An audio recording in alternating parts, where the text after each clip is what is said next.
Good morning, everyone. Uh, just to let everybody know, we're going to get started here in about the next 5 to 10 minutes. So it's a great time to do any final checks. Go ahead and find a seat and get settled for a great day of business education.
Good morning, everybody. I think we're going to go ahead and have our first panelists come up front here and sit down. Hopefully they're here.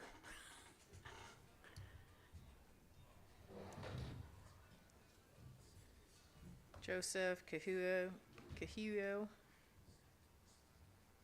Keala. Okay.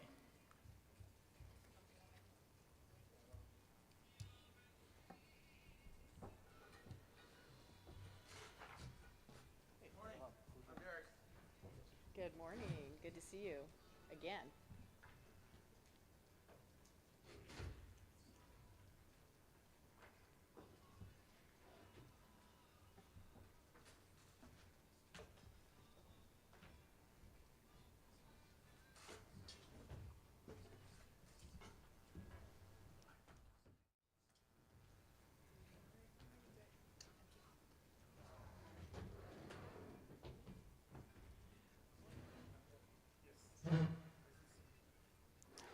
Okay. Well, thank you so much for joining us for the Native Edge Institute provided by the National Center for American Indian Enterprise Development here in Hawaii. It's so beautiful, and I know Derek and we live in Arizona, so this is such a treat to be here. We also have a live stream and a live audience watching. So throughout the day, if you have any questions, if you could just kind of raise your hand and we can run a mic over to you, because it's really hard for them to hear the question and listen online and view. So we'll run a microphone over to you. If you have any questions, we'll try to keep an eye out on the audience as well. Again, welcome. My name is Yvette Fielder, and I'm a program director at the National Center and oversee a couple of programs, including tourism and the Native Edge Institutes. And I also want to give a shout out to our staff who have joined us today. We have Kaya Jackson in the back, and we have Joan Nota. And outside, we have Charmaine Charlie. Ui is also, she just stepped out, and she's a part of our tourism program, so she is your person to reach out to for technical assistance, and really what we do at the National Center for 55 plus years. Oh, and Rich. Rich is also here today. He's our CFO, and he'll be presenting. Thank you, Derek. And for over 55 years, that's what we really do, is we put together trainings. We also have the Reservation Economic Summit.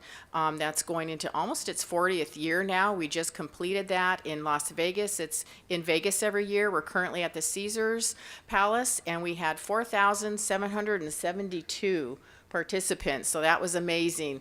If you ever get a chance to come out to Res, it's a must-see. There's a ton of networking opportunities. We have business matchmaking, the fashion show, a lot of receptions, and of course, hundreds of breakout sessions, which are so important. And really what we do is we want to connect with you one-on-one. That's really what we do. That's really our work, is to help you open and grow and expand your business ideas and opportunities. And if you're already in business, we want to help you expand that. So I'd like to introduce Mr. Derek Watchman. And Derek is going to introduce our panelists today and oversee everything. Thank you, Derek. Thank you, Yvette, and good morning. Aloha. I'm Derek Watchman, as Yvette said, and I'm the chairman of the board for the National Center for American Indian Enterprise Development. It's a long word. And so, National Center for short. And so, to add to what Yvette said, we are a 60-year-old plus organization, and our mission, as you can see, we say we mean business, and so we've been working for many, many years across the country and recently here in Hawaii to help support our brothers and sisters who are engaged in business or who want to become businesses. We're also supporting tribal organizations, tribal governments, tribal businesses. And so today is one of our platform programs, Native Edge Institute. And so, but myself, I'm a member of the Navajo Nation, so Yat E Bene for those of you that are Navajo.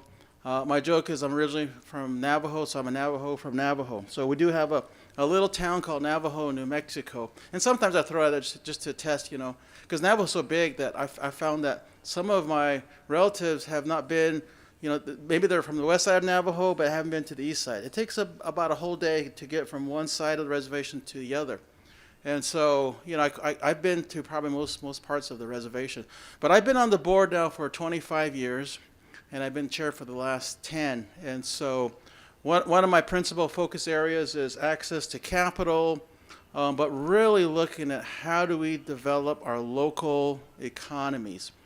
Land is so sacred, land is so precious, and land has a lot of energy. And so my mission growing up, after growing up on the Navajo reservation, and I've seen I won't say little, but I've seen, growth challenges. I come and go to Navajo, and so, the towns that I travel still have the gas station, and that's it.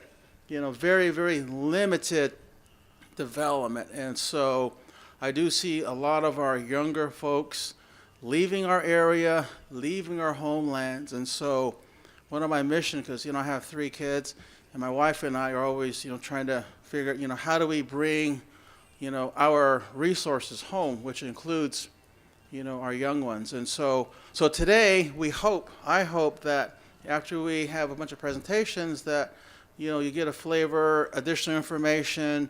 I've been to many of these, and so even though I'm a small business person myself, a former banker, I worked for Navajo Nation on a few occasions, I always learn something new, which I think is fascinating. As old as I am picking up some new tricks. And so, but today, I encourage you, to network, to take advantage, ask questions. And so, but through the National Center, we're here for everybody. We're here for you. And so if you need assistance, I spend a lot of time in Washington, D.C., obviously, as a national organization. So we're always advocating. And, the challenge obviously has really been at us, how do we, get and make contact with the new leadership in D.C. to really say that, number one, we're natives, we're indigenous, and we're not a part of the DEI program. We've been here for, since time immemorial, and we do have special relationships, a special relationship with the government, either through treaty, executive orders, or recognition. We're here to stay. And so in part, that's what the National Center and myself, the team, and the board of directors advocate for. So I encourage you, to, get to know your neighbor, exchange business cards. I've been a part of this. Yvette mentioned RES. We just recently completed RES 25. Great success, and hopefully, did anybody attend RES 25? Okay, about half the people. Well, I encourage you, and I invite you to RES 26. It'll be in March. We'll give the dates. March in Las Vegas.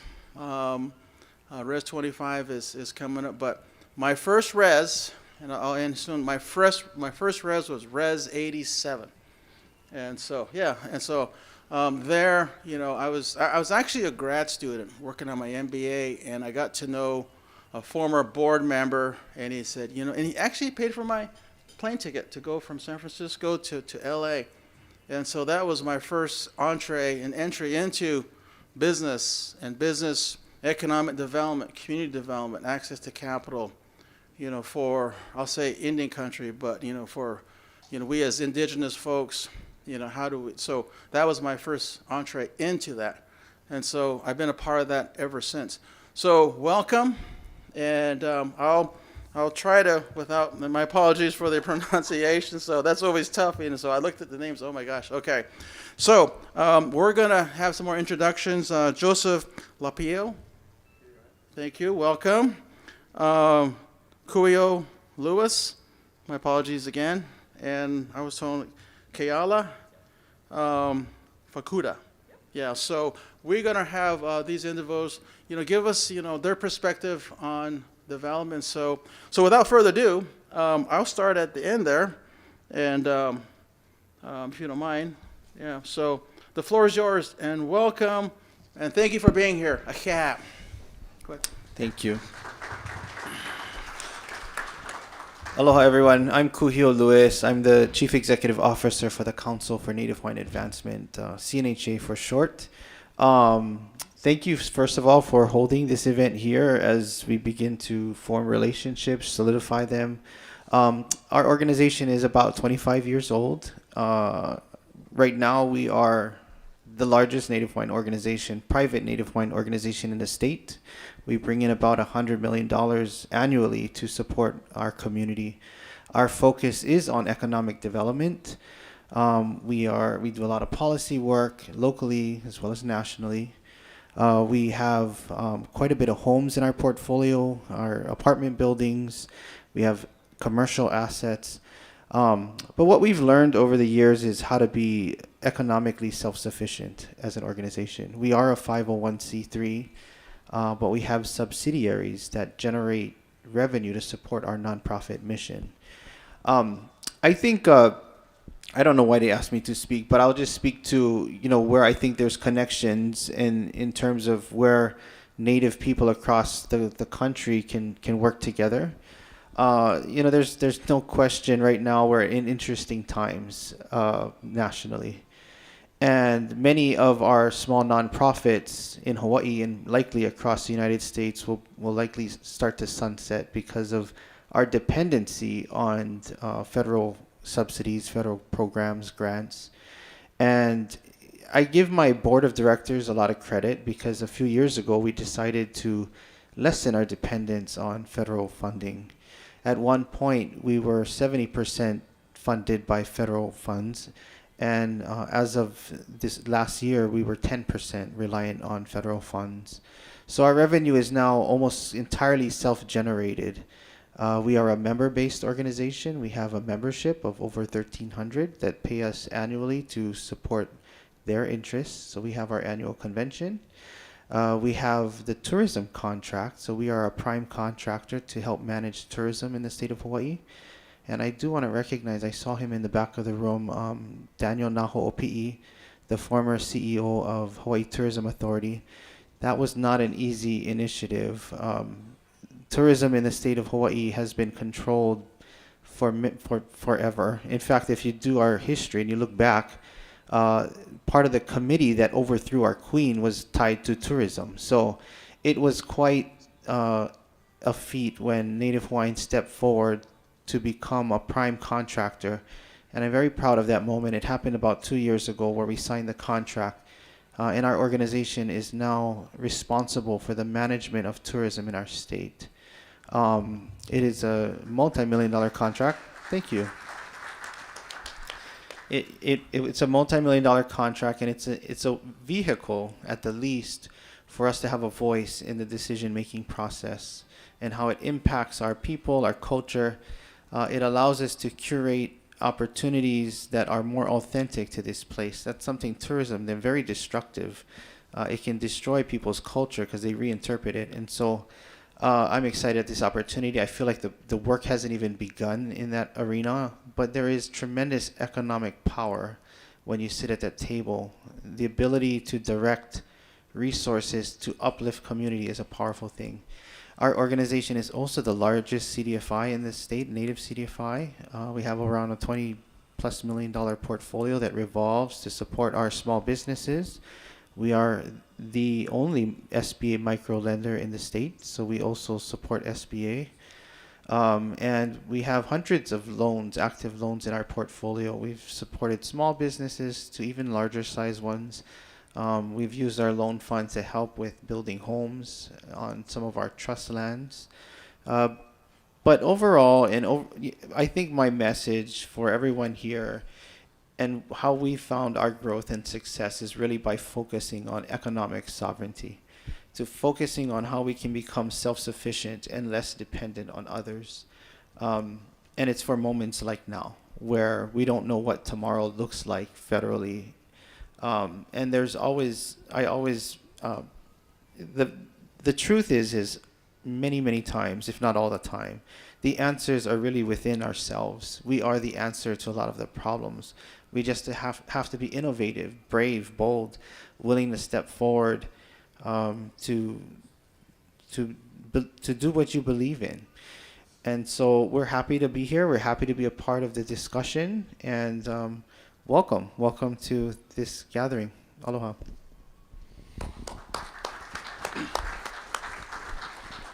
Yeah, aloha everyone. My name is Joseph Lapilio. I am the president and CEO of a group called the YNI Economic Development Council. I have to kind of chuckle because we're kind of the new ones on the block. We're 11 years old, and sitting next to Kuhio and seeing the work that has been happening at CNHA really reminds me that we're small potatoes. We're new, we're growing, we're establishing ourselves in the community, but I'm extremely proud of what Kuhio has done and where CNHA is, and really hoping that as we both continue to grow, that there'll be a lot of opportunities for us to work together. My organization is a community development corporation. We are located on the Waianae coast.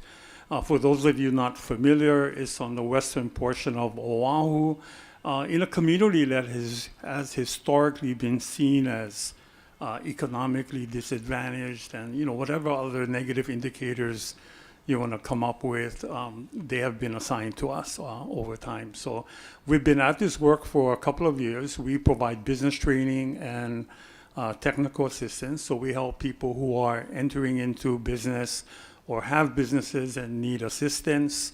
We have a subsidiary called the Pakini Fund. It is an emerging native CDFI. We provide loans, small business loans in the community. I want to take a short respite to introduce Leigh Rydell, Leigh, if you can raise your hand. Leigh is the director of our CDFI program. We also do financial education. As we've been doing the work in the community, we're finding many, many people who we wish had financial education when they were in high school. It's a little bit too late sometimes when you're much older and waiting to get a house or waiting to get a loan. So we're doing what we can in our community to move that forward. And then, so we're involved in our community. And as Kuhio mentioned, it's really, I guess, interesting times is kind of as euphemistic as you can get over what seems to be happening. And, I get drawn to the TV every now and then because I want to find out what's happening today. And it is pretty turbulent. And a lot of the people that I'm working with or people that we work with, they kind of wonder how to navigate. How do you kind of survive what's going on? And just a couple things I would like to share before I turn over the mic as well. And I think, number one, we have to remember why we got into this line of work in the first place. And what it is that we have individually as the missions that we have established for ourselves in the work that we do. And number two is that, how is that related in terms of the mission of the organization with whom you work? And if we can be clear about what it is that we want to do in our communities and for ourselves, no matter what the changes in the environment, no matter what the changes of circumstances, that mission holds us to what it is we need to work on, and what we do and how we do it. Those are the tactics that will change when anything else moves around us, and help us. We can navigate through those kinds of changes. Number two is that number three is to find other people who are like-minded, who share that commitment, and to look for organizations that you can align with, that, number one, you can get information, keep up with what's going on, learn how others are doing things, and be able to maybe work around collectively. And I want to specifically speak to, in this case, the National Center, the Native Center. So, I've been to RES, and I noticed when the hands went up, there weren't a lot of hands that went up. I highly recommend you go to RES, and I've seen you up at the mic in those meetings. It is a huge gathering with a lot of networking potential, a lot of learning, good information, but just the camaraderie that you feel being in a room with so many other Native communities is helpful. And in particular, this is something we learned over the past couple of weeks when there was a threat to the CDFI fund. And it was the Native CDFI Network and OISTA and others who are other networks of Native organizations that went to bat and was able to clarify what was going on and protect the Native CDFI program. So being able to hook up, and along those lines, I would also recommend the Council for Native Hawaiian Advancement, which has, as I mentioned earlier, grown tremendously. It's become a great venue for all of us to learn, to meet each other, to be able to move forward, and to address some of the policy issues that are addressing, in particular, Native Hawaiians. So, stay true to your mission and connect with others, and and let's all kind of navigate the next several years, together. All right, thank you.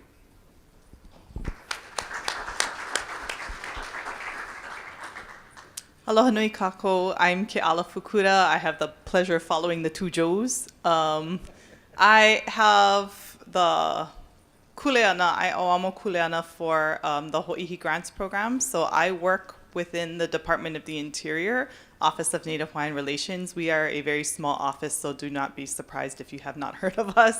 There are literally 4 of us doing different kuleana for our people. That said, I am a Fed, and I am doing okay. It's usually the question that we get asked the most these days. These are interesting times, but I'm here mostly to share a little bit about the program that I run. If you are on our Native Hawaiian organization list, you may have gotten an email from me this morning. We were able to release our Notice of Funding opportunity today for our Ho'ihi Grants Program. Our Ho'ihi program is our Hawaii acting of the Native Act, enactment of the Native Act funding, which was co-sponsored by our representative, Senator Brian Schatz. We are looking at providing about $1 million overall in funding, which here in Hawaii is frankly not very much. It's very small potatoes compared to some of the other funding streams. But we are really focused on providing any resources and opportunities to our communities that we can make available. So we're really happy to do so. We've been managing this program and providing funding for the last 4 years. We've given over $3 million in funding and across the Pai'aina, so across organizations throughout Hawaii, some larger organizations as well as some smaller ones as well. I think when folks ask us about the focus of our programs and how our programs have been successful is we really focused on the economic development side of tourism for Native Hawaiians. As Kuhio has mentioned, historically tourism has been extractive for our people. It's been an image that is presented not on our behalf or with our permission. And so Ho'ihi really focuses on allowing Native Hawaiians to have agency and opportunities within the tourism industry. So one facet of economic development, which if you are from Hawaii, you know and are familiar with the fact that the tourism industry is our largest economic sector within our state. So we're providing as much opportunities as we can. In some cases, that means stewardship of Aina, and that in some cases it means stewardship of culture. What you find a lot with our people is those things interlap and connect, and there's no separating one kind of program.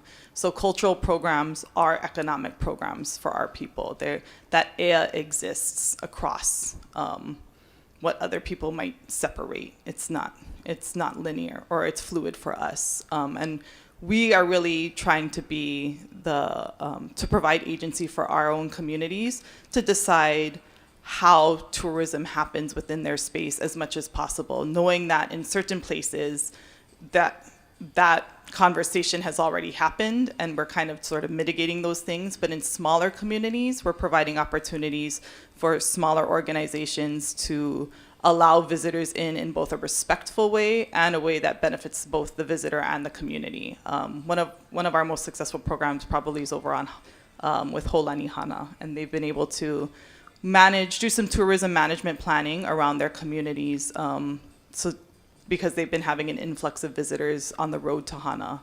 And those folks are not really well educated in that space. And it frankly can be dangerous when people go to spaces that are not meant to have visitors. Along those lines too, I mean, we're really focused on smaller programs, but I think speaking to what the two Joes have said related to economic opportunities, I really like the theme of today's gathering, riding the wave of opportunity. It speaks to us as an ocean people. We are very familiar with navigating change and being flexible, and I think those are two of the biggest things that we're going to have to do in the current climate and with the current conditions that we have. As Hawaiians, we kilo, we look around, we observe, and then we adjust course, we adjust resources, but really it's looking at having community and bringing people along and bringing the right people along to help you navigate where you need to go, being flexible in your journey, and really making sure that you have a lot of different resources. Kuhio really, I really loved what he said about diversifying his portfolio. I've been working in grants for longer than I'd like to admit, close to 20 years now. I've been providing grants and contracts, not necessarily with ONHR, but in other capacities. And one of the things that I find is there becomes an over-reliance on grant funding for organizations, much to their detriment. And that funding is not meant to be long-term funding for folks. It's meant to be a launching off point. So one of the other things that our program does is provide technical assistance through UI, who is here somewhere providing support, as well as some of our programs to help launch folks up to diversify their portfolios and provide opportunities that generate economic opportunities, that it gives you the flexibility to not rely on a single source of funding, to change and decide where you want to go. Because really relying on a single source of funding makes you kind of dependent on that program and those program objectives, which may not necessarily align with your objectives long term. So really, grants are a great opportunity, but they shouldn't be the only opportunity, right? Just like when you go on a canoe and you go sailing, you're not only going to bring I don't know, one plant. We bring lots of different plants. We bring lots of different people. We bring people with different expertise. Same thing in this environment. So I know it's scary and uncertain times for a lot of folks, but there are opportunities for people, and I'm just saying to stay positive, stay flexible, and really know your resources. And that's really why you're here today, is to get a good idea of what the National Center can offer to your organizations and your communities. And I'm really excited to be here. Mahalo.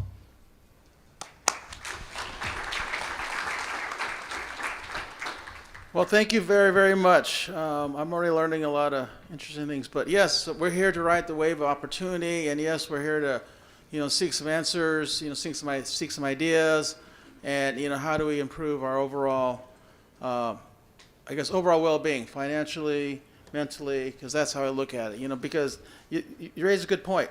We're here to bring the way of our lives, our energy, our culture with business, so that we can grow and empower our future, to provide opportunities. So let's give a round of applause for our panelists. Great opening. Thank you. Okay, we'll continue with the program. So next we'll have... Real quick, do we have any questions? Oh, I'm sorry. We have a couple minutes. Oh, wow. Any questions? No? Okay, that's good. Oh, sorry, guys. Okay, another round of applause. Yeah.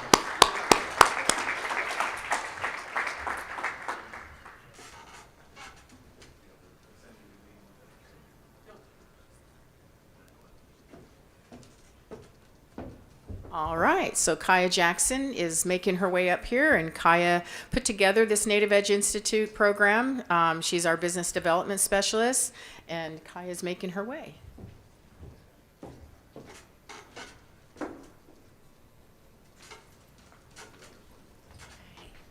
Good morning, everyone. I'm Kaya Jackson. I am the business development specialist for our organization, the National Center. I'm just going to introduce the next speaker, but I wanted to make a couple of notes about the agenda. We did change a session, so the SAM.gov session, we switched to a marketing one. However, the presenter was able to join us still, so she'll be here for the roundtable discussion. So if that was a topic that you wanted to get into during the roundtable discussion time, you guys can reach out to her. Her name's Mabel Sosi. She's wearing, I think, a red polo. She was out in the front greeting everyone with the registration. But next we have Darren Maston. Darren is with Clear Cloud Solutions, cybersecurity, and so when we talked with Darren, he said you guys need to talk more about the CMMC stuff. So we're like, okay, Darren, we'll put you on a panel, and you can teach us all about it. So if you guys could welcome Darren. Thank you. And your clicks is right here.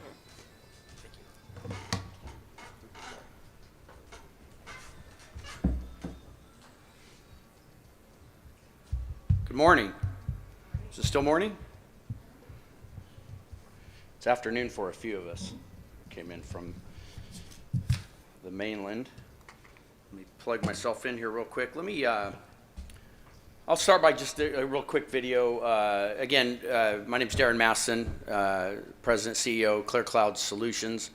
We're not really cyber. We do protect cyber assets, but we're more of a security systems integration team. But I want to I'll go over a little bit more about this, but I'll start with just a quick video. It's a sneak peek at our company and kind of what we do.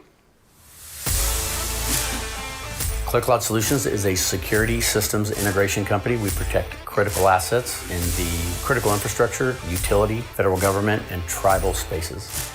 We are a licensed contractor. We do installations of security systems and equipment, but we really consider ourselves a technology company. Clear Cloud operates at this intersection of physical and cybersecurity. We're working with agencies on the how, because critical infrastructure needs to be as secure as possible. We don't have any geographical boundaries. We do work all over the country. We have a secondary office in Arizona, a third office up in Hoopa, California. The success of Clear Cloud is in its people. Taking care of our people is vitally important, and I think it shows in our work. I think it shows in the customer relationship. I think it shows in what we do and how we do what we do. We don't see our employees as a number. They're family to us. They're the ones out in the field. It's humility, it's taking ownership, taking responsibility, and always doing the right thing. It's something that's critically important to us. It feels like I'm the owner of it. The quality of work that we do, people see Darren has to do a lot with it. He's always out there networking, bringing people in, and they give us a chance and we just make it happen. We like knowing our customers can go home at night and sleep soundly because all their buildings are protected, all their sites are secure, and all their projects are running smooth.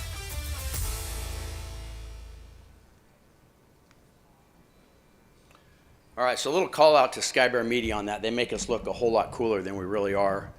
But the folks running the video back here, they've done a few updates on that video. But Skybear Media, they, again, amazing job, Native American Indian-owned company. You know, I use that video before I go out and present, but a lot of times we really use that video a lot for recruiting. Really helps if we send that information out to somebody that might be applying. It's a good sneak peek of the company. So again, as mentioned, Darren Masson, President, Clear Cloud Solutions. I'm also the chairman of the board of my tribe, the Hoopa Valley Indian Tribe in Northern California. I'm chairman of the board of our economic development program, the Denoto Holding Corporation as well. And I come from our main office is in Southern California. I'm from the Hoopa Valley Indian Reservation where I grew up in Northern California. We are just on the west side of the Trinity Alps and very, very remote area. We are the largest land reservation in California and one of the most populous. So Clear Cloud, we protect critical assets in three major verticals. The utility, critical infrastructure. Southern California Edison is one of our largest customers. What do we do there? We provide protection from everything from their cyber assets. So they might have a rack in one of their data centers that, you know, if something happens to that rack, Long Beach goes down. So we protect those critical assets, securing cabinets, access control, a reader to get into secured spaces, a lot of high-end video cameras. We do everything from protecting cyber assets all the way out. We do buildings all the way out to the perimeter of a 24-acre substation. We'll erect 20-foot poles. We'll put $30,000 thermo imaging camera, drone detection, radar intrusion, that type of stuff. As mentioned, critical infrastructure utilities, one of our verticals. The government is another vertical, Department of Defense. Our customer list include the Navy, Navy Warfare, Air Force, Army Corps of Engineers, Customs and Border, Indian Health Services, U.S. Marshal's Office, and various other agencies that we help protect. And then we also do a lot of stuff in Indian country, and I've traveled with the folks here that do the Native Edge program and the Reservation Economic Summit, the NCAIED, National Center for Native American Enterprise Development. I've traveled the country with these guys, an amazing group. We travel to tribes across the country, obviously in Hawaii and also in Alaska. It's a one-day opportunity to really share experiences. What can we do to help small businesses and tribal and Hawaiian businesses? I also do a thing on leadership that I normally do with this group, but with the folks on cybersecurity, I shift our presentation over to this. So ClearCloud, our main office is in Southern California. We have an office in Phoenix, another office up in Northern California, just off the Hoopa Valley Indian Reservation. We have about 65 to 70 employees in 4 states. We've been in business. We just celebrated our 13th year in business last year. And yeah, that's us in a nutshell. We won a couple of awards, and we are an 8A and minority and 100% Native American Indian owned business. Enough about ClearCloud. So what am I here to talk about today? I'm here to talk a little bit about CMMC cybersecurity. How many of you guys are familiar with the terminology CMMC level 1, 2, or 3? Raise your hands. Okay, so quite a few of you. How many of you guys currently do business with the federal government? By show of hands. We got quite a few out here. How many plan to do business with the federal government or would like to do business with the federal government? And I always ask this when there's a lot of people that have done or do business with the federal government. How many of you wish you'd never done business with the federal government? So I've had a whole room raise their hand. So if you do business with the federal government, none of this probably is not foreign to you, and I'm sure you've heard about this. So I really started paying attention to it. I guess I can remember going through my first, when I would go to conferences in or around, I'd say 2018, 2019. You've always heard of cybersecurity. The cyber hygiene has been an important issue for any small businesses, and personally, it's not foreign to anybody. But the new rules and regulations that are required by the federal government, they first started really talking seriously about in 2019, and they promised us that in 2020 they were going to initiate all these things, and y'all had to be compliant. We all had to be compliant. And then as 20 approached, they moved it to 21, then they moved it to 2022, and then they moved it to 2023, and they continued to procrastinate. They continued to move the goalpost and really kick the can down the road for a couple of different reasons. Number one, I think they were really trying to develop what the regulations and rules would be. And at the same time, they're doing this, 19, 20, 21, the cybersecurity arena really started to change. And then as they started to really dissect the requirements that they were going to require us all to be compliant with, it became even more difficult on how they would do it, what they would regulate, and what they would do. For many companies, along with the federal government, they procrastinated and waited and waited. We decided a few years ago that we would take it really serious and that we would invest the time, the energy, the personnel, and the money to get where we needed to be. We also protect a lot of critical assets, so it's a requirement. And so we kind of jumped onto it, and I also, I thought it an opportunity to leap my competition, because even though I have federal contracts, the majority of my contracts are non-federal. And the criticality of our cyber hygiene is just as important for those customers, especially the utility. We protect the utility. We protect the grid. It's one of the most prized assets the country has. If the grid goes down, they estimate 70% of the population perishes in 1 year because of our dependence on all of things that electricity provides. So it's near and dear to my heart. But here's the issue. Even if you're not protecting some of the most critical assets and you plan to do business with the federal government, you are going to have to be compliant with this. And it fell in January of this year. So it's live, it's here, it's not going away, it might change. But I'm here to give you a little bit of a reality. I don't do cyber. I'm not going to fix you call me, I'll I'll hopefully refer you. I've got a gentleman I could refer you to. But what I'm going to talk to you about today is really coming from a small business owner that went through this and what we had to do and what we had to overcome to become compliant. And I might note, we have not yet had our audit yet. We're waiting, but we're ready. So what is CMMC? Cybersecurity Maturity Model Certification. I don't have to go over this slide. It's very obvious why we need it. I think that that's very clear. Let's talk about some scary statistics, right? Let's get your attention with why you need to do this. Besides the fact that the federal government is going to require you to do it, and you should do it, let's talk about some of the statistics. So the reason the government did this is because, whether we know it or not, the people in this room, small businesses, are the target. They're going to go after you. The government has realized through their investigating and intelligence that our adversaries are going to target subcontractors for obvious reasons. They're small. They're probably going to be more vulnerable. If you're doing business with Lockheed Martin or Boeing, you're probably going to be a lot easier to crack than they will, and you're probably going to have access to a lot of sensitive information. So you are a target. They know that small businesses have limited budgets, less security, and overall less expertise. I don't know how many of you guys spend, hundreds of thousands of dollars on a cyber posture program. So that's obvious. They indicate this estimate that half of all small to medium businesses will experience at least one cybersecurity incident this year. And this is these are expected 2025. It's actually 48%. Expect something. The cost of cybercrime is estimated to be $10.5 trillion, not billion, not million, but $1 trillion in 2025. And the average cost of each incident, if for small businesses, this isn't for the Lockheed Martins and this is for small business, it's estimated to cost anywhere from $120,000 to $1 million. And the average recovery for a business that's under 100 employees is $165,000 to recover. And that's at minimum.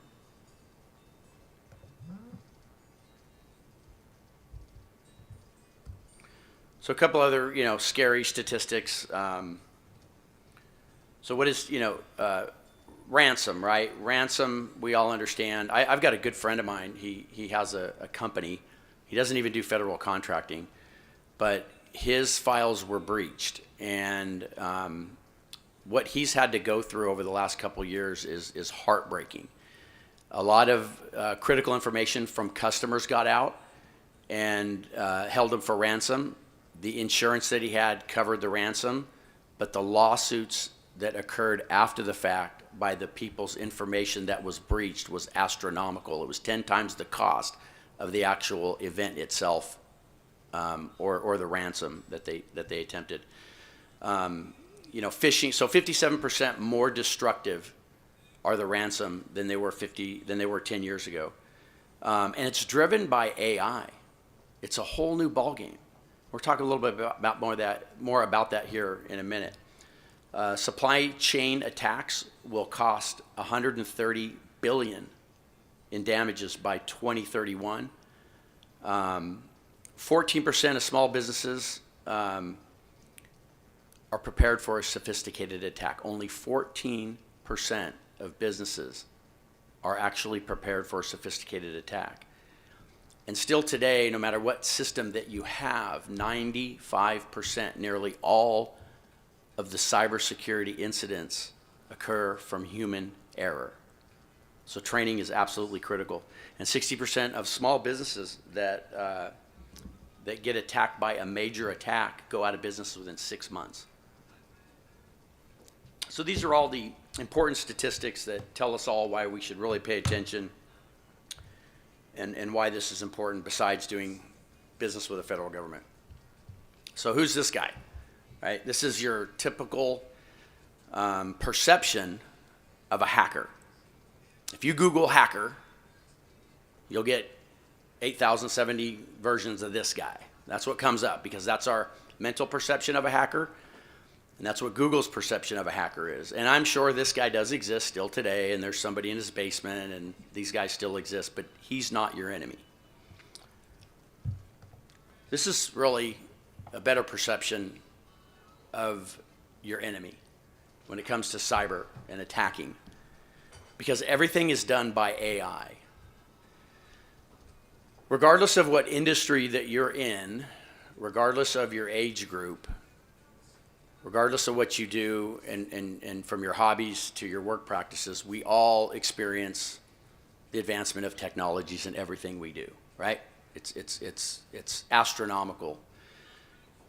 The advancement in technology, the advancement in AI. And some of you guys have a lot more experience than others. Some of you use it on a daily basis. Some of you work in an industry that requires you to be on the cutting or bleeding edge of AI and cybersecurity. But those are usually, for most of us at home, or what we do day to day, it's a matter of convenience. And that's how it affects our lives. And it'll eventually affect our workforce. And what they actually say and the way that AI will actually affect us in the future is probably beyond what any of us really understand. In fact, it's going to impact us so much that there's an initiative right now to just pump the brakes on the advancement of AI, just slow down a little bit until we can figure this out because of the dangers of it.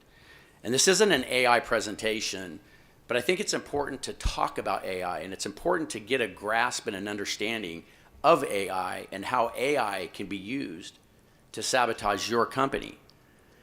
So, I came up with these. I've done this presentation a couple times, and these are some photographs that I Googled to give an idea of what we think our real adversary is. And here's probably what the hackers really look like. It's a team of people that, if they're going to go after your business, they're probably a little bit more sophisticated. If you're doing business with the federal government, it's probably even more sophisticated. It could be a foreign adversary. Who knows where they come from. But so I was going over my review last night in my hotel, and I was looking over these pictures, and I thought, I should have asked for an AI generated image. And I don't know what you all use. How many of you guys actually use AI or have a program that you use AI for? So you know what I'm talking about, all right? ChatGPT. How many of you guys use Grok? A few of you guys use Grok. So Grok, I pay about $20 a month for Grok. It's Elon Musk's AI program, which he was one of the original people that started ChatGPT as well. But I prefer that. I pay $20 a month. So I asked it last night on my phone. I just said, for this one, I said, can you create an image of a supercomputer in an actual setting? Enter. And within a matter of seconds, it started to create this image in a matter of seconds. So then I said, how about with the people from Hawaii? 20 seconds, this image was created. Pretty detailed. Like I could have done anything I wanted, but these are created from scratch in seconds by AI. This is an interesting one. I said, how about an image of a man? This is actually what I put in. How about an image of a man at a computer with a sneak peek at AI working in the computer? And this is what it created. I thought what was unique about this was that I just said AI in the background, and it gave an image of a man. Because sometimes that's who we feel like we're talking to when we're talking to AI. It's so advanced. And then I did one more search. I said, this is last night. This is all done in 30 minutes time. I said, how about a sophisticated hacker team with supercomputers, but very realistic? And I forgot to put the word image. And I hit enter. And this is what came up. And I'm like, oops, I forgot to put image, but what did it give me? And I'm not going to go over this in detail, but I thought it was amazing.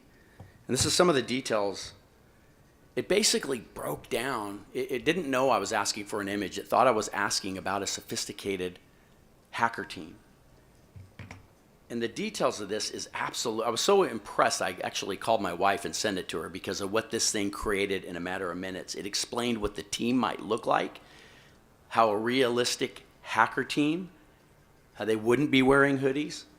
Talks about who is needed on the team leader, the exploit developer, the network specialist, the social engineer, the cryptographer, the hardware specialist, the data analysis, and it's in great detail.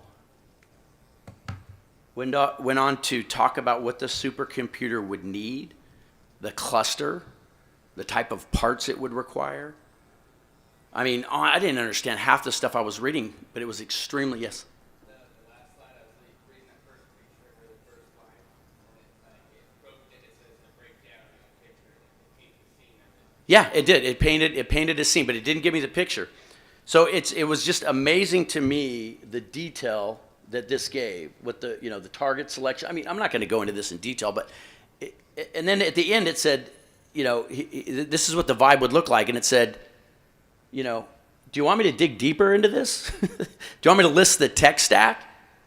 And do you want to see what a picture is? And I said, yeah, show me what the picture is and what it would look like. And that's the picture that it generated. So what's the point of all this? What's my point? Is that AI created this for me in about a few minutes. Imagine what a sophisticated hacker team has at its disposal with high-end computers. This is a $20 a month program. So I think that's who we're really preparing for, and that's who the government is wanting and needing and requiring you to be able to combat today. This is really, really serious stuff. And I tell everybody this because it's not a matter of if you get hacked or an attempted, it's a matter of when. And I can almost promise you that. And after we started to put a lot of these things into place, we identified a lot of stuff that's going on behind the scenes that we weren't even aware of. So what is it? It's NIST 800-171. So, I'm not an expert on all of this. I'm going to give you my perspective of what I went through to have to get there and what you might expect if you're going to get there, which if you're going to do federal contracting, you either need to be or you need to be working on it. And time is of the essence.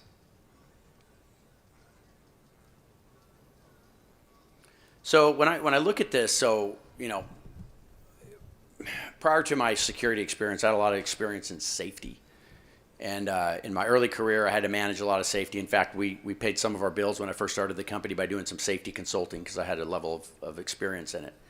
And I kind of look at this a lot like a safety program because it's very similar in the way it's laid out, the way it's required, the regulations. It is required. It's not an option. You're going to be doing federal contracting. It has to be updated. Your plan, there's going to be training. It's going to be ongoing. You're going to have to maintain a continued awareness. All the same things that you would have to do to manage a safety program or an OSHA program, depending on what type of company you have or what type of industry you're in. Obviously, some of you can experience very, very, very strict safety programs. This would probably be a good example. Breaches will need to be investigated. Action plans will have to be created. You'll have to log incidents if they occur. You'll have to report incidents if and when they occur. You're going to have a self-audit. You're going to have a third-party audit. You're going to have to be prepared for a federal government audit if and when they decide to come. I know a few companies that have had those audits. Policies and procedures will have to be developed, maintained. They'll have to be updated. On and on and on and on and on.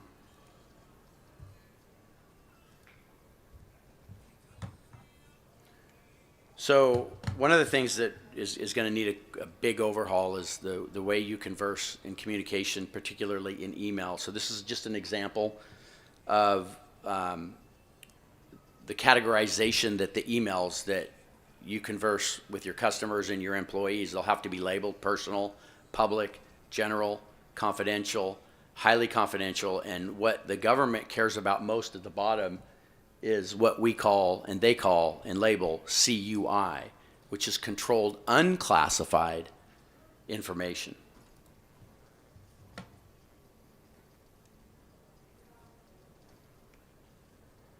All right, so what is CUI? I'm not going to go into this in great detail, but the government will label it. If you are doing business with the federal government, they will label it, and you'll have to have a system that can identify it, that can label it, that can restrict it. It will be segregated to only a certain amount of employees that can see this unclassified information. And then also, you know, one of the things that we did, and this is really important for us, is that even if you're not doing federal contracting and you're in compliance with this, your other customers are going to appreciate it, because it's not just the federal government that is suspect to this, right? It's not just the federal government that's worried about this. I can't imagine any of us having a single customer that wouldn't be worried about your cyber hygiene. And so we looked at this as an opportunity, as a plus, not a minus, because we want to be able to go to any customer, whether it's the federal government or our existing customers, and say, here is our cyber hygiene. And it will put us in, it will put you in a more competitive advantage over your competition. So here are the 3 levels of CMMC that you can expect to have to be compliant with. Level 1, level 2, level 3. So level 1 is really going to, it's very simple. It's 15 main controllables that you'll have to worry about. It's really going to be surrounding your passwords, your security settings, your configurations. It's a very low level and it's a very minor lift. Level 2 is going to be a little bit more, actually it's a much bigger lift from level 1 to level 2. You're talking about active monitoring now of your system, your network, your vulnerabilities, your threats. It's a much, much, much bigger lift. And then level 3, you know, you're doing a lot more detailed work. You're probably, you know, in dealing with ammunitions or very high level stuff. And the biggest difference between level 2 and level 3, level 3 has everything level 1 and level 2 have, but there's a lot of other additional practices. In particularly, you would have to have a SOC, a Security Operations Center. So where do you need to be in these? And I don't know your businesses. I can only imagine, but here's what I will tell you. 75% of companies, regardless of what they do with the federal government, are going for level 2. Level 1 is almost becoming obsolete.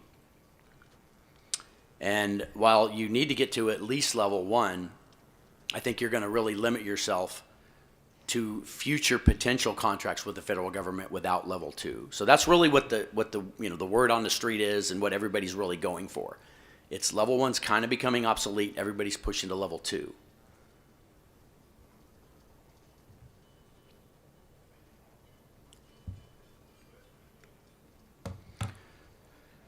So let's talk about the benefits, right? So I think I don't really need to really go into detail what the benefits are, besides the fact that, first of all, you will not be eligible for contracts. Now, there is a little bit of a grace period, right? They're giving you some time, and most people that are level 2 are going to be, they're going to trust you to do a self-audit, right?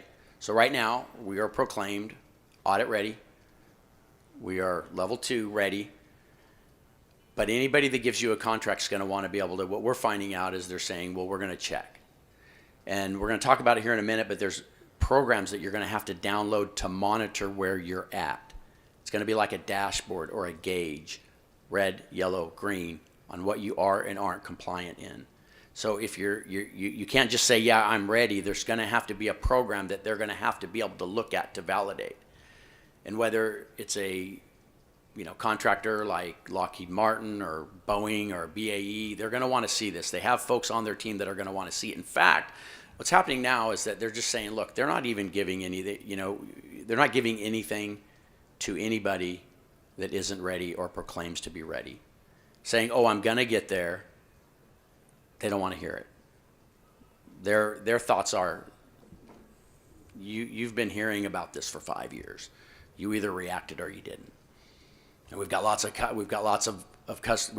vendors here. We've got lots of providers, service providers, product providers that did, and so the pot's getting thin very quickly. I think I talked a little bit about at the bottom there. It does give you a competitive edge, not just in the federal government. So it will allow you to do business with the federal government, but non-federal government. This is something you will want to tout to your existing customer. We are level 2, level 1, whatever. And it will give you a competitive edge, and hopefully it will help you leapfrog your competition. So here's what 5 phases look like to achieving level 2.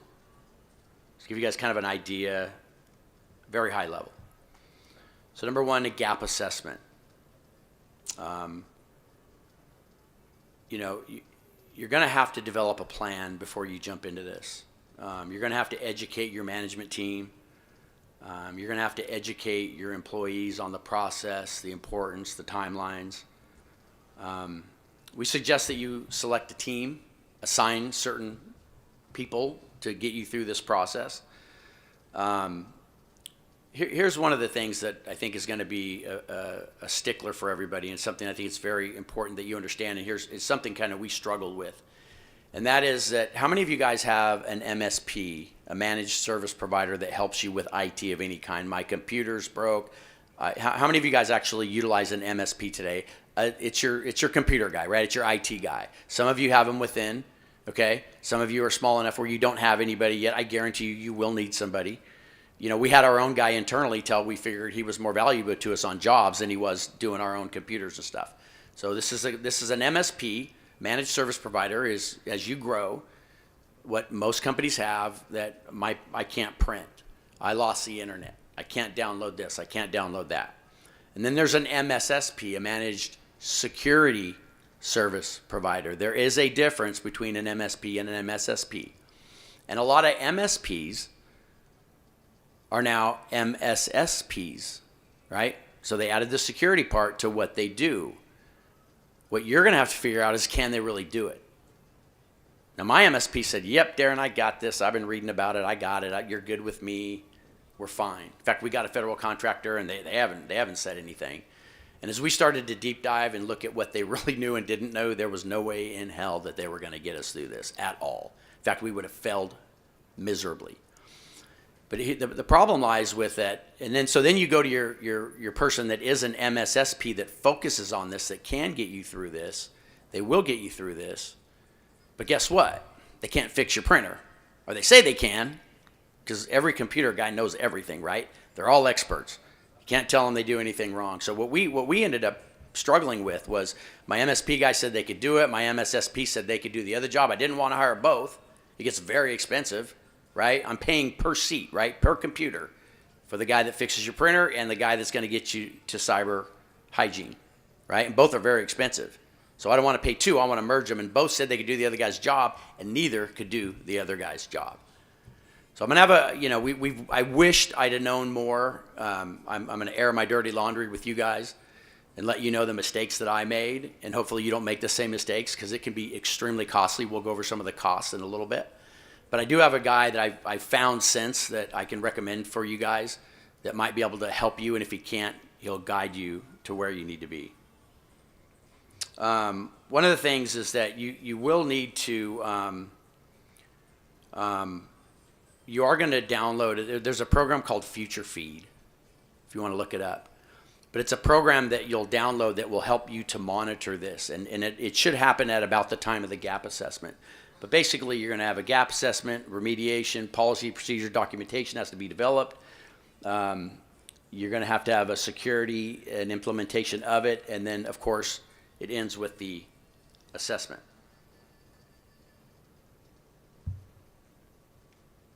All right, so let's go through the steps in just a little bit more detail. I'm not going to get into the minute details and bore you all with a bunch of acronyms that neither of us understand. But I'll kind of give you a very high level of what this might look like and how you're going to do and what you should do. So the gap assessment is really looking, I'm going to focus on level 2, okay? I'm just going to go right to level 2. You're about 110 controls to see what you do and don't have. You're going to look at 110 things. You're going to do a quick assessment. You could do a self-assessment. You can get a third-party assessment. We recommend you get a third-party assessment, because the thing about the third-party assessors is that these guys are on top of what's happening, and the rules are changing along the way. I shouldn't say the rules are changing. The way they're interpreting the rules is what's changing, okay? And it changes as audits go and what they're really looking for. It's going to identify your weak spots. You're going to, at that point, develop a plan of action and milestones. It's actually called a POAM, PAONM. So it's really going to be a self-assessment of where you are at.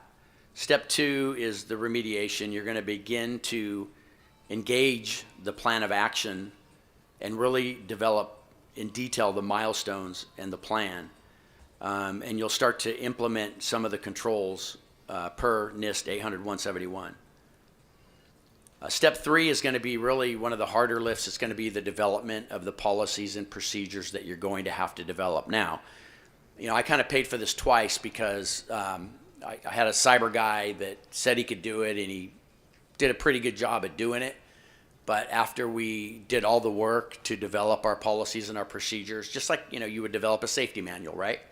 But a little bit more detail in cyber and a lot more foreign, right? It's new. OSHA regulations and safety regulations have been around for 1,000,000 years, depending on your industry. This is all new stuff. So the way it's understood, it varies.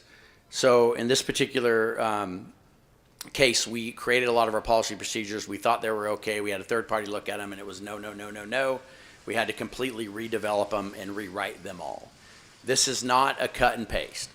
I used to do safety auditing, and if you need a policy on ladder use, or you need a policy on ladder inspection, or you need a forklift inspection, they're very generic, and you can cut and paste those, right, and just alter them a little bit. This you cannot. These policies and procedures have to be specific to your network, specific to what you do, very, very, very, very specific. So I would caution you in trying to cut and paste this. They have to be updated, so you not only have to create them, but you have to keep them updated. You have to develop and download monitoring software. So you've heard of, how many of you guys heard of CrowdStrike or Defender, right? These are expensive, and hopefully the costs will come down, but you are going to have to hire, or you're going to have to implement and purchase software to plug into your system that will constantly monitor what's happening. I kind of look at it like an iron dome, right? It's an iron dome. And like an iron dome, it doesn't just get put up and left and it's all good. It has to be monitored constantly. And when a missile comes into the iron dome and it bounces off, they have to identify what their weakness is. If it damages the iron dome, they have to go and repair it. It's very similar, the way these things monitor what comes in. And what you'll find is that there's a lot more coming in than you would have ever dreamt is coming in. And if you're going to be compliant with CMMC Level 2 and the regulations, you're going to have to show at time of audit that, number one, you have this up in place, what it is monitoring, that it's compliant in monitoring what it's supposed to be monitoring, and that you're reacting to it. And you have to log what's happening, and you have to log the incidents, and you have to log the patches. And this is for me, it's 30 hours a week. I've got about, like I said, my size is 65, 70 employees. And it doesn't really necessarily matter as to what I protect. It's just this, if I have a system, and we get breaches constantly. And like I said, they're computer programs that are just casting out these feelers, and they're trying to penetrate. And you're supposed to be identifying what you're being hit with and what you're doing about it. Let's see what else here. All right, let's jump to the next one. Is going to be levels steps 4 and 5. So step 4 is security and implementation. This includes moving accounts and emails and everything that's in your system. So some of you may have a server on your premise where you have all your files. You keep all your stuff. You may have your web page running off of it, all of your files. You don't want them on your desktop. That's an absolute no-no. So you're either going to have it in two places. You're going to have it on a server at your premises, or you're going to have it up on the cloud, right? And so you have the option to have either, and you also have the option to have a hybrid of both, which all three have their pros and cons. If you decide to keep everything in-house, you got it. It's in-house. It's yours, right? But you also have to protect it. And you have to ask yourself, do you think you, with what you have, can protect your own stuff? And if you feel you can, and you have a good MSSP that feels they can, and they have a firewall and everything to protect it, great. But there's a lot of stuff that goes with it if you decide to protect your stuff locally. A lot of stuff that comes with it. And you'll have to show a lot. or you can choose to move it to the cloud. And we're doing a little bit of a hybrid, but we moved everything to the cloud. Microsoft, and I'll show you guys what their cloud looks like. But it is, at this point in time, in the first quarter of 2025, the most secure place that you could probably put your stuff. It's state of the art, beyond state of the art. It's the best of the best of the best. But there are pros and cons with that too. And of course, being that it's the best and it's the biggest and most of everybody's stuff is in it, guess what? It's the most sought after by the hackers, right? So we all hope and pray that it doesn't get broken into or they don't breach it. But if they do, that's where your stuff will be. And you could also have a hybrid. But again, this gets very complex, but these are decisions that you're going to have to make.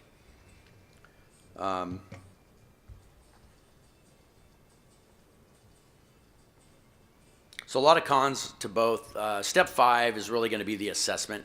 After you've implemented all these policies, you've implemented all these procedures, you're going to have to eventually get what's called a C3PAO, if any of you have ever heard of that. But these are the only people that are allowed, that are certified to actually audit you and pronounce you ready as a passed test. And there's only about 40 to 50 that have been certified and licensed in the country. And they estimate right now there's about 76,000 small businesses that are requiring this audit. So time is of the essence, and what's happening now is for companies that didn't do anything, and again, some of you might not be ready for federal contracting, some of you may have a lot more time, but depending upon that time, then, looking at my time here, you're gonna have to start getting ready for that, so.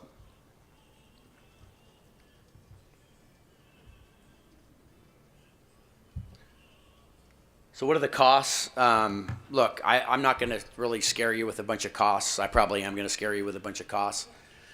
But right now, they're estimating for small to mid-size, the average right now is $105,000 to $118,000 to be compliant. Now, there are very, very small companies of just a couple people with very little to protect that they're saying can get done for $20,000 to $30,000. That's about the lowest that I've heard. But you're going to see this number gradually go down. You're going to see this number drop as time goes. And what's happening is there's a lot of vendors out there that are saying, no, you got to do it this way, you got to do it this way, and this way is very expensive. An example is, I have 66 emails that I have to manage. And for 19 of those emails, my monthly email cost went to $57 a month for each of those emails. And another 9 went to $34 a month, and the remaining went to $8 to $12 a month. And that's what I had to sign up for, and that's you just do the math on what that is annually, and you have to sign up for an annual commitment. And I find out today, after the fact, that I probably could have minimized that dramatically to probably less than 5 or 6 of the G5 emails, which is a lot less expensive. So those are some of the things that you got to worry about. But the cost is it's coming down, but it is a little hefty right now. I'm not going to go over a lot of this additional stuff, but these are other basic physical things that are going to happen with it. For instance, when people enter your building, you're going to have to log everybody that comes in, everybody that comes out. You can do this on a piece of paper, but why would you? Most people are implementing a visitor software where they take your picture, you get a badge. You come into my building, you get your picture, you get a badge, we get your information, you're escorted or you're your badge, and it's compliant. Same thing with your server room.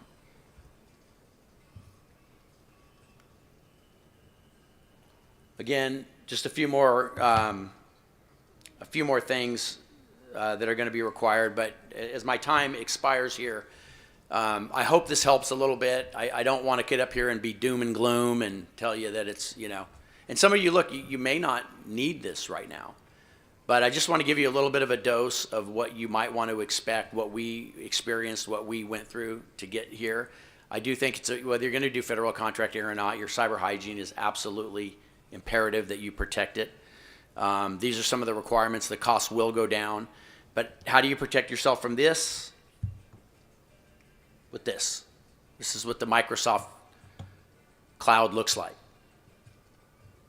And that's where we migrated. We started with a hybrid, and now we're moving most everything there. So if there's one picture you take of my presentation, I would suggest you take a picture of this. I wish I would have met this guy before I spent all the money. I probably am about $150 in, I guess, 150, 175,000 plus my annual costs continue. But this gentleman, Miguel, he's an amazing individual. He's just a great guy all the way around. He actually has a podcast.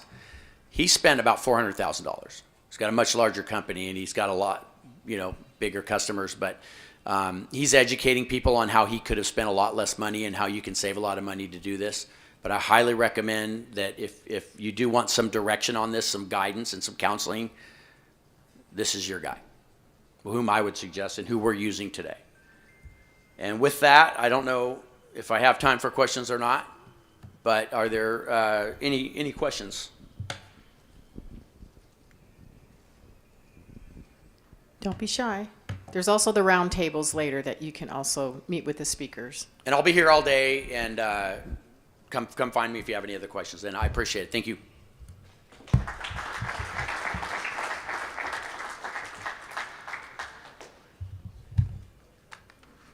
Darren.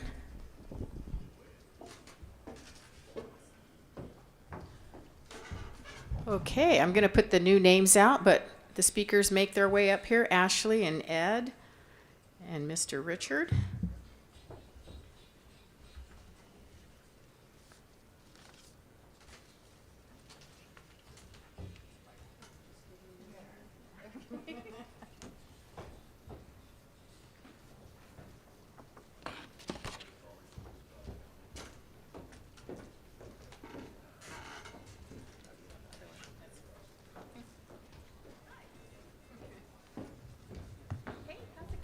Sorry, Darren, we forgot to put your name out.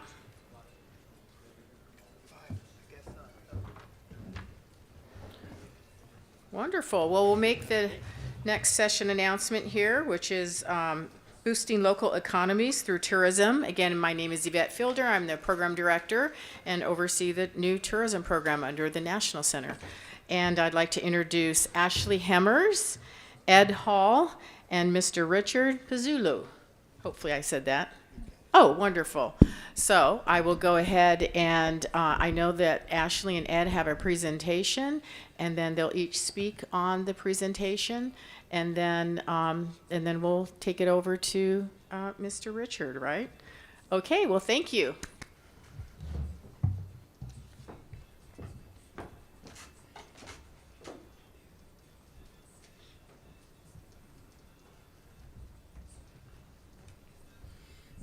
Hi, good morning. How are you guys doing today? Doing good? Doing great. I'm excited to be here. My name is Ashley Hemmers. I'm an enrolled member of the Fort Mojave Indian Tribe. Anyuvach Kamalutham and Yachimoy Ashley Hemmers. Hakalo Imanvich, Avikwame Imank. I am from the Fort Mojave Indian Reservation. I have the honor and privilege of working with tribal leadership to help do a little something that a speaker before talked about earlier, which is identify our economic sovereignty and how we can implement that for our community so that we can, as my chairman likes to put it, so that Mojaves can just be Mojave, right? Does anyone know where the Fort Mojave Indian Tribe is located?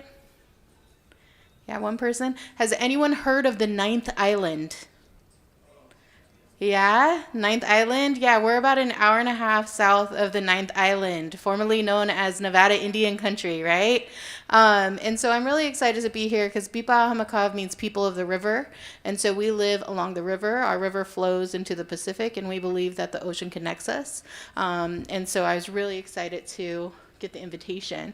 I'm going to talk to you a little bit about capturing market share on indigenous homelands, because I think it's really important when we're talking about harvesting resources and boosting economies that we center the importance in that we need the options to be able to do what we would like to do for our community in our way moving forward, like our people have done since time immemorial, right? In terms of the agenda for this talk, I'm speaking really fast because there are 3 speakers, and I was told we had to have a 30 slideshow deck, 30 slides. All this will be available online, and it's available, via email or through UI, who is the rep for the Hawaii region. And I will be talking a little bit about why we do the things we do, right? And so I did spend a little bit of time on the Hawaiian Tourism Authority, and then I dug deeper because I was like, hey, this looks very indigenous.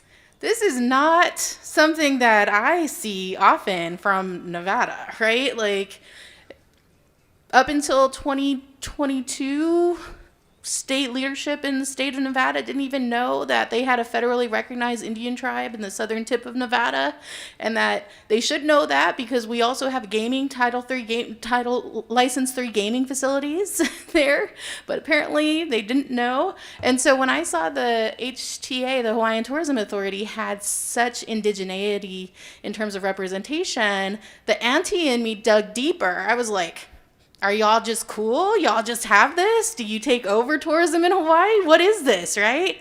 And for me, when I think about our why, my why specifically as a Mojave woman and as a professional who's seeking after economic sovereignty, I always go back to the land, the water, our language, and our people, right? Because when I did my traditional introduction, I told you Hakaloa Mambich. For me, that means that my people, we came from the river, came from the water. All of that is interconnected to me. And so on the mainland, we say, since time immemorial, here, y'all say, can you help me with this? Papahana Makoakea? Wow, awesome. I'm so excited that I was able to say that, even if I sound like a 3-year-old when I'm trying, right? But when we think about this, I always think in terms of tourism and industry, we have to remember that tourism came to us. We were just here living our ways, doing our thing, right? Having these conversations about the stars and the desert and the water, all of this indigenous knowledge, right, for me. And then all of a sudden people are knocking in and they're taking over and they're putting up fences and they're telling me you don't live here anymore. And I'm like, what is going on? And so when folks talk about cultural tourism, I have learned to appreciate it because it's kind of that new word that talks about, okay, well, this is how we're being responsible, we're stewarding, we're doing these things, right? But if you break down the definition of the word, and my grandmother, she's 90 and still with us, she reminded me, you better read every day because those English words change, right? So I'm like, okay, let me look into it. And so cultural tourism is really about others wanting to travel and experience our cultures, our life ways, our places, our sacredness. Now, I'm not going to be, who I am on this hot mic for telling you the reasons why, but this is something that they do in indigenous communities. And so when I thought about, okay, let's look at the tourism industry in Hawaii, and I looked at the major industries that are across the whole state, and tourism is number one. Then I looked at, okay, well, what other industries are they in, right? The other industry is manufacturing, tourism, right? Hospitals, tourism, education, tourism, right? All of those are interconnected. And in 2024, it accounted for a GDP that's the size of Kenya's GDP, if we look at it on scale. And so for 2024, this was a $20 billion industry. Now, these are not something that you guys, I'm not presenting anything new, but I'm trying to use the data to help lift up some of the points that I'd like to stay here with you. And so I looked at it by month. And so all of this information was free. I verified it. I looked at the Hawaiian Tourism Authority. And then when I got a little confused with all of the indigeneity, I'm like, well, let me look at other sources too, just to verify, right? Let's do this. And monthly, it is a $1 billion industry. $1 billion. And so what I do in my capacity with tribal leaders that I work with is we think about how we use the information to inform executive strategies that will help us get our people to the other side of encroachment of impacts, harmful impacts, how we heal a lot of the harmful impacts that have happened to my community, and also how we protect what we continue to do. So we do the things that we know are normal for us. We use the skill sets that Indigenous knowledge provides us, and then we study, what is this? What does it look like? How is it engaging my community, even if I don't want it to? And what are my responses to these dynamics? So for the dashboard, how many of you guys use the Hawaiian Tourism Authority dashboard in your regular businesses? No one? How many of you guys are small business owners? How many of you guys are community development businesses, NHOs? And you've never seen these charts? They're free and they're updated. And I wanted to share this because when we look at visitor spend, that's what I look like, because I'm not trying to fight with tourism for the rest of my life. There's a lot of history books of how that's worked out for Native women specifically, and I'm not trying to be there, right? I don't want to have that argument. I don't want to be in that space with a government that, quite frankly, under this administration and others, have not respected the stewardship, the cultural identity, and the lands of my people, right? And so I look at visitor spend. When they come to my space, when they come to Southern Nevada, or when they go to your space in Hawaii, how much are they actually spending? Are they just showing up and drinking your water, eating your fish, doing all the things, right? I don't know if you have friends or cousins who bring their friends, who don't bring anything over to eat, but go into your fridge, stay a long time. That's what I'm talking about. And so we look at, okay, well, who are our friends that are coming over, and where are they coming from? What are the customers looking like, right? And I say that because I want to know also where they're going, right? Because if I can keep them in the living room, then they're not going to go into my bedroom, right? And look through all of my stuff. And hopefully they're not going to want to go to the bathroom and bother and all that stuff, right? And so when I think about visitor spend, I even took a look at it by island as well, because it's available in this breakdown. And visitor spend for Kauai is $228. $228 overall of discretionary income for the month of February. That means, is anyone from Kauai in this room? Yeah? That means when all of those folks came to your island and visited and, may have been nice, may have not been nice, then on the average, they're only spending $228 because it took them all of that money to get to your beautiful island, right? And they're staying a really long time for $200. So that means that, I'm like, if they're spending discretionarily $220, then that means they might be buying, all-inclusive to hotels. Are those hotels Native Hawaiian driven? Do they support Native Hawaiian communities? How do they engage with Native Hawaiian communities, right? Because $228, if anyone has ever tried to buy a steak dinner in Las Vegas for $228, you are going to Outback, and you're probably sharing a steak, right? So where are you getting this from? And so when I look at Maui, it's a little bit more, $534. I'm like, okay, but now you stayed an extra day too. So that means you're probably buying a little trinket or something from the ABC store. Man, I went to Waikiki Beach. They're on every corner, like across from each other. I'm like, whoa, right? And then on Oahu, they're spending a little bit more. Now with that spend, it might be because of the infrastructure available for that spend, right? If they're going to a space where it's hospitality driven, and we think about this a lot in Nevada, then we think about what would it take to get that customer to buy, stay in that living room on the strip, right? Or stay in our areas so that they don't offend or encroach in areas that we are not wanting all of our guests to go, right? And so we're looking at 675, and they're staying a day less, which is good, right? And I think about this because that helps me get better understanding of what your market engagement should look like, right? So when I work with the executives that report to me in our hospitality industry, I'm asking, what does our customer look like, and what does our engagement look like, and what aspect of the industry are we trying to take over? Is it tour operation? Do we want to be frontline and guide people? It's a lot, right? Customer service is a lot when you're thinking about that. And those industries often cater to families, right? Has anyone been a tour guide before? Woo, tough job, right? Kind of like waitressing. I wasn't good at either because I'm kind of smarty and very auntie-ish, right? Hotel, great way in terms of diversification, but we all know that land costs, right? Especially land that's been taken away from its original owners, right? Infrastructure, how do we build out infrastructure to support redevelopment, and what type of redevelopment can we do? Can we identify spaces where we can establish infrastructure? Funny thing about the desert, a lot of people try to build golf courses there.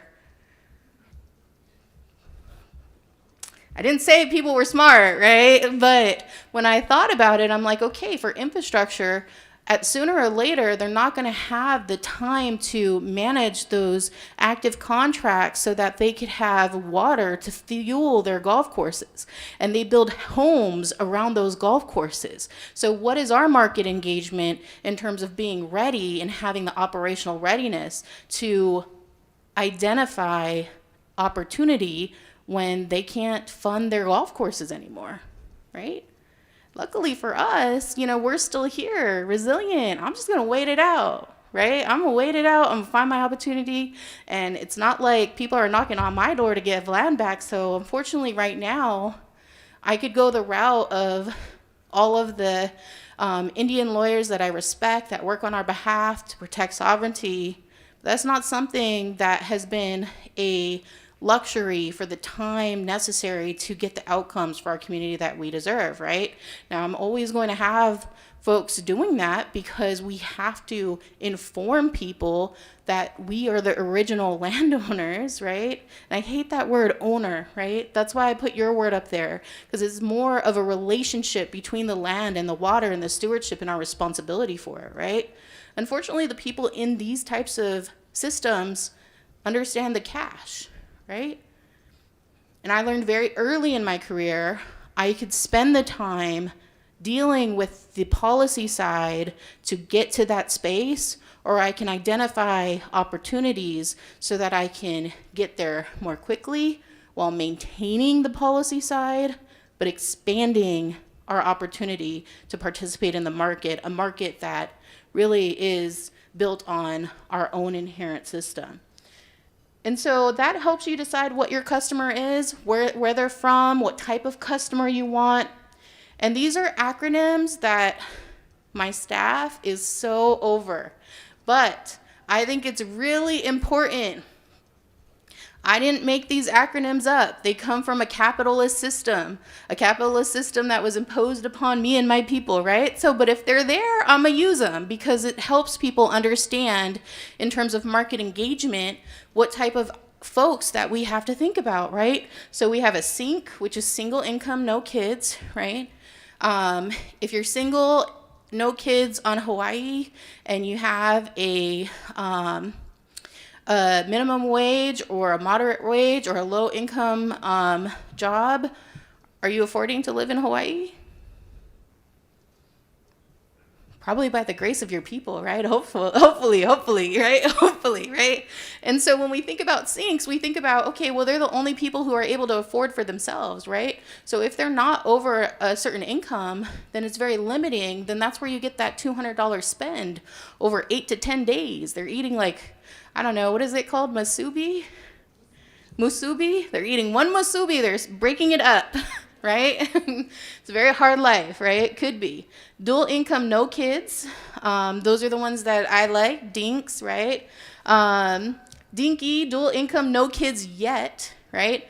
It's hit or miss with there, right? Because when people are planning for a family, what do families require? Money, right? The baby needs the new $2,000 car seat because it's pretty and it's aesthetic and it goes with his room, right? My brother, he's 41 and he just had a newborn. And so these are things that weren't there when he had my first nephew, who's now in the Army and 19, right? So now baby Coda has an aesthetic, right? So they're saving for those car seats. Dual income, no kids yet. Double income, no kids, early retirement. You can see where it goes. So for me, when I think about discretionary income, I think about how folks are going to be able to spend money in my ecosystem when they visit my area. So are they going to drive on my roads? Are they going to drink my water? Are they going to spend at casinos? Are they going to eat? Are they going to try and pack and eat? Are they going to pack a lunch? Do they want to get a tour? All of these things expand those strategic questions. So you might think, oh, I do this. I provide tours for people who bring their families over, but this is a layered discussion because you want to know specifically to the amount of their income how you're going to be able to get that discretionary dollar. You want to know what their time is, how much time they're looking at your space. You want to know how much money and flexible discretionary money that they have, what brings them peace, right? Because usually the people who make the decisions are the people who are buying the vacations, right? Or are buying the experience, and what brings them excitement and entertainment. And then identify, for me, because I look at this at system for scale, then I identify in my portfolio how we can build internal partnerships with our organization, with our friends, and then external partnerships with folks who may not understand the time immemorial piece, and then how we build that so that they do understand, and then we create an identity to say, I like you, but maybe we're not going to work together, right? Or, I like this, but something doesn't feel right.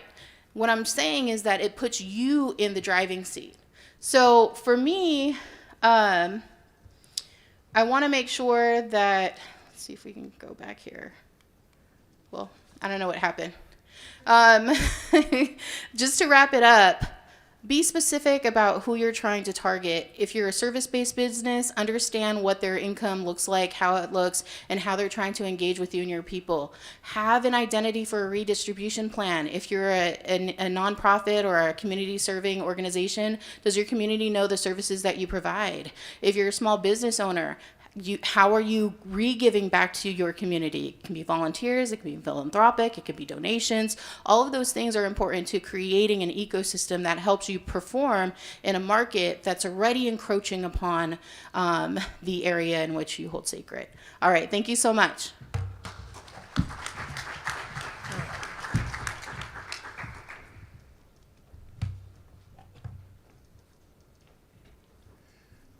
Good morning.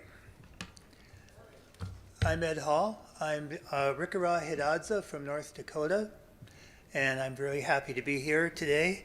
It's a little cold up there. And I live now in Rio Rancho, New Mexico. And I retired from the Bureau of Indian Affairs after over 30 years of service as the tourism coordinator for the Bureau of Indian Affairs. And very proud of my job there and the people there, because I was the coordinator for the implementation of the Native Act. And, that is an instrumental piece of legislation that brings us here today and was mentioned earlier. And I also want to recognize Ms. Fukuda here because they're our extension, our arm here in helping implement the Act with the Native Hawaiian communities.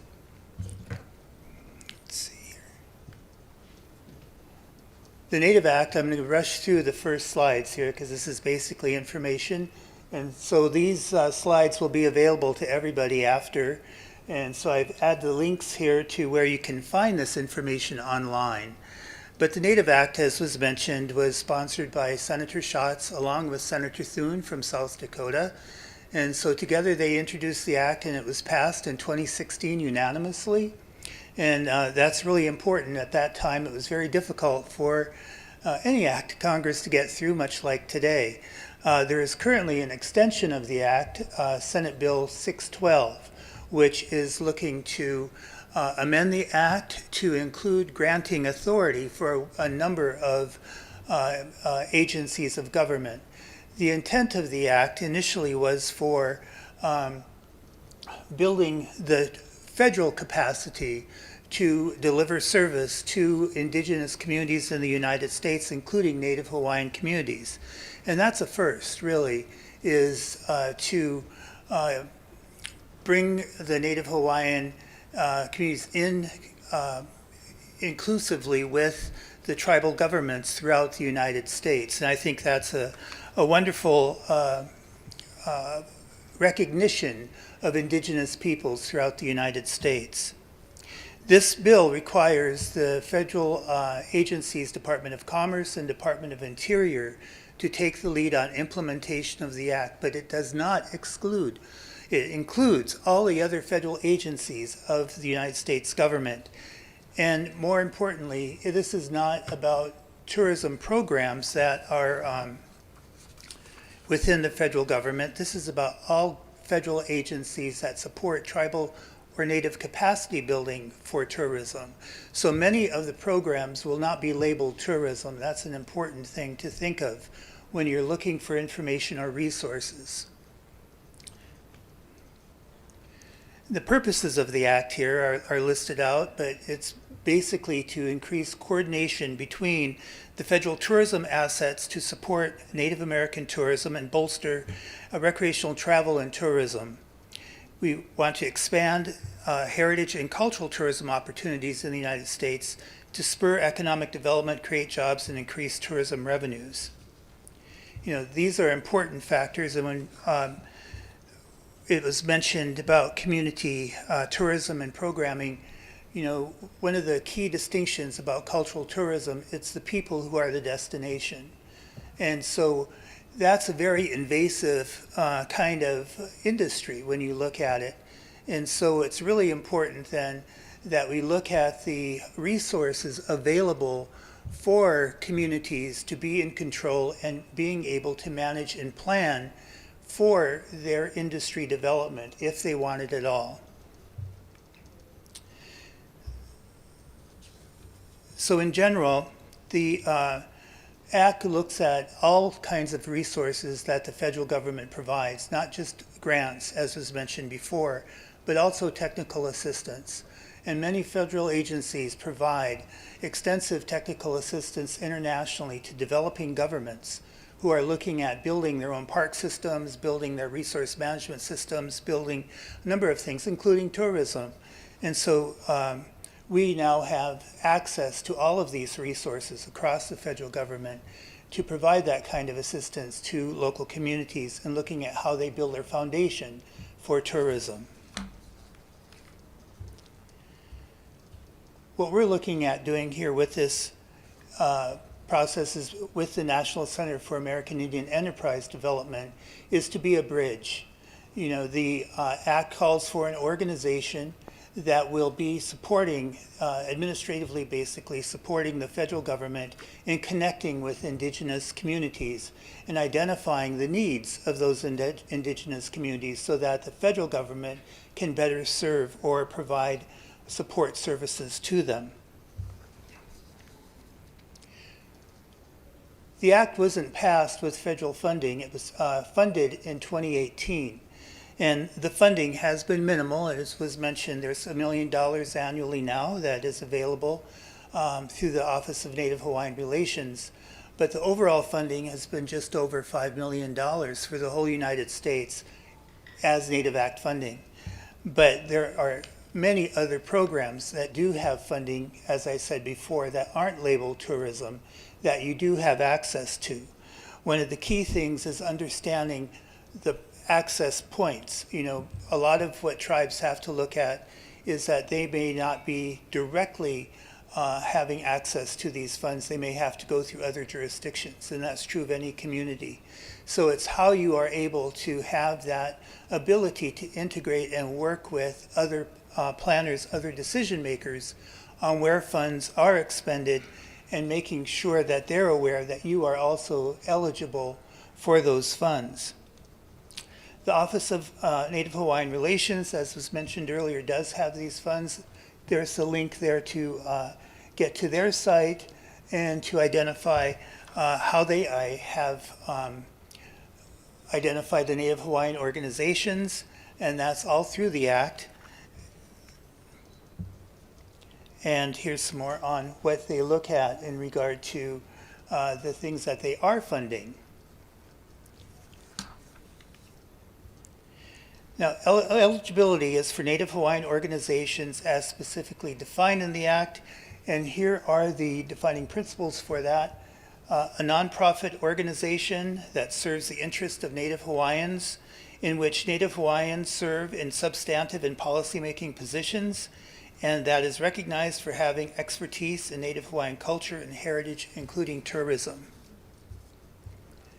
And those are the basic factors for being eligible for the grants under the Office of Native Hawaiian Relations. Now I'm going to talk a little bit about what I've done and what we do in regard to how we prepare and work with Native communities in accessing funds, planning for funds, looking at how they develop their infrastructure for tourism and why that's important.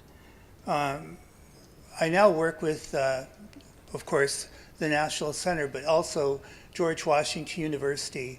And while I was in the federal government, we formed a partnership with the Organization of American States. That is all of the countries throughout the Western Hemisphere and the Department of Interior. Now, the role behind that is to really look at how we work with indigenous peoples throughout the Western Hemisphere and what their needs are in regard to development. And it's pretty common throughout the hemisphere in what the needs are and how we identify how we approach tourism. So the Organization of American States has identified indigenous development as community-based tourism, looking at the communities to develop their destination management planning that is led by forming teams from within. So you identify leadership from within the community, from the sectors that will participate or be impacted directly or indirectly from a tourism economy. And that's a very broad spectrum. Culture, language, foods, traditional knowledge, arts, crafts, medicine, societal norms, music, etc. are also a part of that planning process. Governance, the physical infrastructure, utilities, policing, emergency response, land use planning, policy, and medical are also all a part of this planning process, as well as economic development, your academic institutions, and of course always including youth and senior citizens. So you see, starting with your community on a broad spectrum is an incredibly important foundation for your planning process to begin. And why is that? Because when we look at visiting communities, you want to be able to set the parameters for engagement. And so from that, then you have to be able to do your assessments, which are, of course, listed here. Your experiences, potential experiences, identify your workforce, identify the infrastructure that exists in place, your cultural leaders, and also identifying where you want your tourists to go. Then your strategic partnerships, who you work with in terms of your development, including all of the external governments as well as the coordinating people inside. And then, of course, the federal agencies that provide services and state agencies. Rushing through this here for you. I'm leaving this as an example of a plan that you can access to see what was done in the state of South Dakota. And the state of South Dakota brought all of the 9 tribes of South Dakota together to develop a planning process amongst themselves, and then, of course, with each individual tribe. Their plan is available online, and you can see the process that they went through to build their plan, and most importantly, to see how they set their standards and protocols for the tourism industry. Thank you very much.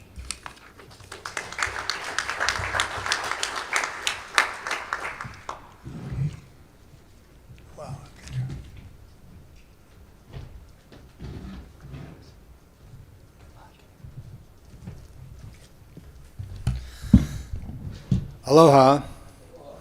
My name's Richard Pizzullo. I'm the Executive Director of Hi'ipaka LLC, also known as Waimea Valley. I'm here today with one of my board members, Bob Lainau, my Director of Operations, Chad Middleton, and I'm here to present some information about Waimea Valley, which we believe is a good example of cultural tourism. And I'm going to start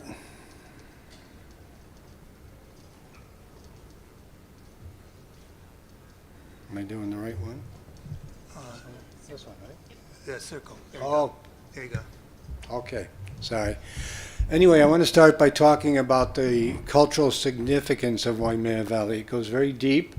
It's believed that the valley was first inhabitants arrived about 1,000 years ago, and at some point it was set aside for Kahuna Nui, or high priest, and the last high priest was Kahuna Nui Heva Heva, and he actually died in the valley in 1837. Now, we also we have 1,870 acres. That's the entire property. It's an ahupuaha, a traditional land division, and the Haleolono site where we reconstructed the actual temples. That carbon dates back to 1450. A little bit about the modern times. It was in private hands until 2003, when it had been approved for housing development. But the community decided that was not going to happen. So the community actually marched on City Hall, got the city council to change their vote, condemn the property, and preserve the site in perpetuity, the valley in perpetuity. Now the city council, or the city, decided that the best organization to manage Waimea Valley, or to own Waimea Valley, would be the Office of Hawaiian Affairs, because of the cultural significance. And here you can see it was about $14 million to purchase the valley. And then in 2008, the Office of Hawaiian Affairs created Hi'ipaka LLC to own and manage Waimea Valley. Our strategic plan, this is our mission statement: to preserve and perpetuate the cultural, human, and natural resources of Waimea Valley for future generations through stewardship and education. We have a strategic plan that involves our board members, our staff, our community. We have an advisory group made up of many members in the community. And from that, we create a business operating plan. Cultural programming is really important to us, especially since Waimea Valley was branded as a waterfall, a place to go swim under a waterfall for a good 50 years. So we're trying to shift the focus away from the waterfall to the cultural history, the cultural significance of the valley, and we do that through a number of programs. Kahiko o Kauhali exhibit, this is a museum-style visit where we have audio narration and displays of what would be in each of those hale. We have our artisan cultural practitioner program. This is where we have 15 artisans stationed throughout the valley. We usually have 2 or 3 every day. And Keala talked about the Hoiki grant. We're a recipient of the Hoiki grant, and that gives our artisans some supplies for them to work with our visitors to do takeaways, to create takeaways. And they demonstrate everything from weaving to holly building to weapon making, so you can see there. Our Ka'apuni o Waimea program. This is a program where our visitors visit 3 cultural sites. They learn the values associated with each site, and if they actually finish all 3 sites, they can earn a pin like the one I'm wearing here, our Ho'okipa Ambassador pin. We also just introduced Aha Hula. This is a program where we bring in top performing halal. And you can see this started in May last year, and we had 36 halal come in. 9 of them were either competed or are competing in Merry Monarch. And this year we're planning on having 72 throughout the year. Our staff do presentations throughout the valley, our cultural staff. They do presentations and demonstrations. We have daily botanical tours from our botanical staff, and we introduced this Kipa Kipa tour last year as well, where it's a behind-the-scenes cultural botanical tour that is led by our cultural program staff, and it's on an electric shuttle. So, some of the other programming, we have an education program, covers K to 12, and we see about 200 schools every year, about 4,000 to 6,000 students. We have a conservation program. On our back acreage, we have about 1,500 acres. We're doing reforestation. And so far, you can see we planted about 30,000 trees and plants. We fenced in about 100 acres. Our business incubator program, funded through A&A. We're in the 3rd year of a 3-year program. We have about 15 participants every year. So this is our last year of the 3-year program. We have a volunteer program where we see about 1,200 volunteers every year. And Kama'aina visitors. Kama'aina are really important to us. One of our strategic priorities is to have a base of Kama'aina visitors. That's the connection to the community. And we heavily discount our admission price. We have annual passes we heavily discount. And we also have a lot of free and discounted Kama'aina days. All the Ali'i holidays, free for Kama'aina. And then we also do a number of special events throughout the year to bring in our Kama'aina. These are mostly geared towards Kama'aina. And of course, our summer concert series, very well known. And actually, the tickets have just gone on sale. You can get a series pass for $50, all 3 concerts, the last Saturday of June, July, and August. Check out our website. And then a number of other activities we have there that, again, are targeted towards our Kama'aina visitors. Financial sustainability, of course, is important.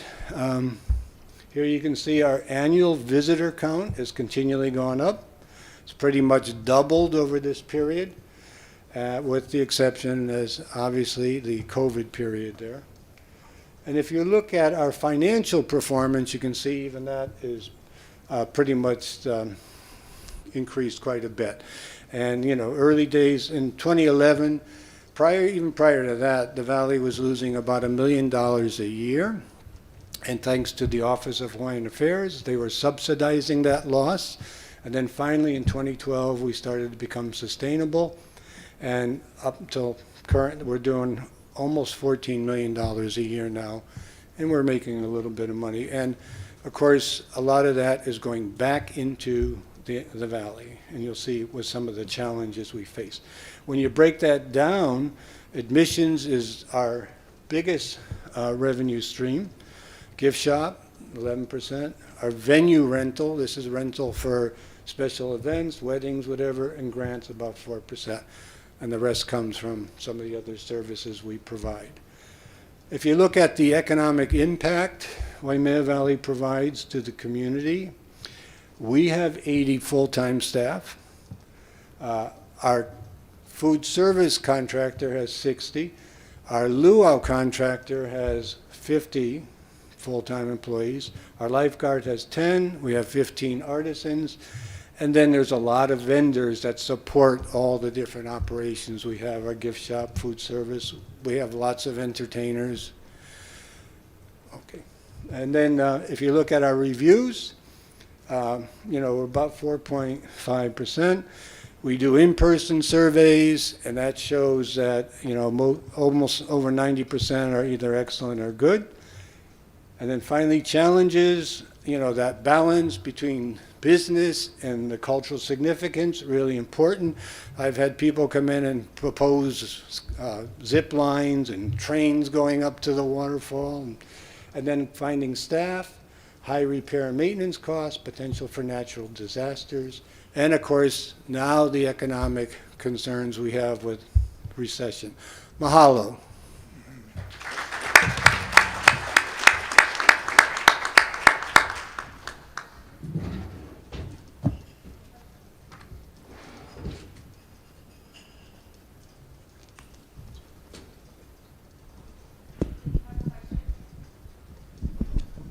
Anybody have questions? Yes. Testing.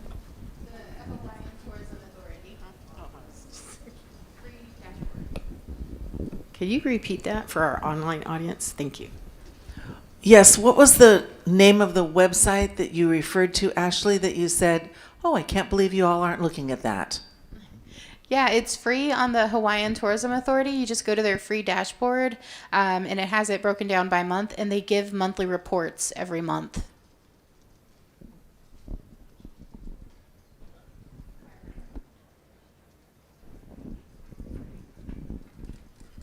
Hi. So I guess my question would be basically all three of you guys. So all of you guys are offering or providing opportunities for cultural practitioners or our knowledge keepers to be able to share their things. Like, what are the biggest struggles that you've had with working with that group of people to interface with visitors? And I guess it'll be any of you guys that want to respond to that. I mean, we have not found, any difficulties. One of our artisans wouldn't wear his shirt, but we were okay with that. But no, really, we, one of the problems we do have is finding artisans. I mean, it's taken us probably 5 years to get to where we're at right now with the 15. And some of our artisans, like some of them are probably, not completely certified. Some are there to talk about our game site and how to play Hawaiian games, right? Where we prefer to have somebody who actually is makes an item, whether it's expert in weaving. We have a kapa maker who is does a good job. She's probably one of our more interesting and viewed artisans. So yeah, I mean, we love our artisans. They all do a great job. They're all really dedicated. Some of them are actually connected to the valley through ancestry. So they don't just talk about their practice or their art form. They talk about their connection to the valley. I think one of the biggest issues we have with cultural tourism is really at the community level, folks deciding what they want to share, what they don't want to share, and who, and when. And I think the ability really to come to an understanding on how to set internal protocols, because I think one of the things that we find with misappropriation or appropriation of cultural knowledge and that kind of thing happens from within first.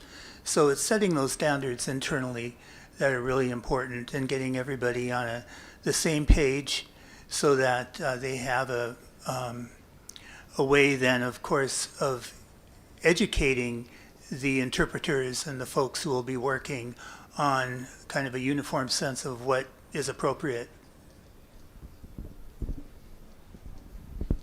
My tribe is very fortunate in that we do have, because we have a very short relationship with the federal government, our federal recognition didn't get settled until 1956. And so a lot of our elders, when they were working through those negotiations, because we had, the Army had been there since the 1800s, 1956, right? We're the nice ones.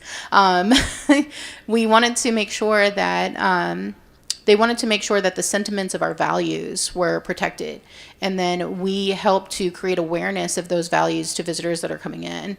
And then internally, our staff work to create safe spaces for artisans, but also act as a buffer to people, because if they're visiting in, they're not going to understand your values right away. And so you'll have folks like me who are able to interface with people who are giving artisans a hard time, like, oh, well, that doesn't look like it's so amazing. Why is it that much money? Or who made this, right? Then and wrong ante, wrong time, right? Like, oh, don't do that, right? So we have to think about how others are engaging in with our community in an appropriate way, and then work to create spaces that uplift our community while also buffering things that could be harmful, and understanding the history behind it too, because of erasure, because of displacement, and because of active termination and assimilation, a lot of our artisans are recuperating art that carries some grief with it, right?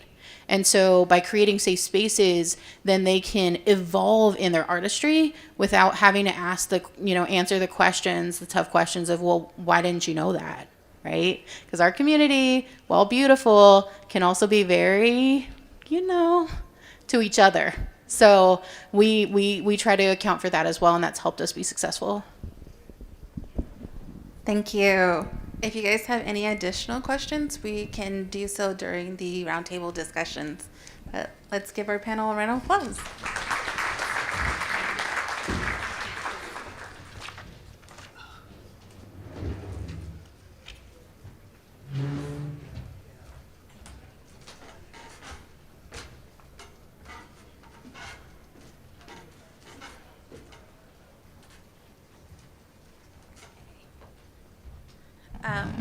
Next, we have our Access to Capital panel. So if you guys could please come up.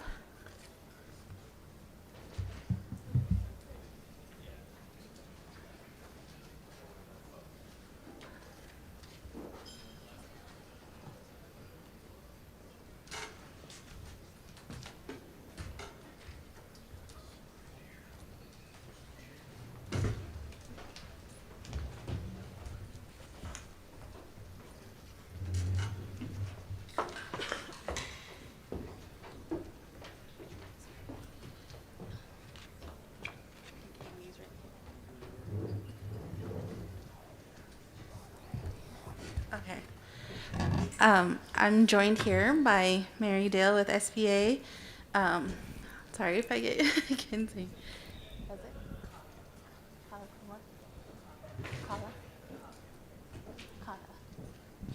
it? Good, sorry. Kalia Krumer, and then Amy Flores. All right, thank you.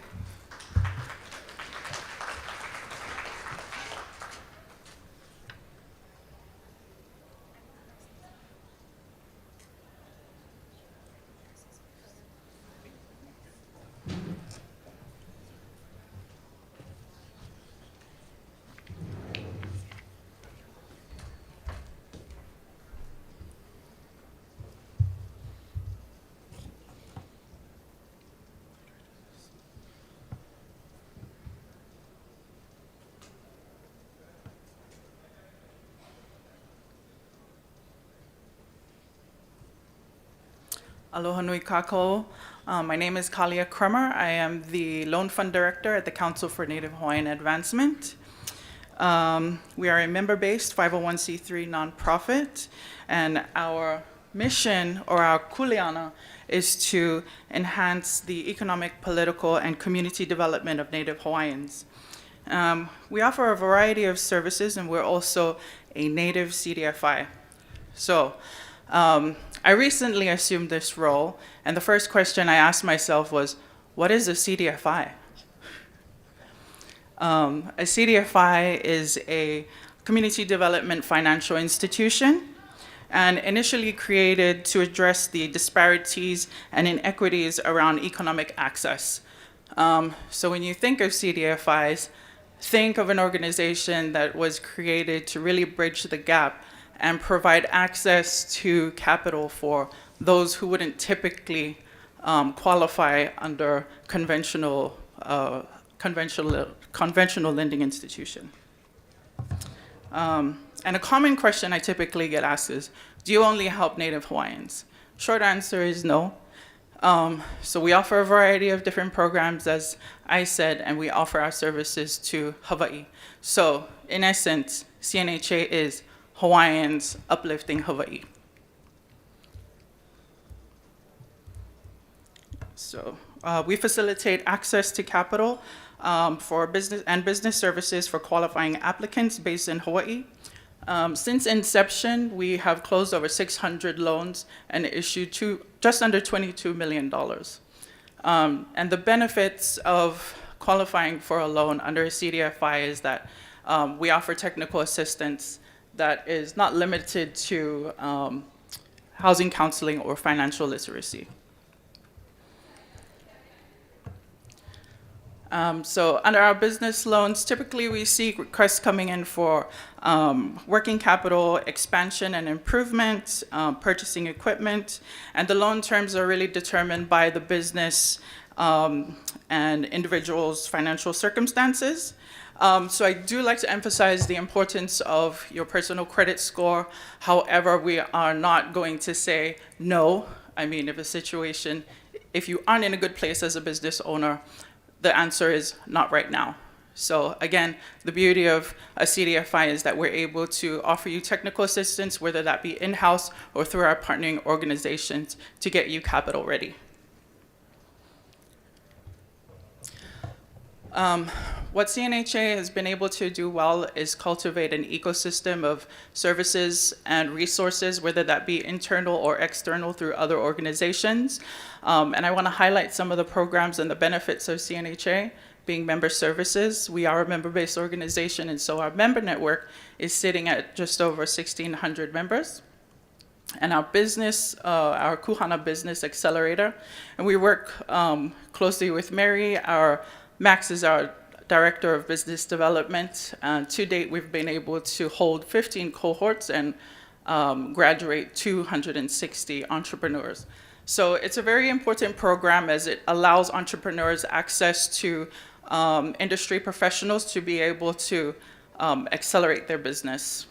We also have our Hawaiian Trades Academy. We've had 47 academies and over 1,000 graduates. Currently running our CDLA licensing academy as well as production and arts, and this program continues to evolve. We also have emergency financial assistance programs that are currently running, and so we've been able to really assist over 23,000 households. All in all, the impact that CNHA has is great. However, like I said, we do lean on other organizations. And so when we talk about the challenge of keeping Hawaiians in Hawaii, keeping households in Hawaii, it's really a collective effort. And we lean on other CDFIs to be able to do so and really make an impact. One business that I want to be able to highlight is Wahine owned. She's locally owned. Her name is Carissa, and she came to us through the Kuhana Business Accelerator. She was able to build a business plan, gain confidence, gain access to the knowledge and resources needed to be able to expand her business. And after she graduated from Kuhana, she came to us at Loan Front. She qualified for a loan, and she was able to purchase another vehicle. She has a tree trimming business. Then she joined our member services. She joined member services, and she was able to become a member of CNHA. And now she has access to over 1,600 businesses and individuals and able to expand on her network. She didn't stop there. This wahine graduated from the Hawaiian Trades Academy with her CDLA license. So now she's able to operate her own tree trimming truck. So it's amazing the work that we can do with all the services that we provide, both internally and externally. Mahalo.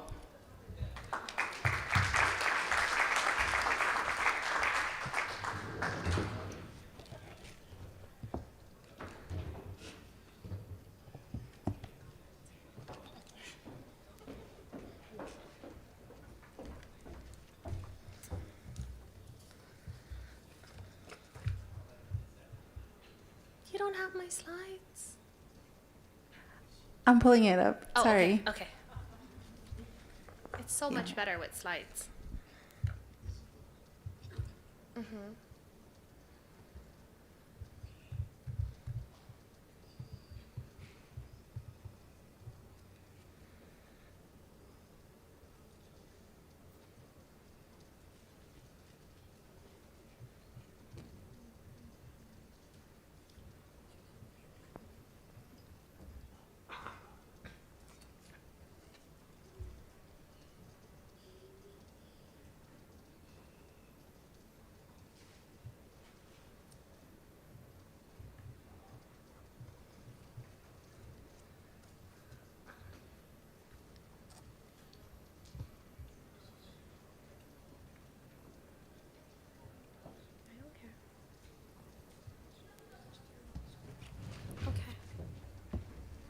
We're going to switch because I have no slides. I have nothing.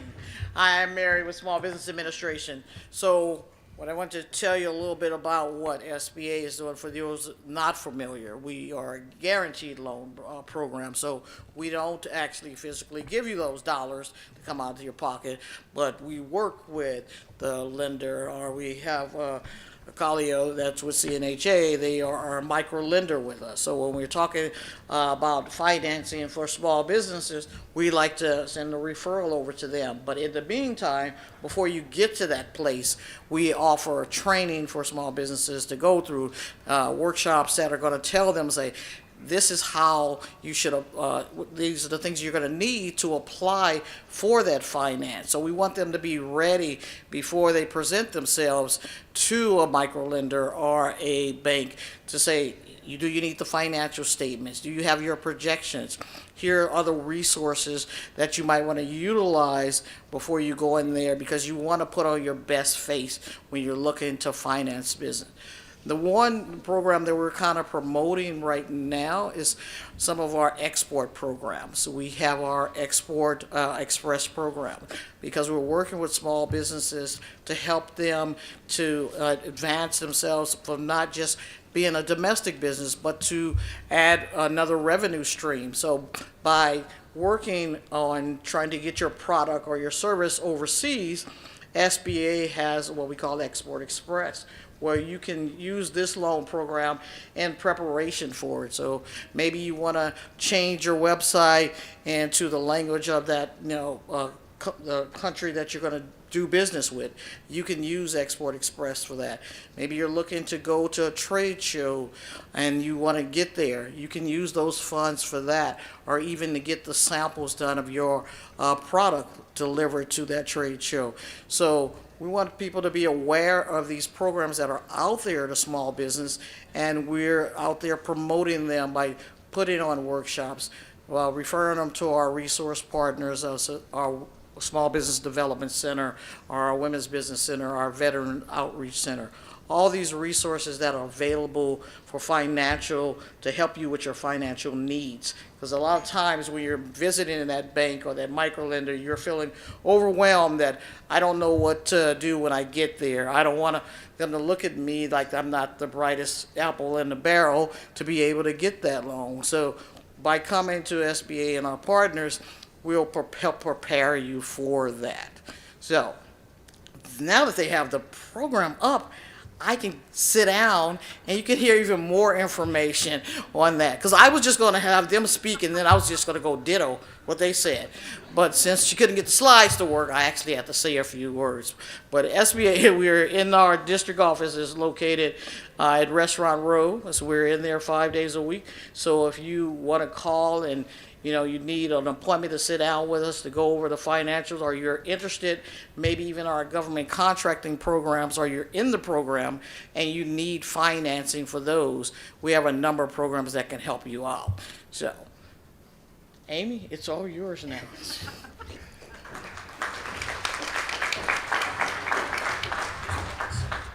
That's funny. Awesome. Is it afternoon? Nope, it's still morning. Good morning, everyone. I'm Amy Flores. I'm with Central Pacific Bank. My bio is in the thing, but I was a business banking officer helping business customers obtain financing for over 8 years. So We're going to be talking a little bit about accessing capital for growth. We can go to the next slide. There's a clicker. I can do it myself. Got it. You gotta work for this, Amy. So that's me. Ways to fund your business. So it's a number one question that businesses often kind of need to know. Oftentimes they assume that I'm going to start a business and I'm going to get a grant, or I'm going to start a business and I'm going to fund it myself, or I'm going to start a business and I'm going to ask a family member, or they kind of just look at one particular way. There's multiple ways that businesses can fund it. Of course, they can use money from their own pocket. They can use vendors or suppliers' pockets. You can use investors. You can borrow from family or friends, life insurance, charge cards, retirement plans. These are all options. They're not always the best solutions based on your particular need. And then, of course, there's always financial institutions where we're going to focus on the conversation today.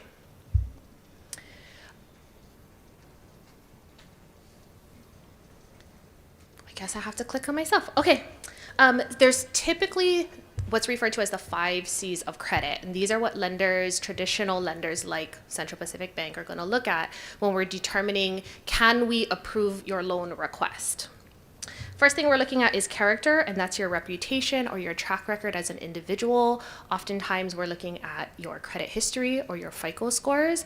I have to say, as mentioned previously, it's extremely important as a business owner to maintain good, solid, clean credit history. If you're coming to a lender, there's recent delinquencies, charge-offs, bankruptcies, those things can definitely have a huge impact on abilities for us to do financing. Next thing we're going to be looking at is capital, and capital looks at the assets and net worth that could be used to repay the loan, so it's just additional things that you might have personally. We're looking at capacity. I have my notes here. Ability to repay, so this is income that you have maybe outside of the business or as a result of the business, and also any debts that you have. We're going to be looking at collateral. So this is any collateral that you're putting up in the event that we need it for the loan. Not every type of loan is going to need collateral. Sometimes they're unsecured. Sometimes they're going to be collateral in the form of cash. Sometimes it will be an asset that you're putting up. Maybe it's a vehicle, tractor, trailer, something. And then there's conditions. So these are factors related to economic conditions that may impact. There's a lot of things going on right now. COVID was something that was an economic impact to many, many businesses, not just specific ones. That was like a big whammy.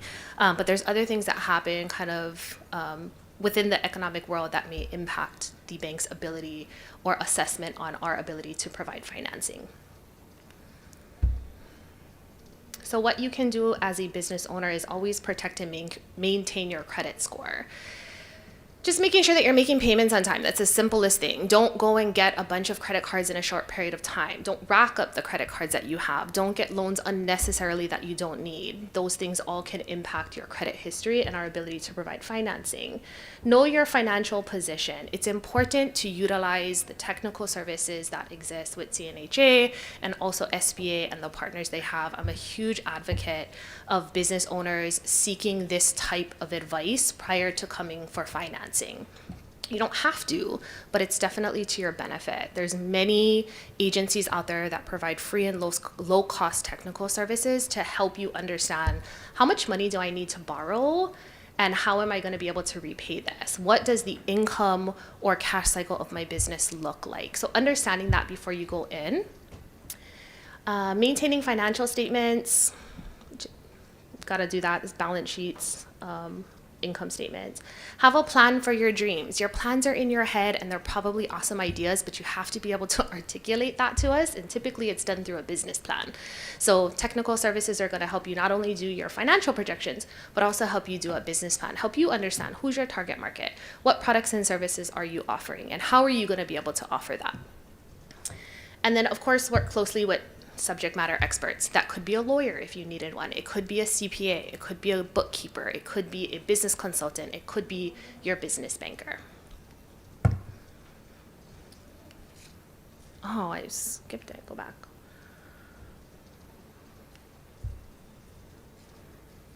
All right, relationships typically matter It's very important that the person that you're working with or your lender understands you and your business and what it is that you're trying to achieve. Doesn't mean that just because they, like you and you're a nice person that they're going to be able to approve your loan, but it helps, right? We want to be able to have a good relationship and understand and trust the person that we're working with. I want to say it's very important to not wait until you need financing. I can't tell you how many times businesses have walked in the door and said, I have a huge contract and I need funding and be able to purchase this item by next week. It's very hard for lenders to move that quick in most situations, especially if we're having to analyze a series of things to determine if we're able to even approve that loan. So if you have an expectation of a contract coming up and you're going to need funding for that, the sooner that you can talk to your banker, the better. Be prepared to share details. The more we know, we can help. And then, of course, bankers play a vital role in helping obtain financing. What types of financing do people typically get? There's a bunch of different things out there, but in a nutshell, it's short-term and long-term. Short-term is typically repaid over less than a year. Long-term is typically repaid over a year. These are just general assumptions. Advantages of term loans is there one lump sum payment paid back over time, similar to that of a car loan. You get the loan one time here and you have monthly payments over a period of time. There's no additional advances that can be made throughout the life of that loan. These are good for fixed long-term assets. We also have lines of credit, and these are become very, very popular in the world of businesses, where everyone who walks in the door says they want a line of credit, and almost every type of business should have some form or access to a line of credit because it's used for revolving. You need to buy something, but you're gonna pay it back next month or in 2 months or in 3 months, right? If you're a seasonal type of business where you're selling items, most or bulk of your items in a particular season of the year, maybe you need to buy all that inventory up front, or there's a bulk sale, and then you're going to pay it back over that seasonal period. So lines of credit play a valuable role in a business life cycle, but they're not the end-all be-all, and they shouldn't be the only option that a business has when it comes to financing. And knowing the difference between the loans and the lines and understanding what you need each one for and how it might be able to help a business is good. We love Mary and we love the SBA. So as Mary mentioned that their role provides a guarantee to the bank, and that's what it does. And so typically with SBA lending, what you'll do is you'll come to a lender like Central Pacific Bank and you'll say, hey, Central Pacific Bank, I need a loan for my business. And we'll say, okay, we kind of analyze your request and we might say, hey, because it's a startup, maybe it's a high-risk business or industry, or the financial projections you were not quite certain, that we'll utilize SBA to provide a guarantee for your loan. It's just additional collateral support in the event things don't go as planned and Central Pacific Bank doesn't get paid. So it just provides a reduced risk to the lender, but it doesn't necessarily make a no a yes. So just to know that you still have to we still as a lender are going to analyze the 5 C's of credit in our determination of approving that request. But SBA is an awesome way for us to provide additional support to businesses that maybe we wouldn't otherwise have been able to help. Common requirements businesses need, very simple, have business formation documents such as your registration, your GE, EIN, things like that. Oftentimes you'll need last 2 years of tax returns. In a situation where you're a startup, we're gonna need projections. Beneficial ownership, that's just who owns the company. Those are the individuals that we need to speak with. And then we oftentimes request or require personal guarantees. So that means that although your business is the borrower of the funds, you as the owner, or if there's multiple owners, they would provide a personal guarantee. In the event the business cannot make the payment, you as the owner are going to be required to make that payment. You can now apply for Central Pacific Bank business loans online, and they ain't kidding. So that's our website there if you wanted to scan it. Of course, our marketing loves to throw these types of things in here, but Central Pacific Bank has been around for 70 years. We believe in big dreams, and we definitely support small businesses in Hawaii, and we've done it Utilizing SBA, we've been the SBA Lender of the Year 16 times since 2007. We have a small business resource called CPB Rising Tide, and you can register for free as a business owner. We do also have We by Rising Tide, that's our women entrepreneurs program that supports small businesses that are majority women owned. That's an awesome one. And then we've been named #1 by Forbes Best in-state bank in 2024. That's it.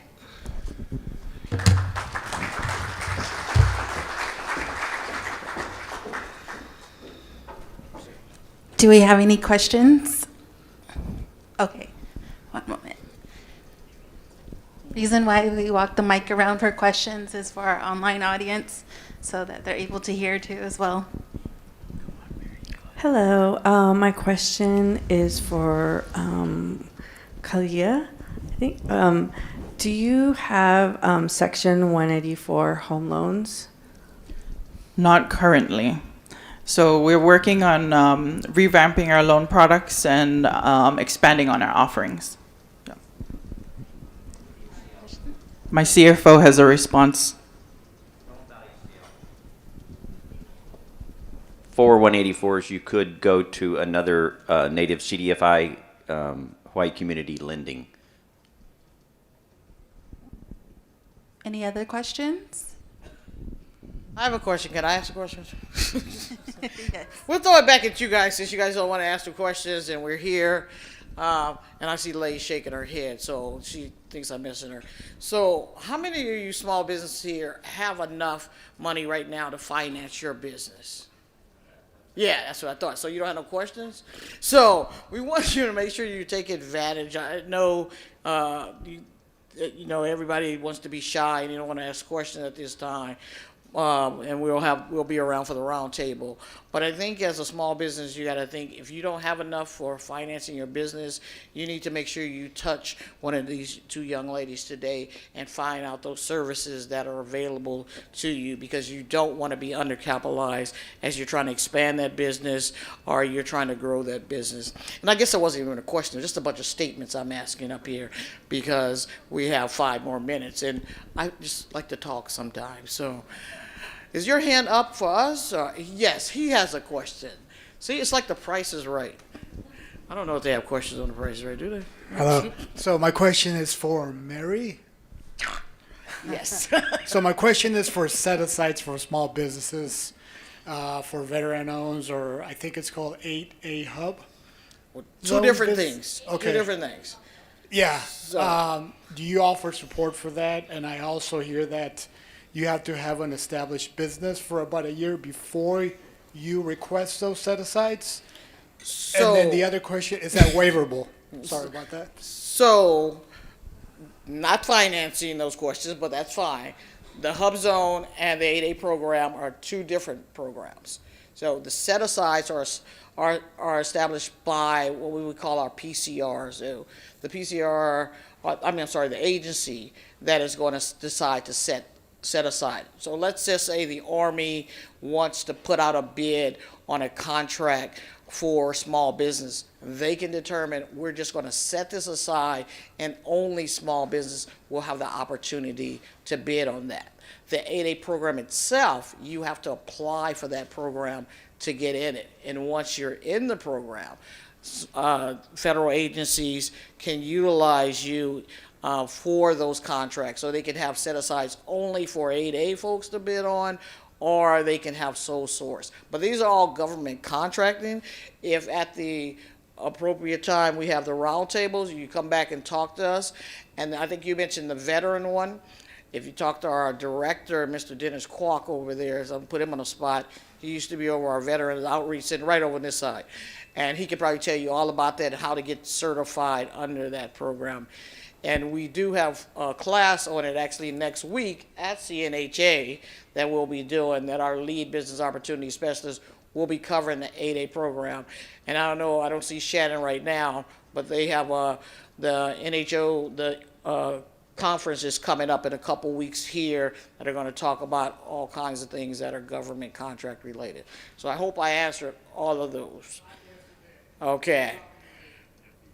Thank you. Did I get a treat for, because I'm like, I'm sorry.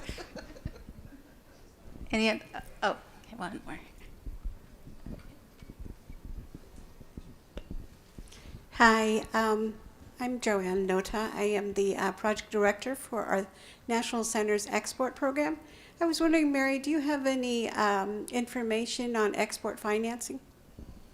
Sure, we can email that to you guys and you can get it out to all your participants, but we have 3 programs on exporting. So it's the Export Express loan program, our international trade, and the export working capital. And we just have a brand new one that's just the working capital that can be used for export or your domestic one. So we can send that information and get it out, and then you can get it out to all the participants. We're all about export. Any more questions? Any more? Okay. All right. Well, thank you so much. Thank you. Let's give you guys a hand.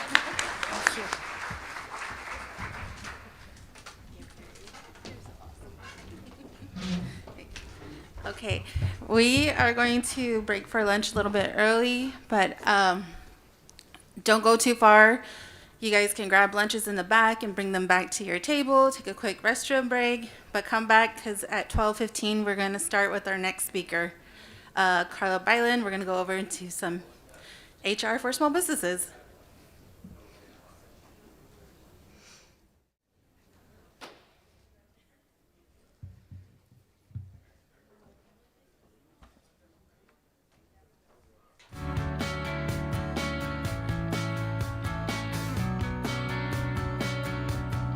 I love the word knowledge share because it's not always just sitting in a room, you know, receiving the knowledge. It's like you're also part of the conversation and sharing the knowledge as well.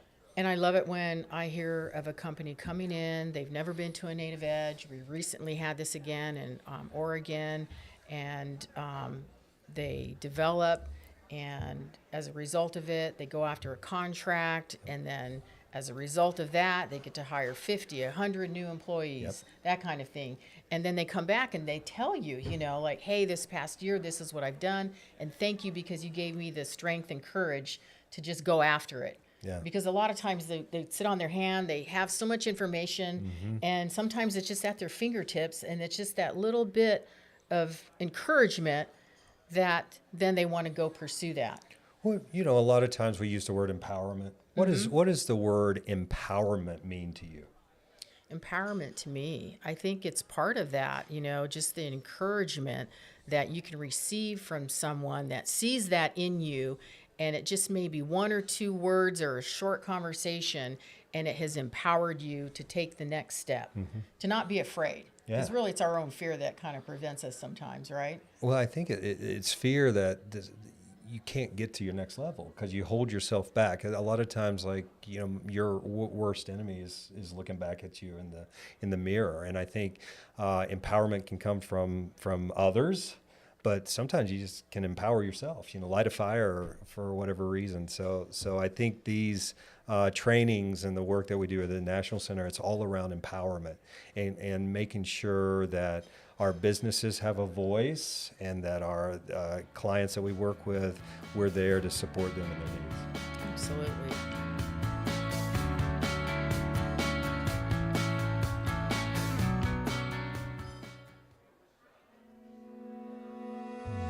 I grew up here in the community, lived here all my life.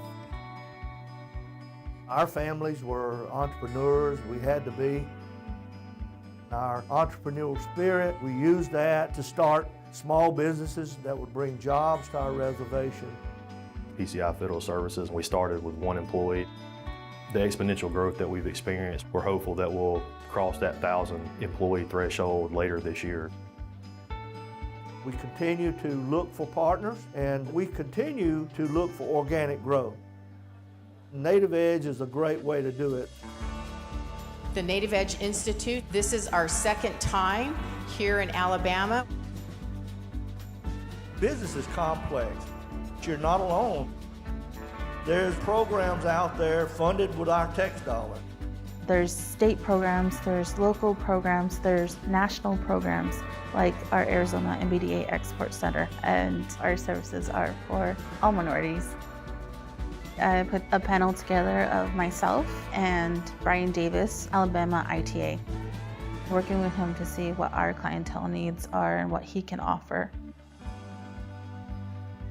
Using SBA's programs, Hub Zone, Apex Centers, Minority Business Development Centers. These programs alone help me leverage into working with prime contractors and being prime to the government. Opportunities like this, getting to interact with a lot of business owners, just provides so many different networking opportunities that can really help a business exponentially.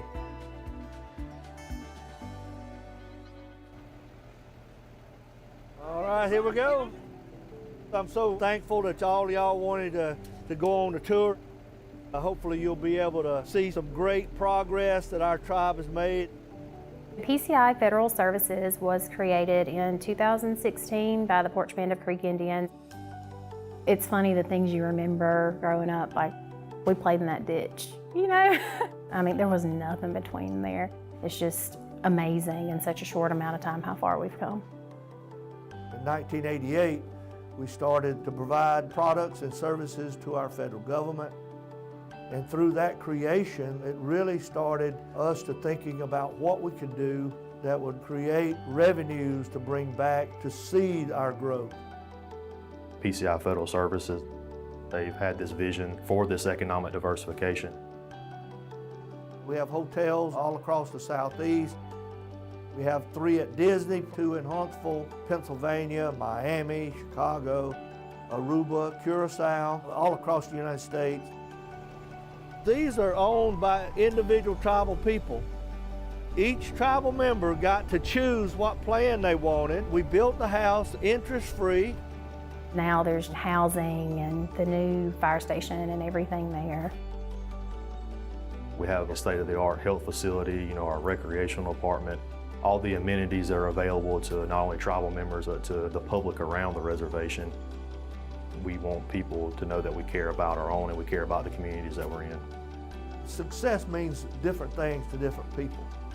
We create jobs that can sustain a family and provide good health care. We want to share our story, share our lessons learned.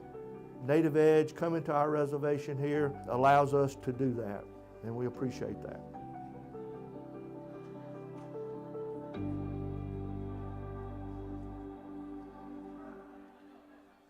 We just want to welcome you and thank you so much for being here in this amazing space. Thank you for joining us. Great information to improve Indian country. Today we're in New York City at the beautiful Hard Rock Hotel owned by the Seminole Tribe. There's some lucky attendees that are here today. They're getting the first-hand experience of what a Native Edge Institute is. It's important to attend events like the Native Edge Institutes because of the resources that are here. Networking is always a big part of any event that we do at the National Center. We like to pride ourselves in being the #1 connector in Indian country and for Indian country. So we're able to connect these different tribal nations to each other because we're everywhere in contact with everyone. We see what someone on the West Coast is doing versus someone on the East Coast isn't aware. So person A has something that person B needs, and we're able to connect those people. And our goal is to expand globally. I'd really like to see our tribal enterprises and our Indian-owned businesses selling to the world and doing trade with the world. I've been with the National Center since 1980. We're one of the first Native American government marketing assistance programs to introduce the 8A program to the Native American community. We've pretty much been there since the beginning. And my tribe's super active with the National Center, calling, asking for consultation. They're looking into working with our export team on exporting rice and doing their agriculture. For me, the 39 tribes in Oklahoma, we all have tourism groups. It would even be more beneficial to us if we had a museum. And the National Center, especially with the exports, could definitely get us there. They're going to Africa soon. They're doing great things. We're going to South Africa and we're going to Ghana, and we're going to be meeting with businesses who are looking into importing and exporting. This being the first mission is pretty exciting. We're going to see what opportunities there are, and we can bring them back to our clients. You know, economic development, we think about it as a circular economy. How can we share more of the resources that we have and expand on that and build it? Our goal is to create more opportunities for investment into tribal communities and Native-led nonprofits. And we do that by advocating and working with tribal leaders and Native-led nonprofits. Whenever you support a Native business or a tribally owned enterprise, that money doesn't go into the pocket of one person, of like a millionaire or billionaire. It goes into the pockets of the community. These tribes are assisting the local communities, the surrounding towns, the state that they reside in. Even though it's a sovereign nation within the state, they still provide financial assistance to the state by providing those jobs and supporting the local economies. A system that has made tribes dependent. If we're allowed to be creative and to bring into our culture, elevate tribal ecological knowledge, then the outcomes will look quite different. A lot of the communities that I went to when I was younger, you go there now and you see the growth, and that growth comes from the economic development that these tribes have done. Being able to provide resources and be an organization that can help move tribes and the businesses into their next level, that's something that I really enjoy. We have clients that have been clients for years, and they've just pivoted and grown their businesses into other arenas. So I would love to see small business owners just reaching their goals. And if we can be a part of that, sign me up.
I love the word knowledge share, because it's not always just sitting in a room, you know, receiving the knowledge. It's like you're also part of the conversation and sharing the knowledge as well.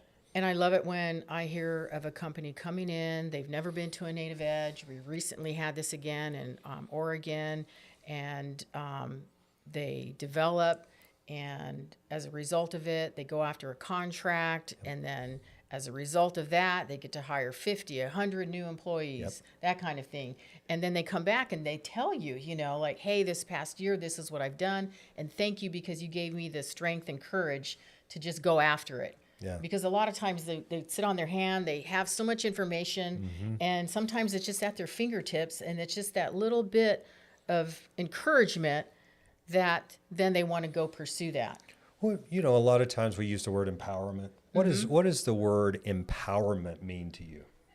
Empowerment to me, I think it's part of that, you know, just the encouragement that you can receive from someone that sees that in you, and it just may be one or two words or a short conversation, and it has empowered you to take the next step, to not be afraid. Because really it's our own fear that kind of prevents us sometimes, right? Well, I think it's fear that you can't get to your next level because you hold yourself back. A lot of times, like, you know, your worst enemy is looking back at you in the mirror. And I think empowerment can come from others, but sometimes you just can empower yourself, light a fire for whatever reason. So I think these trainings and the work that we do at the National Center, it's all around empowerment and making sure that our businesses have a voice and that our clients that we work with, we're there to support them in their needs. Absolutely.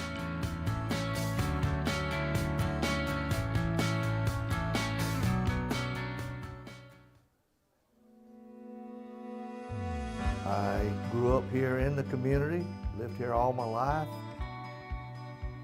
Our families were entrepreneurs, we had to be. Our entrepreneurial spirit, we used that to start small businesses that would bring jobs to our reservation. PCI Federal Services, we started with 1 employee. The exponential growth that we've experienced, we're hopeful that we'll cross that 1,000 employee threshold later this year. We continue to look for partners and we continue to look for organic growth. Native Edge is a great way to do it. The Native Edge Institute, this is our second time here in Alabama. Business is complex. You're not alone. There's programs out there funded with our tax dollars. There's state programs, there's local programs, there's national programs like our Arizona MBDA Export Center, and our services are for all minorities. I put a panel together of myself and Brian Davis, Alabama ITA, working with him to see what our clientele needs are and what he can offer. Using SBA's programs, Hub Zone, Apex Centers, Minority Business Development Centers. These programs alone help me leverage into working with prime contractors and being prime to the government. Opportunities like this, getting to interact with a lot of business owners, just provides so many different networking opportunities that can really help a business exponentially.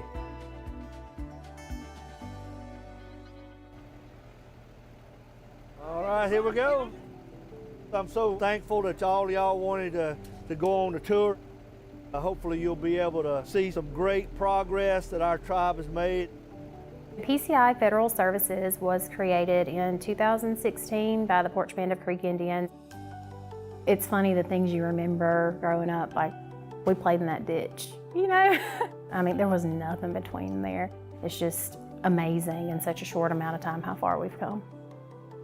In 1988, we started to provide products and services to our federal government. And through that creation, it really started us to thinking about what we could do that would create revenues to bring back to seed our growth. PCI Federal Services, they've had this vision for this economic diversification. We have hotels all across the Southeast. We have 3 at Disney, 2 in Huntsville, Pennsylvania, Miami, Chicago, Aruba, Curacao, all across the United States. These are owned by individual tribal people. Each tribal member got to choose what plan they wanted. We built the house interest-free. Now there's housing and the new fire station and everything there.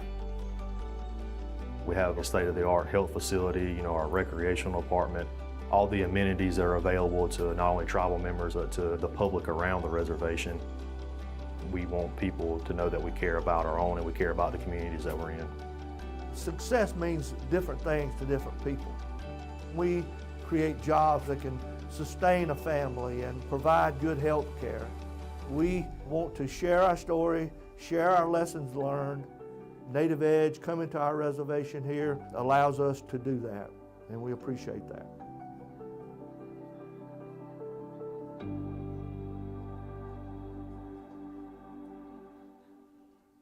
We just want to welcome you and thank you so much for being here in this amazing space. Kat, thank you for joining us. Great information to improve Indian country.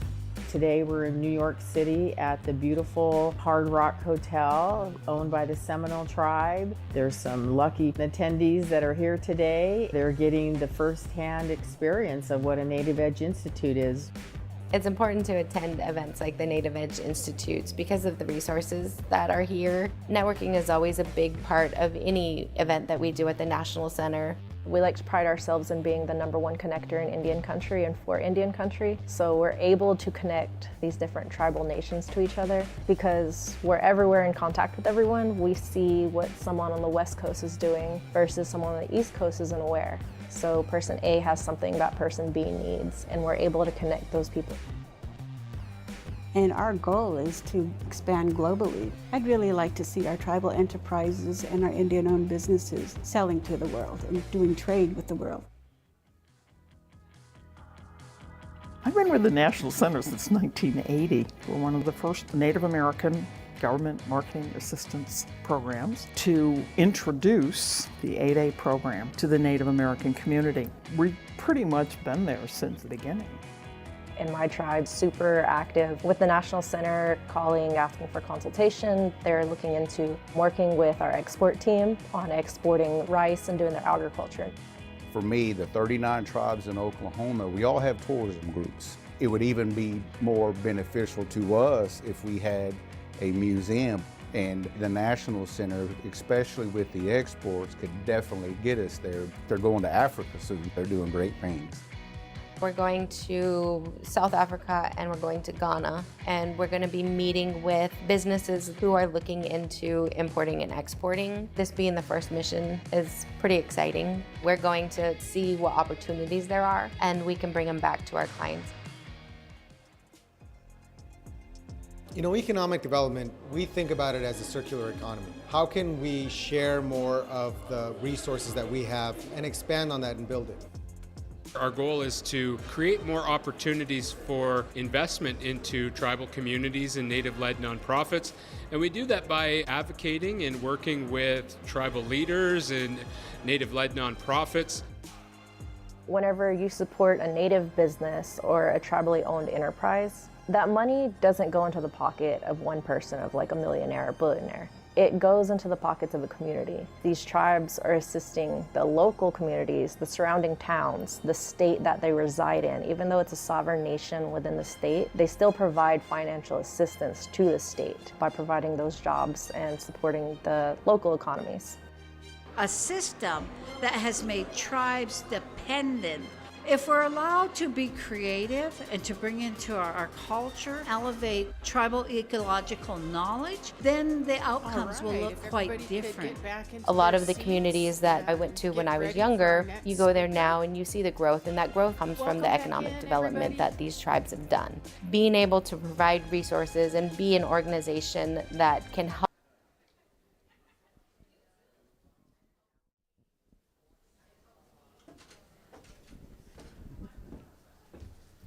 Okay, great. Again, Yvette Fielder with the National Center as a program director. I'd like to introduce my friend, Miss Carla Byland. Come on up, Carla. We're going to get started on her session about human resources. I know she keeps busy with a lot of businesses and organizations with her small business. We met several years ago in Vegas, and she will tell you where she's from, and pay attention because it could save you probably millions of dollars, right? Yes, All right. absolutely. Give a round of applause for Carla. Thank you. Thank you, Yvette. Okay, I'm notorious for spilling water up here, so I'm going to put that over there. Aloha. Bojo Nikan. My name is Carla Mecca Byland. I am a tribal member. I'm a member of the Citizen Potawatomi Nation out of Shawnee, Oklahoma. My Potawatomi name is Paneshe Bimashe, which means bird who soars. And so I named my company Soaring Bird Solutions. My aunt gave me that name, and when she gave me the name, I was like, well, she didn't give me bird who hangs around in the bird bath all day, or bird who sits on a wire and sings. She gave me bird who soars. So I took that as a challenge that I had to do great things in my life, and I'm still trying to do that. So anyway, I'm going to talk to you a little bit about human resources for organizations. I have been doing human resources. In your handout it says over 20 years, but let's be honest, it's been over 30 years. I'm just trying not to age myself too much, but it's been a minute. In 2015, I started my own HR consulting business, so this is our 10th year in business. I'm one of those fortunate small businesses that has been helped by the SBA. So I don't know where's my, oh, this is my clicker. I have a clicker. Yay! Okay, so we're going to talk about HR.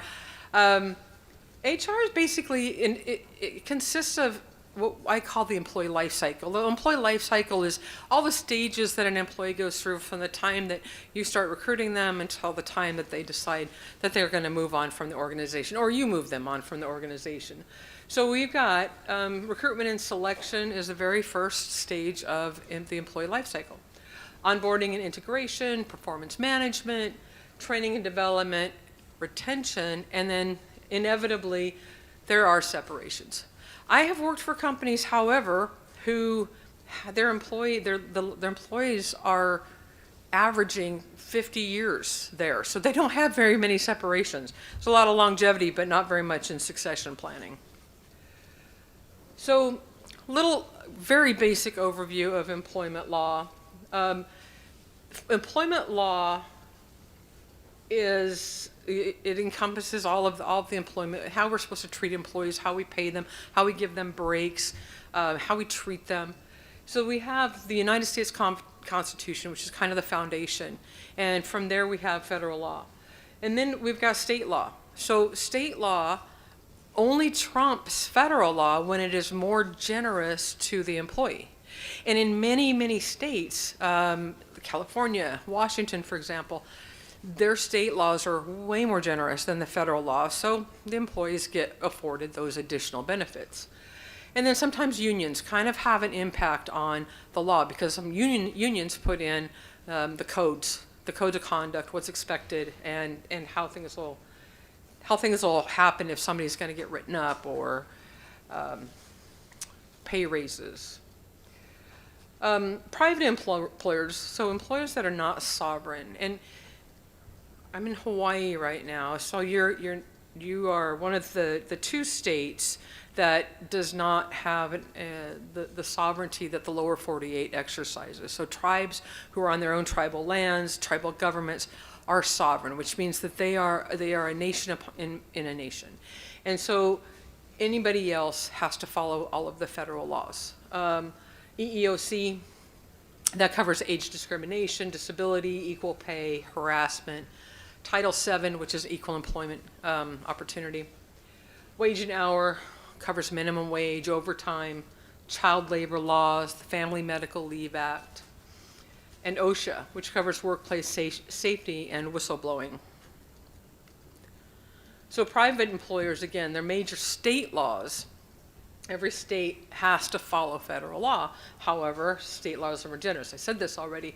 Minimum wage, FMLA, FLSA, and something else that we're seeing a lot of, and that's cannabis, the legalization of cannabis. A lot of states have legalized it, but it's illegal at the federal level, which creates a real conundrum for employers who are grant funded because they have to follow federal laws for grants, but they live in states where it's legal.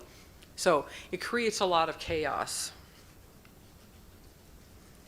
So tribal employment law, again, for tribal nations who are operating on a tribal reservation, they're considered to be sovereign. They're considered to be able to set their own terms and conditions of how they run their government. There's a couple of federal laws that they're specifically exempt from, and then there's many federal laws where the federal government's just quiet about. We call it silent on applicability. Unique about tribal HR, whether you are a tribe in the lower 48 or whether you are Native Hawaiian or Alaska Native, is culture. You know, tradition and culture, how do we incorporate those into our standard business models? So the goal of tribal sovereignty is to be self-determined. So there are certain things that the federal government just cannot have a say in. One thing is enrollment in tribes. There's a case in New Mexico where a woman who married somebody outside the tribe, her child was not eligible to be enrolled in the tribe, based on their requirements, their rules and regulations. She took them to court, and the federal court said, nope, we don't get involved in that. The tribe has set their own conditions. So that's self-determination. So foundations of tribal law are just a little bit different. We have the tribal constitution, and hopefully every tribe has set their own constitution. We have the tribal employment codes. We have TARO, which is Tribal Employment Regulatory Office, which usually oversees and makes sure that tribes are operating the way that they're supposed to be. So for non-sovereign, all federal laws and all state laws apply. For sovereign, federal laws, everything is silent except for the ADA and Title VII, which is the non-discrimination. Those are explicitly exempted from the federal law. Tribes are. Tribes do not have to follow state law. So the state laws, and I'm going to give you an example. When the states started raising the minimum wage, the federal government's still at like a ridiculous number, like $7.40 or something. I can't remember what the exact number. And some tribes started having to match what the state was doing. And there's some states that were very aggressive. Washington State is one of them, very aggressive with raising their minimum wage. Well, tribes didn't have to match the state because they don't have to follow state law. But guess what? They had to match the competition. Everybody else is raising their minimum wage, and if they were going to recruit and retain employees, they had to raise it too. But they don't have to follow it. I took a quick look at for Native Hawaiians, and there's no laws that are specifically protecting Native Hawaiians. However, there are two laws, the Hawaii Fair Employment Practices Act, which prohibits discrimination based on ancestry. And then there's the Workforce Innovation and Opportunity Act, which provides funding and resources to provide employment and training for Native Hawaiians. So in our sovereign world, Indian preference entitled tribal members first preference. So tribal members get first choice in employment, training, contracting. And it's not that simple. It isn't just like you're a tribal member, you're going to be the president, you're a tribal member, you're going to be the vice. They still have to meet the qualifications of the job. But tribal members, first consideration in employment, training, contracting, subcontracting, business opportunities. And here's something that a lot of people say, well, that's racial. That's racist. How can you say they get first choice? It's not a racial preference. It's a political preference. If I am in Switzerland looking for a job, I'm not going to complain that the Swiss get the first shot at the job. That's their nation. That's who gets the first shot. In a tribe, that's the nation. Those are citizens of the tribe. And so it's political, not racial, and there's been several court cases that have basically explored and proven that. So Tribal Employment Code defines the terms and conditions of the employment relationship, applies those rules to people, places, and things. Tribe defines the rules for the creation of employment code, regulations, handbooks, policies, and procedures. So how does culture and tradition fit in? Well, that's an interesting question because I've worked with over 40 tribes, and this question comes up every single time. How do we incorporate our culture and our traditions into our company? Well, it's called branding. You brand your company. You brand your company based on your culture and traditions. When you bring employees on for new hire orientation, teach them about the history. What is the history of your people? How did you come to be where you are? It inspires pride. It lets them know who they're working for. In your policies may reflect some of your traditions. Some New Mexico tribes have an annual feast day. Well, maybe actually more than one day. But all tribal members are expected to participate. But most handbooks don't allow for them to have, cultural days off. But we can give cultural days off. Guess what? As a company, we can decide we want to do more than what we are required to do. So in a lot of the companies, and a lot of the tribes and tribal business I've worked with, we employ a cultural day off or two. however many we think we need. And anybody can take that to do something that is reflective of their religion or their culture. But most importantly, it's important that employees always know who they work for. They understand and can be proud of the rich history and how far we have come as a people. Recruitment and selection. So there's basically 3 steps. There's pre-recruitment, there's recruitment and sourcing, and then there's selection. So the pre-recruitment means you need to analyze your labor needs. You don't want to just like hire people willy-nilly. We were talking earlier about managing your budget, forecasting, knowing what you're going to be paying in the next year. So you have to look at what your demand forecast is. What staffing level are you going to need in order to support your business functions? And then you have to take into account, is there going to be turnover? Do you have natural turnover? Should you hire more than what you need because there's going to be some attrition? You have people who are going to retire. Do you have people on the horizon that are going to retire? It's a really smart idea to have a succession plan if they are a key employee. Have a plan in place of who's going to replace them before they leave. Because after they leave, it's too late. After they leave, now we're scrambling. Because when you have people who leave, you lose that historical knowledge. KSAs means knowledge, skills, and abilities. Those are lost. So demand forecast, supply forecast. How many people internally are available? Do we have people that we can promote up? How many people do we have externally? Are we in an employee-rich environment where we have 20 people a day knocking on our door going, "Can I have a job?" Or are we in a rural environment where we're begging people to drive out to our rural location and work for us? So what is our availability? What does the future labor look like? What kind of training and development are we going to need to do in order to get people where they need to be to manage our businesses? And a gap analysis is simply the demand minus the supply. If your demand is higher than your supply, you have a gap. So you need to create a strategy. And one strategy is retention. If you have high turnover, why do you have high turnover? What can you do to reduce that turnover so you retain your employees? Maybe reorganization. Maybe you are top heavy. Maybe you have too many people in middle management. Or maybe you have one employee who supervises 20 and you've got another one who supervises 1. Maybe we need to kind of redistribute this span of control. Redesign, another strategy obviously is recruitment. Workforce development, that's internal career development for the people that are already there. Identify your potentials, create a workforce development plan or a career development strategy, and develop them up. Internal training and then succession planning. I talked about that earlier. Succession planning is planning for the future, understanding that people will retire and you need to have a plan in place.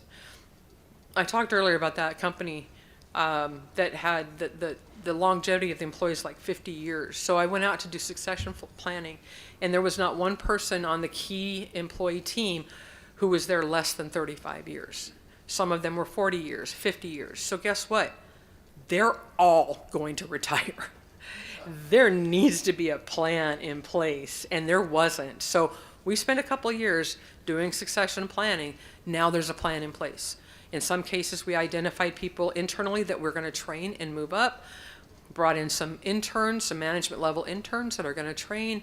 And we identified a recruitment plan for those that we didn't have. So succession planning is really important, and that's a whole nother topic. Pre-recruitment, develop your job descriptions. You really need to understand what you're looking for in order to know how to look for somebody. So your job descriptions are going to be the foundation. It's the foundation of any employee relationship. It allows you to know who you're going to hire. It allows you to manage performance. It allows you to look at your workforce planning. A job description identifies the right employer for the job by identifying what are the knowledge, skills, and abilities that you need for somebody to be successful in this job. And don't just go out and make something up. Well, I think a bachelor's degree and 10 years experience would be good. Is it? Is that what they need to be successful? So, really analyze what does it take to be successful in this job. Too many people just pull things down from the internet and go, yeah, okay, that works. We're going to just use that. Then what you're doing is you're eliminating the ability to hire other people who are qualified but don't meet your demands. So really look at what you're asking for qualifications. Job descriptions help support, whether they're going to be exempt or non-exempt, whether you pay them hourly or salary. And then it supports any kind of documentation if you have a performance. And there's some people in this room that I have worked with on this very situation. We have to coach and counsel an employee, and it goes back to, are they doing the job that we hired them to do? And we go back to the job description, and we say, this is the expectation that is set for you. These are the things that you're supposed to be doing. So job analysis is how we write job descriptions from a scientific standpoint. So I have a master's in organizational psychology, and that's about approaching everything scientifically. So job analyses are a scientific approach to writing a job description. You look at an analysis of the tasks that have to be performed, an analysis of the knowledge, skills, and abilities that it takes to perform those tasks. So when you're putting together a job description, some basics, the demographic information, what department, who does this person report to, what is the typical work schedule, an overview of the position, just a quick, this position exists because, and by the way, that supports your ADA, the primary reason the position exists.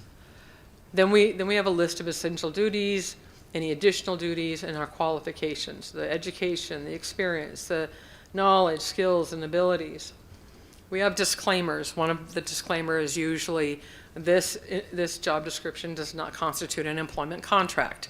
We are at will, and this doesn't mean that you have a job forever no matter what you do. And then signatures. It's always good to have your employees sign off on a job description just to prove that they've received it, so that later on when you say, how come you're not doing this thing you're supposed to be doing, and they go, I don't know, I didn't know I was supposed to, you go, well, look, you signed it, you knew. So it supports that. And that happens more than you think. Recruitment sources, this is kind of getting a little bit outdated, because used to be, our sources were, we would hang a bulletin up on, town hall, or we would put it in the local newspaper. Some online classifieds that I have used are Indian Country Today, Native Hire, local online newspapers. Your local unemployment office is a really good place to post a job, to let them know, because they know who's looking for a job. So that's a good partnership to have. The search engines, Indeed.com, CareerBuilder.com, Monster. I haven't seen Monster.com in a few years, so I don't know if anybody know. Is it still out there? I think it kind of like fell behind technologically. So H Careers is a hospitality site, primarily driven towards hotel and casino. Casino Careers, college campus, career fairs, or you can outsource. You can outsource to an executive recruiter or a placement agency or a temp agency. Temp agencies are great if you're in a bind. It's like all of a sudden I need to hire, 50 servers for a big event I'm having. Go through a temp agency because they've already got the pool ready. And your internal, who transfers, promotions, referrals. So interviewing is an important part of the selection process. So hiring the best candidate is the goal. So you, as an interviewer, want to have all the information that you need to make an informed decision. But you have to avoid asking, there's some questions that aren't legal. I've been in interviews where I've had to go, whoa, you can't ask that question. So ask questions that are specific to the job. And don't ask vague questions. So I always like, people, there was this trend for a while when people would say something like, if you were a tree, what kind of tree would you be? And I go, what is that going to tell you? What does that tell you about what kind of employee they're going to be? What kind of tree would you be? And I had somebody else had a bunch of Beanie Babies on his desk. Goes, which Beanie Baby do you think you are? Like, what? Like, stop asking those silly questions. Ask questions that are specific to the job. Don't be vague. Be very specific. You know, and the more you probe, the more information you get. And sometimes being silent is the best way to probe. If somebody gives you a short answer and you don't feel like they've given you enough, sit for a minute, because they'll want to fill that silence. It'll drive them crazy. If they don't, then say, could you expand on that? Could you tell me a little bit more about that? Or can you give me a specific example of that? Probe a little bit. Get to know the answers that you want. Behavioral-based questions. Ask a candidate, how would you respond in a certain situation? These are great for finding out, you know, how they think, what they've done, because the logic behind it is that past behavior predicts future behavior. So if you ask, tell me about a time when a customer yelled at you, how did you handle a situation? You'll get to hear how do they handle difficult customer conversations. So behavioral-based questions are really, really good. So here's some examples. You can say, give me an example of a goal that you reached and how you achieved it. Describe a work-related conflict and how you resolved it. Share example of how you were able to motivate employees or coworkers. Or have you handled a difficult situation with a customer? And tell me about it.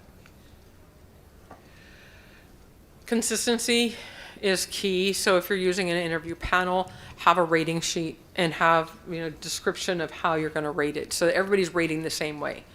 You don't have somebody rating them as an ABC and another one as a 1, 2, 3. Everybody's consistently rating on the same criteria. And gather all your information.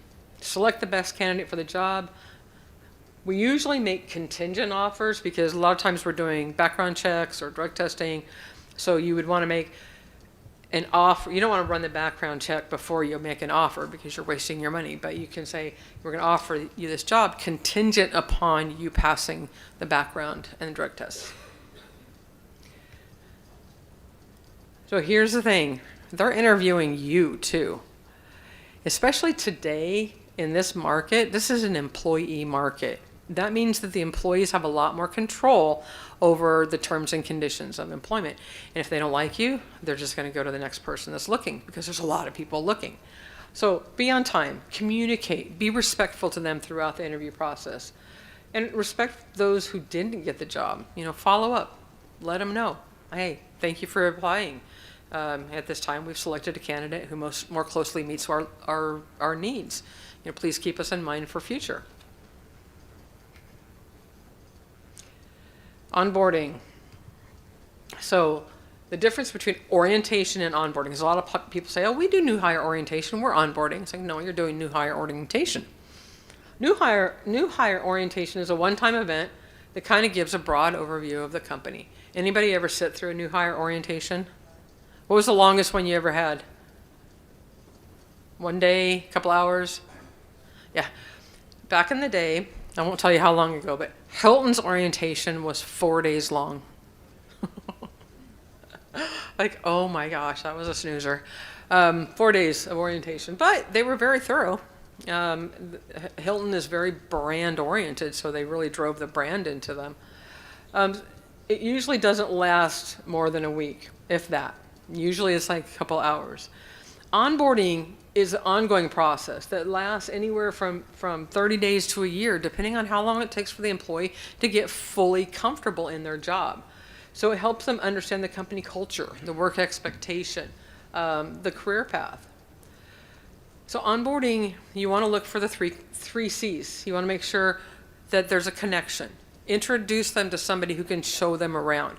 Worst feeling in the world, in my opinion, is starting a new job and not even knowing, where do people go to lunch around here? Do I have time to go to lunch and come back? I'm allowed to leave the property. Where do I put my coat? Where do I put my purse? What do I do with this? Who's in charge here? Employees, they'll sit there like deer in a headlight. Their eyes are all big, but they don't ask the questions. So it's nice to have somebody who can help with that connection. Culture. Making sure that you introduce them to the company culture. And I'm not talking about just traditional, Native or Native American, Alaska Native, Native Hawaiian. I'm not talking about that culture. culture of your company, which should kind of have both of it melded in. And communication. Make sure you're communicating regularly and frequently with that new hire. If you are the CEO and your employee was hired through HR, if HR isn't checking in with that employee, you should be. As a supervisor, you should be. Check in, make it a point, and it's really important for key executives to make a point to introduce themselves to new employees, because they don't know who the big bosses are, and it makes them feel good and part of the whole culture when you do make that introduction. Oh, there you go. Introduction to the executive team. So new hire orientation, we should usually kind of talk about the culture, the introduction, how they're going to get paid, what the benefits are, what the rules are. We go over the handbook, we go over safety, and if you're lucky, you get a tour. Beyond the first week, check in and check back. Monitor turnover rates. Are your turnover rates the highest in the first 90 days? You know what that means? You're not doing a very good job onboarding. If your turnover rates are the highest in the first 90 days, it's onboarding. If they're highest 1 to 3 years, it's retention. So look at your turnover rates. Are they higher in one department than another? We might have a supervisor issue. We might need to do some training of our supervisors. When employee leaves, conduct exit interviews. Now, not all employees are willing to sit down with you and talk to you about it. Send them an online survey or somehow.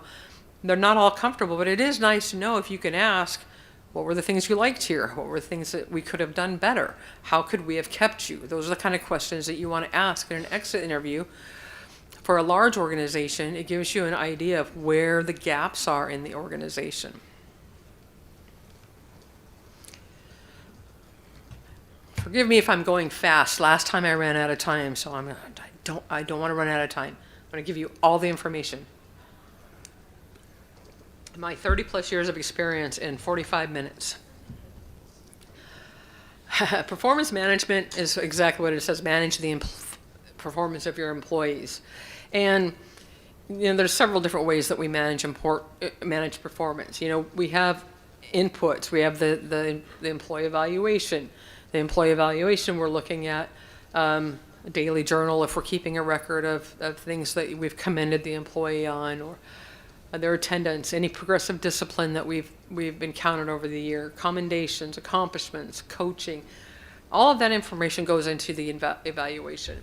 The output is you utilize that information in order to give them pay increases or promotions, or to support pay decreases and demotions.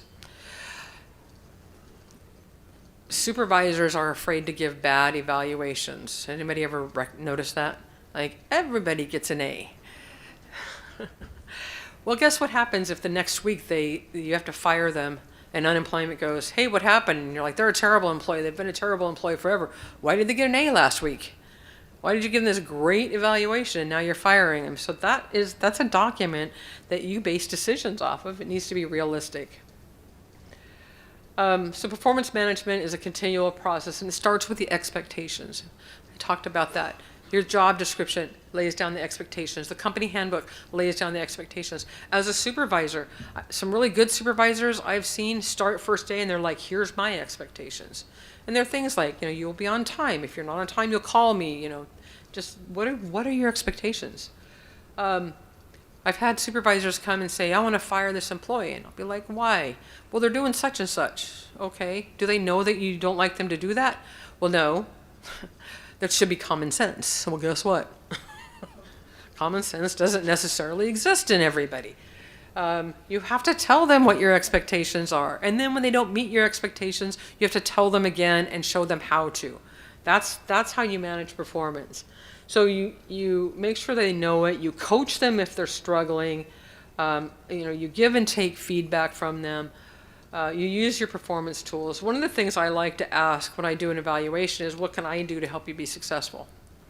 Is there anything that I, as your supervisor, can do to help you be more successful? So it's a give and take.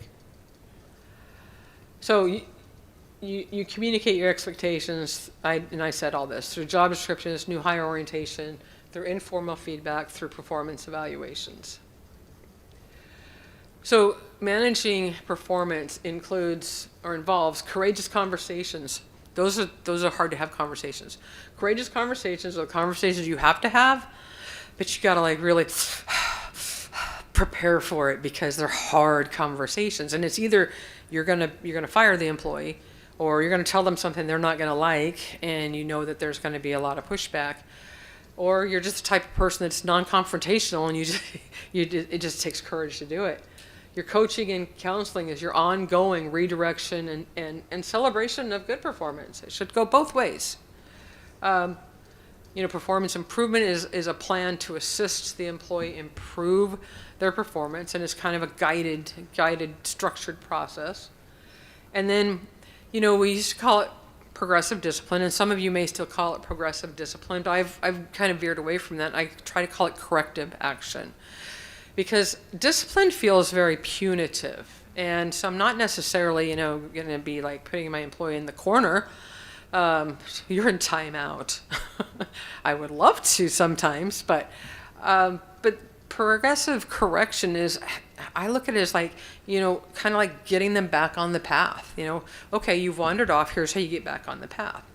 And if you do that enough times and they like turn around and walk the other way, then they're choosing to terminate themselves. You're not. It's their choice because you've done everything you can to help them be successful. Continuous feedback, set dates that you're going to have periodic monitoring of the performance. Goals sometimes change. We set goals and then we realize that was not a realistic goal, or things happened in this quarter and I wasn't able to meet the goal. Be willing to be flexible with those goals that you set for your employees. Change them, adjust them, even get rid of them if they're really unrealistic. Maintain open communication channels. Coach, assist, or redirect employees who request assistance and those who are failing to meet your standards. The recurring theme here is communicate with your employees. Talk to them, guide them, lead them. Progressive correction, method of discipline uses graduated steps. Again, the ultimate objective of any of this is to have a successful employee. The ultimate objective is not to terminate an employee. As an HR executive, I would have supervisors get just so mad at me. Oh, you're going to make me do all the paperwork just so I can fire them. And I'm like, no, I'm having you do the paperwork so you can help them be successful.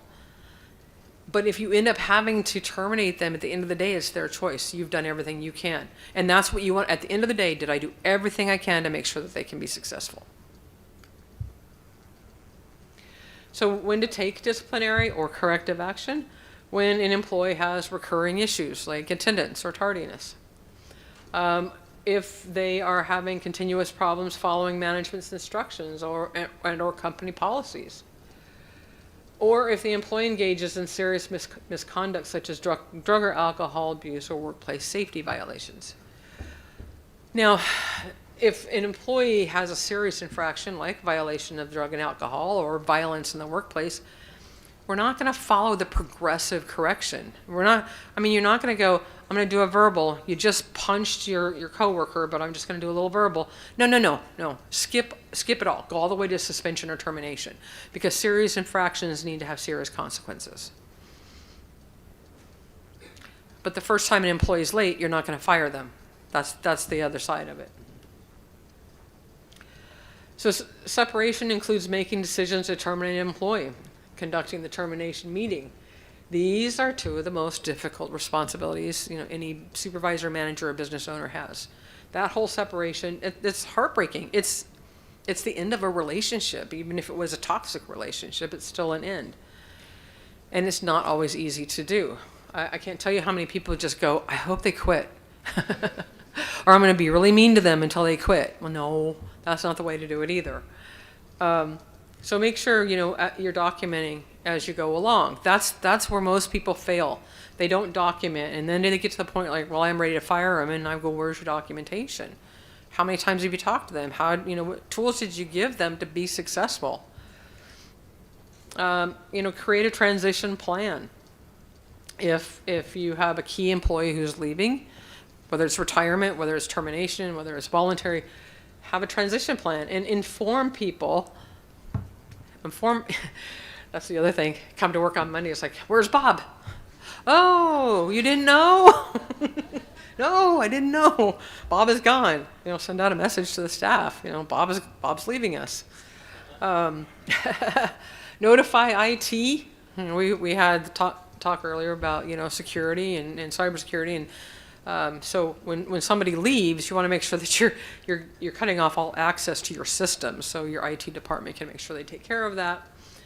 Create a separation package so that you have a checklist so that these are the things I have to do. I've got to tell them when their final paycheck is. I've got to make sure to include vacation in their final paycheck. I've got to get their equipment back. Have a package and a checklist. You may be the one that has to notify benefits, or your broker may notify them so that they can get COBRA. If you're a small organization, you don't have to pay COBRA, but get their current contact information, because when it comes time to send out the W-2s at the end of the year, you want to know where they're going to be. So get their current contact information. Let them know if you change. You let us know, because then like April 14th, people are calling me going, I never got my tax. Well, it came back undeliverable. And then conduct an exit interview. So documentation is not something that HR makes you do. Well, it is. We do, yes. But the reason for it is to establish your credibility and support your termination decisions. And there's a lot of people that are looking at your termination. There is unemployment. You don't want to pay an employee unemployment if they were terminated for cause, but you will if you didn't do your documentation. There's wrongful termination cases. You don't want to, even if you know that you terminated them rightfully, you don't want to have a wrongful termination suit on your hands. Takes a lot of time just to go through that. So you have two types of terminations. They're voluntary. An employee provides, they resign, they're going. They see their new job, or they've got personal reasons, or they retire, or they don't like you. You kind of want to find that one out. Involuntary, unsatisfactory performance. Maybe you're doing an organizational change, you've done a reorg and you no longer need them. In today's environment, and I'm sorry to say, with a lot of the federal grants being impacted by decisions that are being made at the White House level, people are getting laid off because there's no more grant funding for those positions. So layoffs, and then misconduct. If they violate the code of ethics or the policies and procedures, I'm going to terminate them for misconduct. So those are involuntary. That means the employee did not want to be terminated. Employment at will. Most states are employment at will or at will employees, and it's a doctrine. It's not necessarily a law. So it pertains to the employer's right to terminate the employment relationship for any reason, as long as they don't violate any contracts or any public policy or covenant of good faith and fair dealing. It's okay to use at will. Sometimes that's just, it's just a personality thing. They're just not fitting in. And so we're going to say, we're just going to let you go. We're going to separate now. But if you do that to every single one of your, minority employees, then it's going to look like, hey, you're using at will to target a specific minority population. That becomes discrimination. So use at will. Don't use at will to get rid of a problem employee. Use it for the ones that it's just not going to work out. So for the termination meeting, be ready for it ahead of time. Have the discussion in private. It's not to be done with everybody else. Consider having a representative from human resources or another manager in the room. Avoid small talk, remain calm, clearly state the reason for the termination, avoid any personal references or accusations. Make it clear that the employee is terminated and the negotiation is not possible. We're not negotiating this. Be prepared for the reaction. Discuss all issues that need to be closed, provide a copy of their notice to them, and then walk the employee out. And I've talked about exit interview already. Look at there. I got through it. Any questions? You like that? 30 years and 45 minutes? One moment. Oh, sorry. She's coming. That's what I always say. So on the appraisals, there's a risk of the halo effect. Yep. But what I found was interesting sometimes was if you ask the employee to do a self-appraisal, they bring up sometimes a whole lot of stuff that you might not have even touched on. What's your experience with self-appraisal? So if they're done right, I like them. If they're done instead of the supervisor doing the appraisal, I don't like them because I've seen that. It's like, you do your own appraisal, I'm not going to do anything. I think it's good because I think you're right. They identify their own weaknesses. But I also like with the self-appraisal, I also like to ask them, what are we doing right? What could we do better? You know, and so it's more of a 360-degree appraisal. And you're right, the halo effect, there's a lot of biases that can happen in evaluations, and they do. Good question.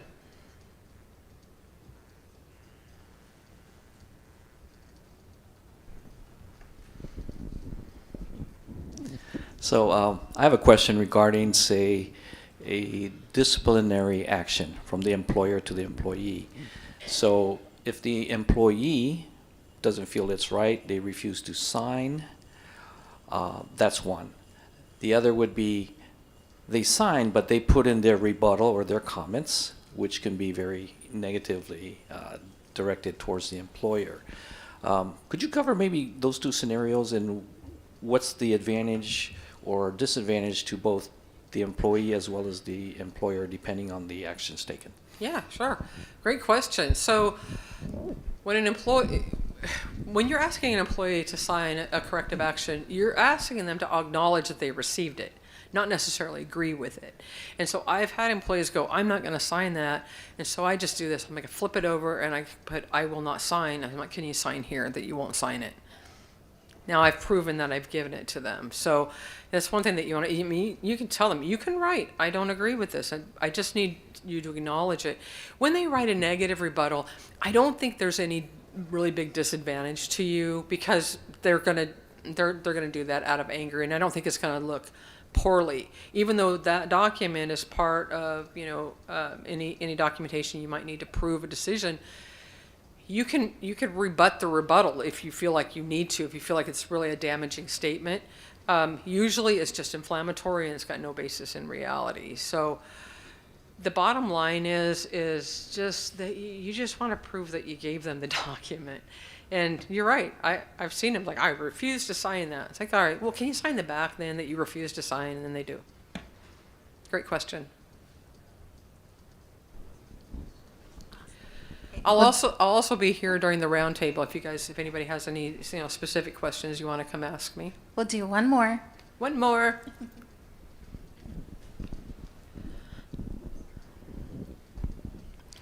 What do you recommend when you have an employee that you would like to fire, but you're going to be benevolent and give them the option of retiring and quitting on their own rather than being fired and having that on their permanent record? There's a lot of advantages to it, and there's some disadvantages. So that's actually called constructive termination, where they resign in lieu of being terminated, and it just helps with their record, and it helps them feel better because they weren't fired. As far as unemployment goes, though, they'll get unemployment if you still didn't document what the cause was of giving them that choice.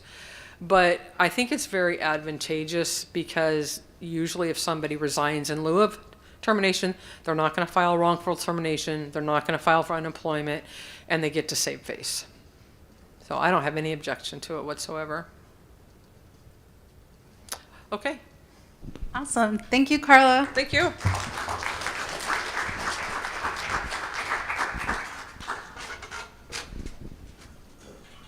So right now, there's a special little break in the agenda.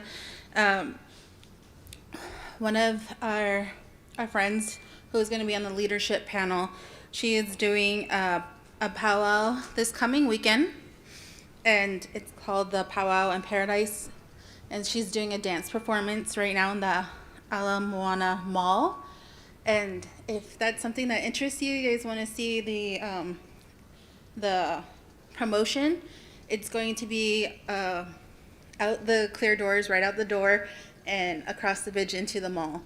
But if that's not something you want to do, we're also doing roundtable discussions, and that can take place through these double doors at the single tables. So if the speakers could please sit at their scheduled table, and then attendees who want to speak with them can speak with them at those tables. Thank you. Oh, real quick, we are going to be returning here at 1:45, and we are going to do a drawing. We have 2 airline tickets and then 2, I believe it's just for Las Vegas, 2 Las Vegas Caesar stays. So if you guys would like to be a part of that, come back at 1:45. We're going to do a drawing for that. So 2 options here. Thank you.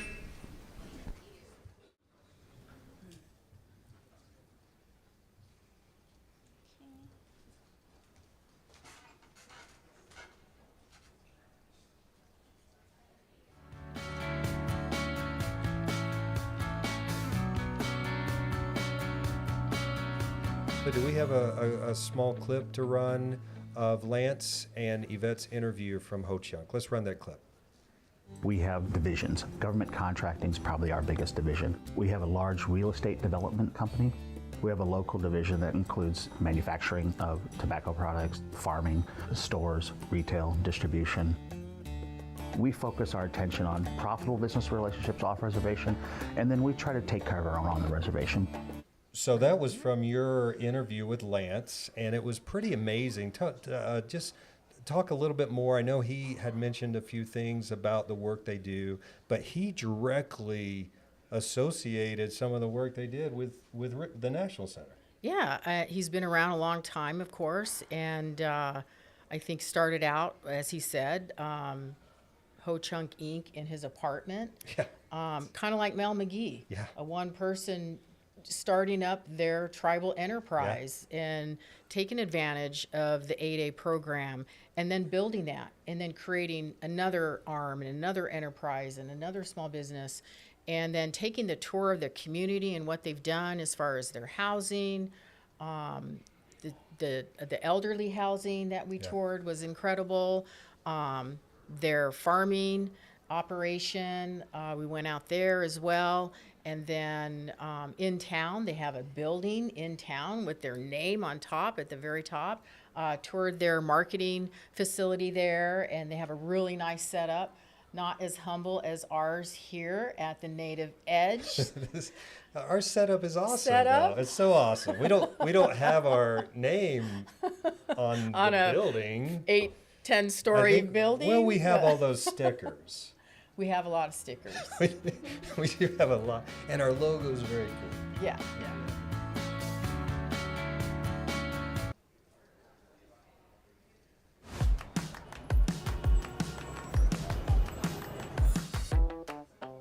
I've really been impressed with an event like this, really get that messaging for Indian country.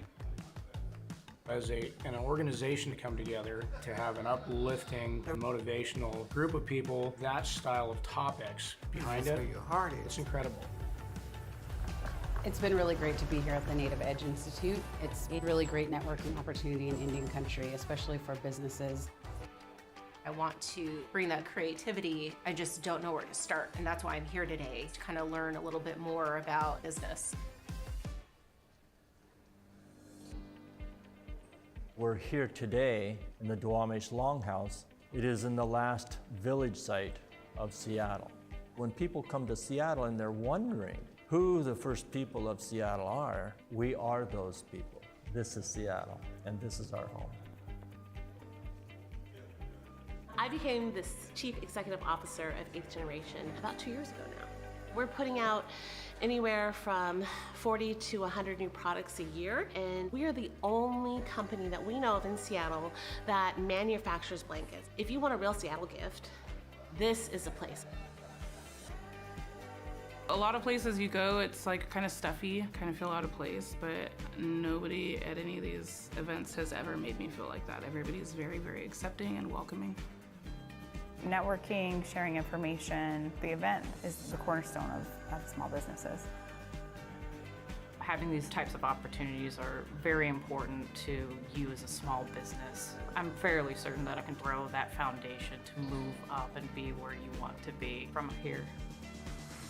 KeyBank formed a dedicated line of business in 2004 to serve Indian country. It's important that understanding the tribal community can pursue business and they can be successful. So this is new information. It's really exciting. I can't wait to bring it back to my community.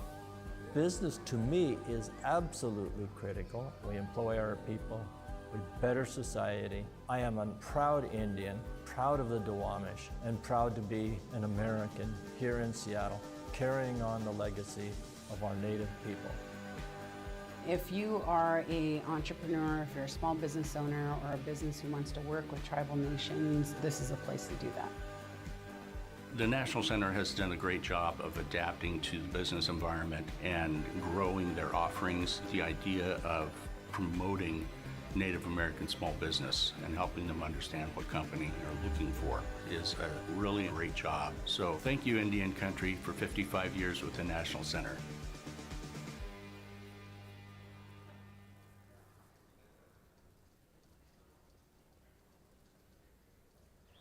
We're at the fabulous South Sioux City Riverfront Marriott Hotel overlooking the beautiful Missouri River.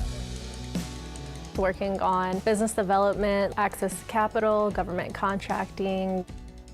To be in a room with like-minded people that all have the same goals of growing an economy, especially for Native people, it's a really special experience. We had a packed house at this Native Edge Institute. It's really beneficial for everyone to get involved. You had people talking about public utilities, small businesses, government contracting. In a business sense, you're going to have to go to 3 or 4 or 5 different offices in order to get all that information. It's really nice to be able to take advantage to meet everyone and get to reach out to those people later. There's goals that the U.S. government has that each agency has to prove that they've contracted not just with big business, but with small business. The U.S. government is the largest procurer of goods and services in the world. The 8A has been instrumental in Ho-Chunk Inc. being able to grow in government contracting. 8A programming is certainly an extension of tribal self-determination as well as promotes tribal sovereignty. So we meet people where they are to provide them the information that they need to know so that they can become successful in their tribal businesses. The National Center, they were an integral part of us getting started. It's important to show up and represent, to show what can be done so that they can visualize themselves to where we're at on the government contracting side and some of the business development. Take me down to the river where the peace won't run dry. I think coming from a small town, you get stuck in the mindset of, oh no, I can't do that, or I've never seen anyone else from my community do that. But in actuality, there are people in my hometown and my community that have been doing things, and it's just maybe I haven't learned about it or I haven't been exposed to any of that. So it's been nice to be part of the National Center and seeing what they're capable of. The Iowa Tribe of Kansas and Nebraska, our economic development strategy has shifted to a more regenerative model to be truer to the ancestral ties of our economy. We are really investing heavily in indigenous to indigenous trade to be a little bit more true to our ancestral roots. This is my first event like this. I'm just trying to grow all Native solutions because I can see it could be bigger than what it is. The work that we're doing at Grace Now has been about how do we learn from other tribes and really support that mission of intertribal trade, intertribal relationships. I appreciate what you guys do. Having somebody to celebrate Native business and create a cooperative relationship and to share has been invaluable. When you are unified and you're coming together and you're sharing information, even the mistakes that you made along the way, then you're learning and you're going to move forward and progress. The rainbow is always at the end of that storm.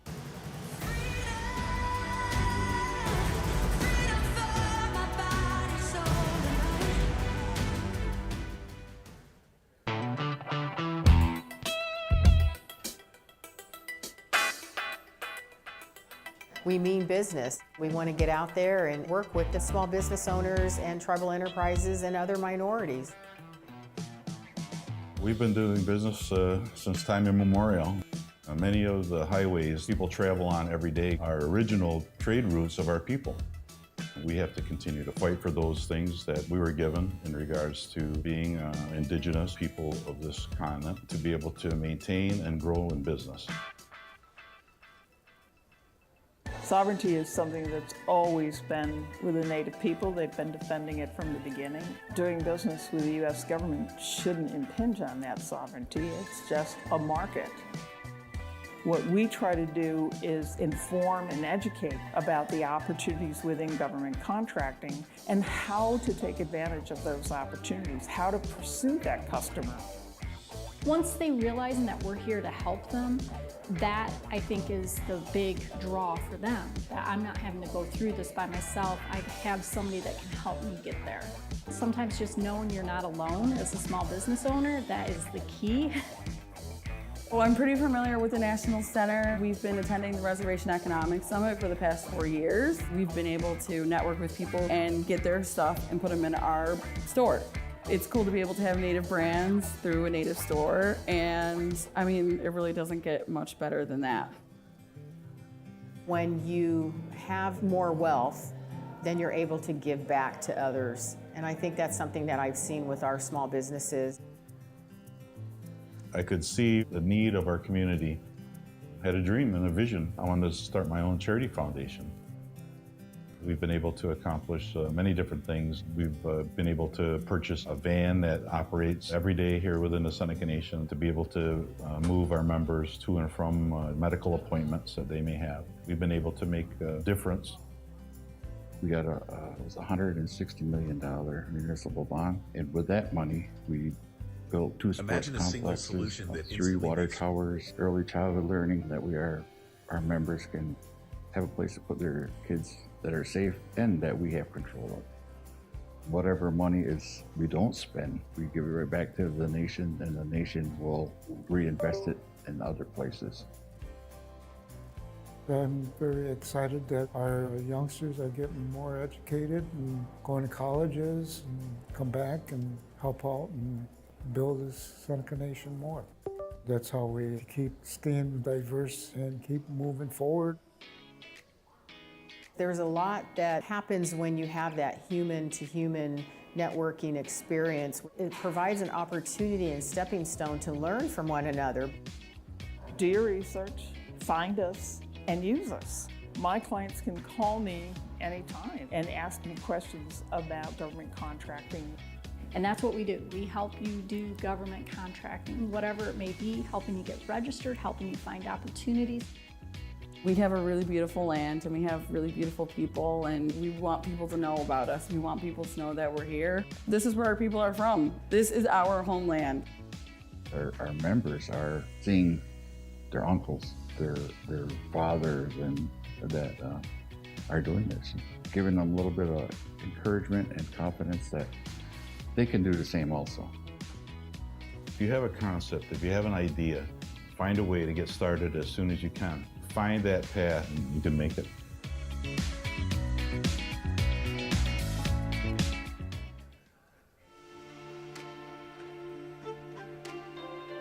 You've got to have that absolute confidence in yourself to say, got to make it happen. Sharpen those tools. If I've learned anything, it's the power of building your network. These relationships can create opportunities that you could have never imagined. Our people have been disadvantaged over the years, but if you look at the opportunities that present themselves today, they are tremendous for the Native community. Coming from a Mexican-American immigrant background, having access to these kinds of things can be difficult, and so we tell our community and we tell others that this is important and they should pay attention. With all of the activities that the National Center works to progress, having that kind of resource brings some opportunity. Something that we've done over the last year and a half was we started a national beer collaboration. And the whole intent around that was to create awareness around the history of Native people, but to also acknowledge the contributions that we're currently making today and taking proceeds from those sales and investing them in Native nonprofits. As Native people, we're very vision-oriented naturally, and I think that's an extreme strength for us. And I would just encourage, more folks to look in that direction. OnTech Incorporated, though we have done extremely well, many of our family members, our ancestors, the Native people have been entrepreneurs long before I have. They're the forefront of being a business owner and negotiating and contracting and building a business. I follow in their footprints. Take those risks. Any fear that you may have, some doubts, that is just in that moment. Just meeting other individuals, definitely learn that integrity is a lot more important in your business than anything. The NCAIED, their team, and the Native Edge program does a great job in guiding anybody that would be interested in whether you're starting a company, whether you're up and running, or whether you're just trying to survive out there, in helping not just tribal-owned businesses, but Native American Indians that are entrepreneurs.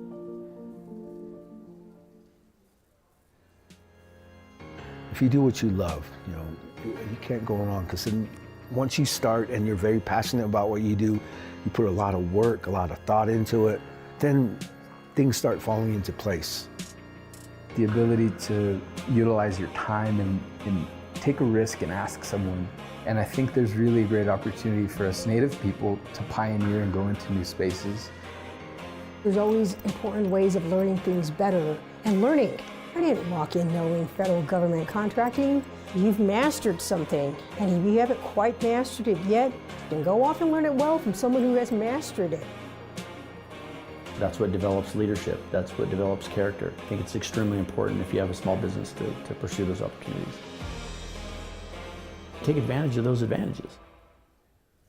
I'm a recipient of my ancestors thinking about the next generations. The lineage that comes after you. Protect that they have more than what you had. It's a Native entrepreneur-owned business or a tribally owned business. It's really impactful. Those dollars circulate back within the community, and I think that's the real value in supporting Native businesses. As Natives, acknowledging our relationship and how we can relate to each other in our day-to-day challenges, but also sharing those opportunities help sustain the culture, the traditions, the language, no matter what we do.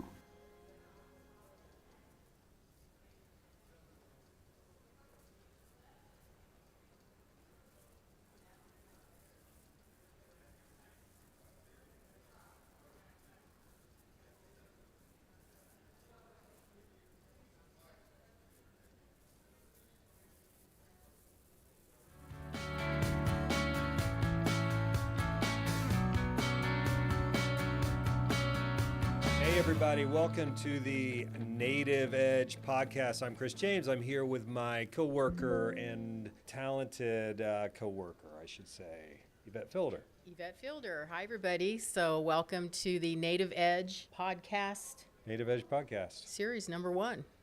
Episode 1. That's pretty amazing. Yeah. What are we doing here? Let's talk about this podcast. What are some of your expectations on the podcast? Well, I think people, they really like to engage with, what's happening, what's in the now, what's happening, what's going on, especially in our line of work across Indian country and even into Canada now. A lot of importing, exporting, ideas coming in and out both ways. And so people want to know what's happening. The purpose of this show reel is to provide some real-life examples and how can we be relevant in their life and their work that they're doing. How can we bring resources to them? I think it's, you mentioned our brothers and sisters from Canada. It was so great to have the delegation, Canadian delegation. Just a few weeks ago, we had, 12, 13 different businesses come into the National Center? Yeah, absolutely. And they have a lot of great questions. It's really exciting because I don't think the National Center has really had that footprint in the years past, but we have recently with our export program in the last 3 years. And so now there's also the inquiry of the importing. And so a lot of questions generated there. And of course, anytime there's a question, we always want to help them, you know. And if we don't have the answer, we have so many friends and partners and resources available, you know, plethora of SBA and MBDA and all the players. I love the word a plethora. It's such a plethora of information.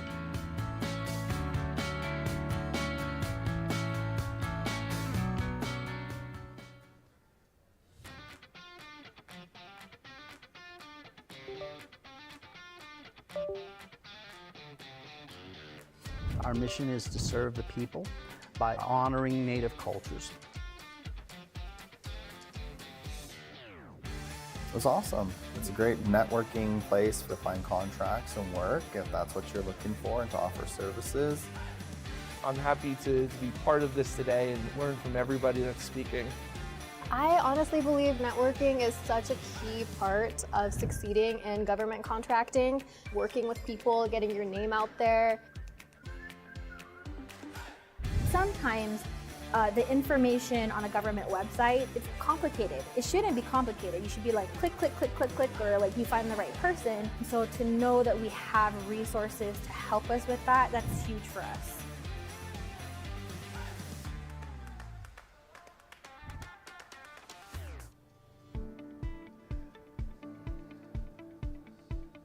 Three Res Moving Company was started in June of 2022. Our company isn't as big, but we hope to see our business reach new heights more than just moving. So I'm looking forward to going to the Native American Institute tomorrow to be able to kind of learn more about how we can progress more in our business. I had never heard of this organization before, but when I got the email and it focuses on Native tribes, I was really interested just because we're also an all-woman-owned organization. And so to know that they can help us with that, that's huge. If you're a startup company, first thing you got to do is come to conferences like this. You have to have a goal for yourself. I'm going to make 10 contacts today. I'm going to make one contact that's going to be a potential partner. I think events like this today were excellent in terms of providing a level of speakers and providing a level of opportunities for people to learn different ways that they can start and grow their businesses. The goal of all of this is to ignite that employee spark. There's just what I would consider immense opportunity to assist with business development with all those tribal members and all those tribal nations that says, I love working here, but I love this and I think I can do this for our people. I think I can do this for our nation. It's time for me to go. Sometimes it's hard, and sometimes it's really flashy, but in the middle there's a lot of folks that are just like you trying to find that success, and you will be successful because the future is indigenous.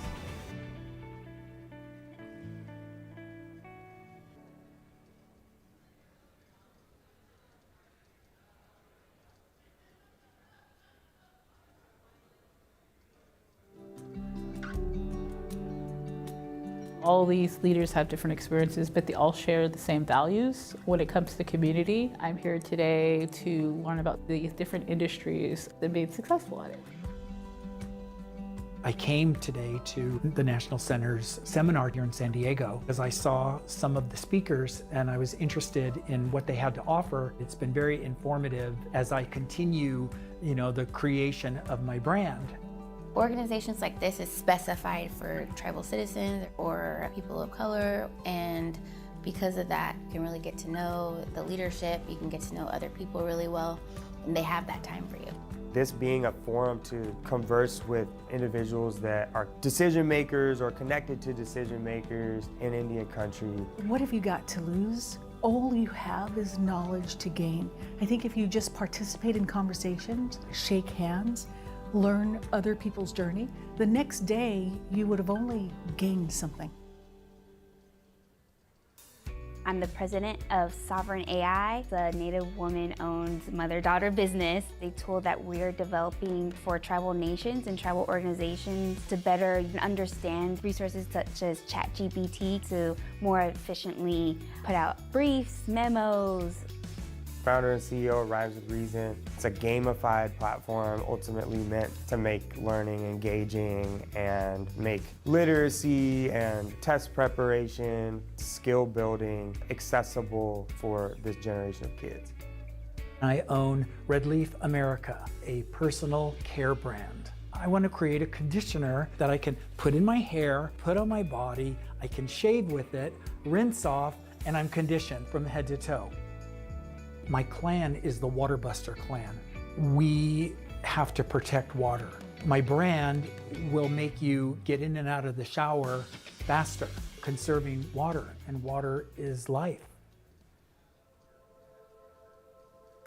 Storytelling is a part of tradition, and I noticed that sharing their story and their business growth was actually very helpful, especially in the tribal sense, because you could understand that, hey, these are people just like you to run your business community-centered and community-focused. I had some preliminary conversations about bringing our program to Africa. I'm very interested in working with the Export Center on it. Resources, education, information was key to my success, and that's why it's important for me to show up. Invest in your emotional intelligence for the gain of whatever it is that you're looking for. I just want to encourage the young people to start their own businesses and to engage in these kinds of events. Just taking that extra step and actually doing it, I highly recommend it.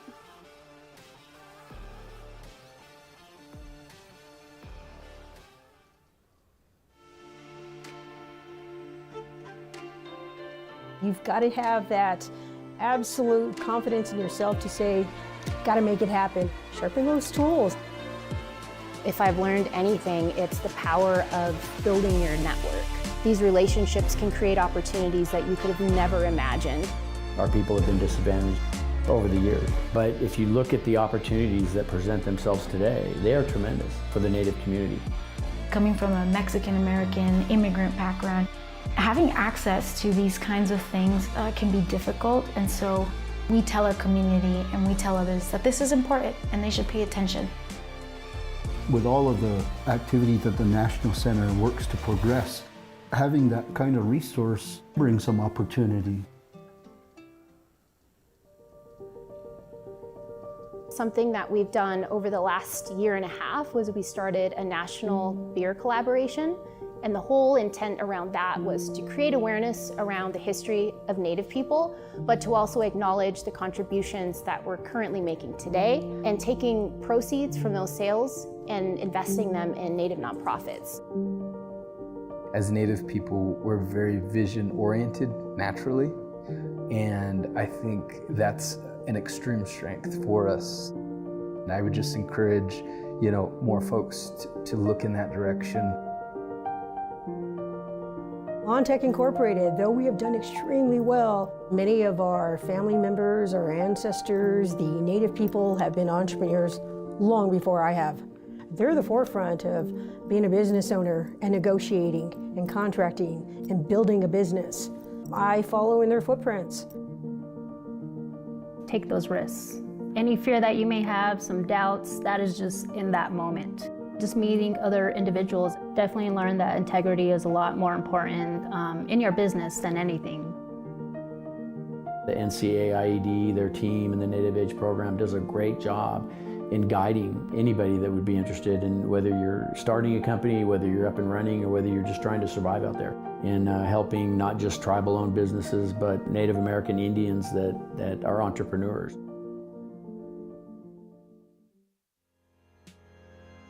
If you do what you love, you can't go wrong, because once you start and you're very passionate about what you do, you put a lot of work, a lot of thought into it, then things start falling into place.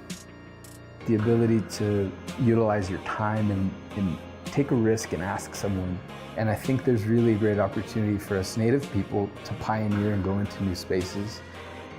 There's always important ways of learning things better and learning. I didn't walk in knowing federal government contracting. You've mastered something, and if you haven't quite mastered it yet, then go off and learn it well from someone who has mastered it. That's what develops leadership. That's what develops character. I think it's extremely important if you have a small business to pursue those opportunities. Take advantage of those advantages. I I'm a recipient of my ancestors thinking about the next generations. The lineage that comes after you. Protect that they have more than what you had. It's a Native entrepreneur-owned business or a tribally owned business. It's really impactful. Those dollars circulate back within the community, and I think that's the real value in supporting Native businesses. As Natives, acknowledging our relationship and how we can relate to each other in our day-to-day challenges, but also sharing those opportunities help sustain the culture, the traditions, the language, no matter what we do.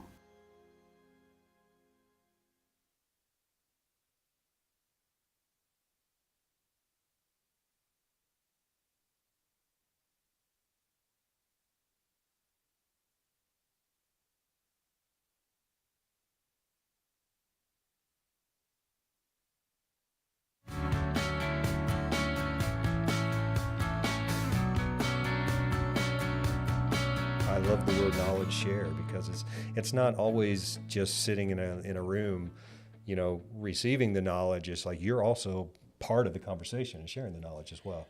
And I love it when I hear of a company coming in, they've never been to a Native Edge. We recently had this again in Oregon, and they develop, and as a result of it, they go after a contract, and then as a result of that, they get to hire 50, 100 new employees, that kind of thing. And then they come back and they tell you, you know, like, hey, this past year, this is what I've done, and thank you because you gave me the strength and courage to just go after it. Yeah. Because a lot of times they sit on their hand, they have so much information, and sometimes it's just at their fingertips, and it's just that little bit of encouragement that then they want to go pursue that. Well, you know, a lot of times we use the word empowerment. What does the word empowerment mean to you?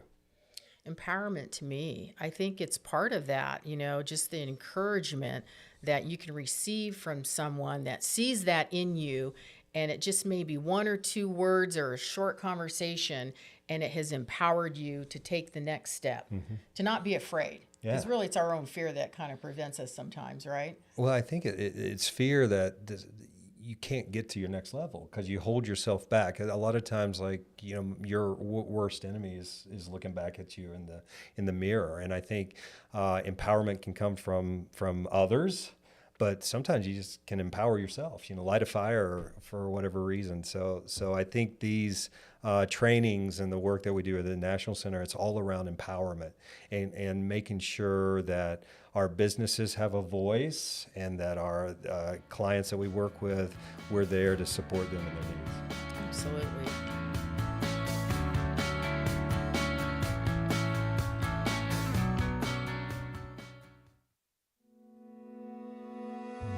I grew up here in the community, lived here all my life. Our families were entrepreneurs, we had to be. Our entrepreneurial spirit, we used that to start small businesses that would bring jobs to our reservation. PCI Federal Services, we started with 1 employee. The exponential growth that we've experienced, we're hopeful that we'll cross that 1,000 employee threshold later this year.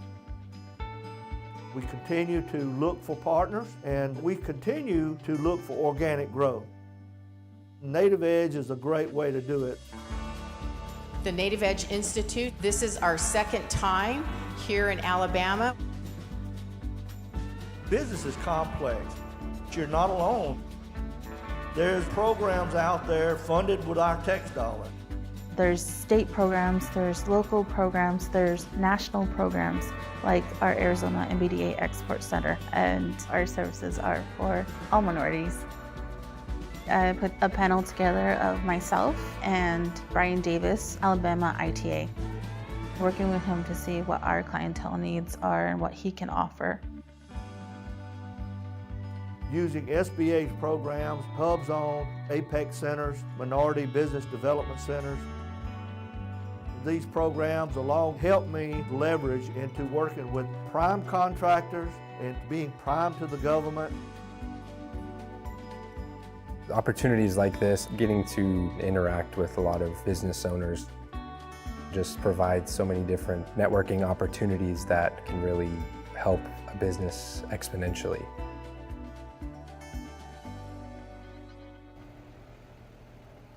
All right, here we go. I'm so thankful that all of y'all wanted to go on the tour. Hopefully you'll be able to see some great progress that our tribe has made. PCI Federal Services was created in 2016 by the Porch Band of Creek Indians. It's funny the things you remember growing up, like we played in that ditch, you know? I mean, there was nothing between there. It's just amazing in such a short amount of time how far we've come.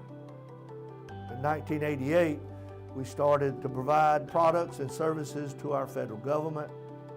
And through that creation, it really started us to thinking about what we could do that would create revenues to bring back to seed our growth.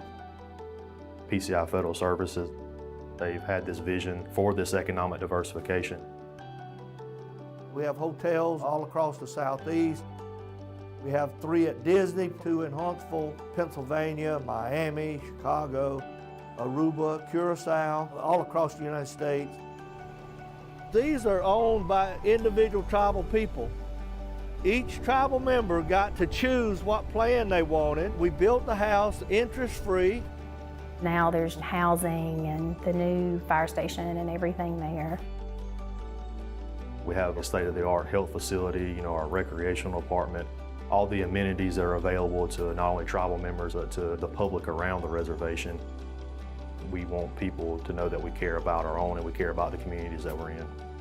Success means different things to different people.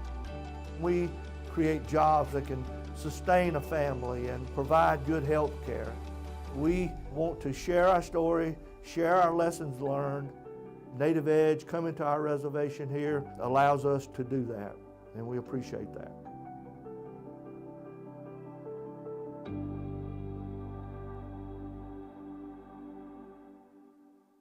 We just want to welcome you and thank you so much for being here in this amazing space.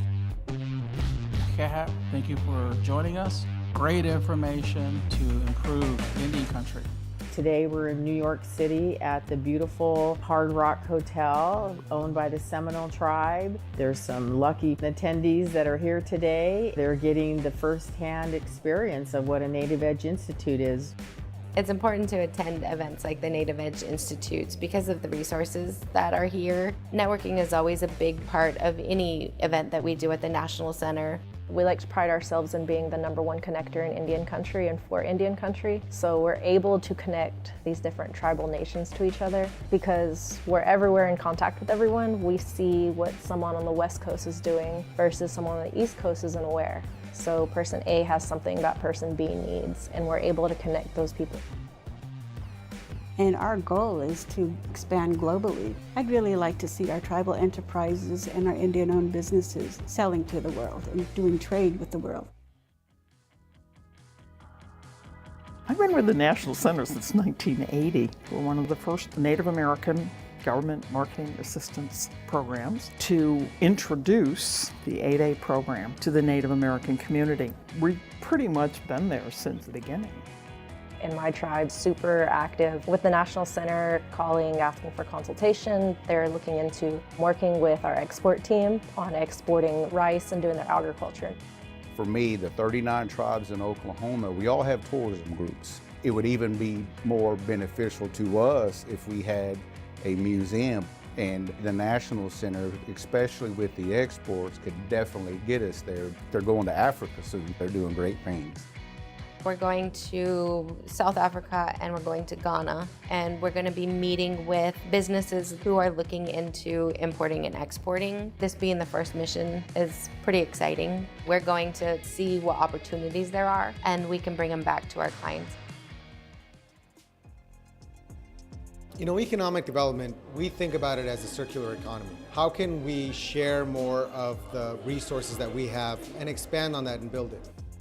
Our goal is to create more opportunities for investment into tribal communities and Native-led nonprofits. And we do that by advocating and working with tribal leaders and Native-led nonprofits.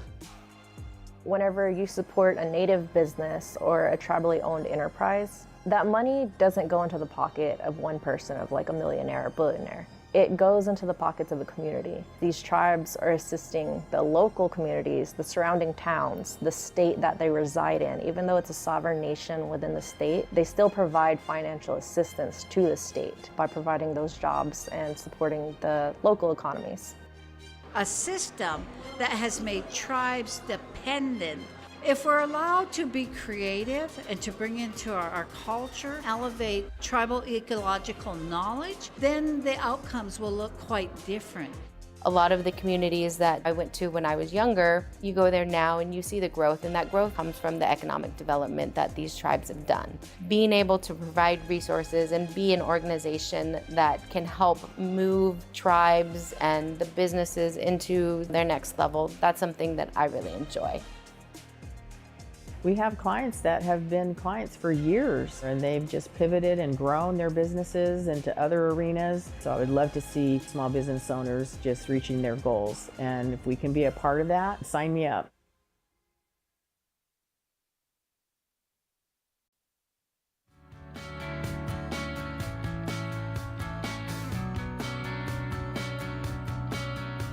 So do we have a small clip to run of Lance and Yvette's interview from Ho-Chunk? Let's run that clip.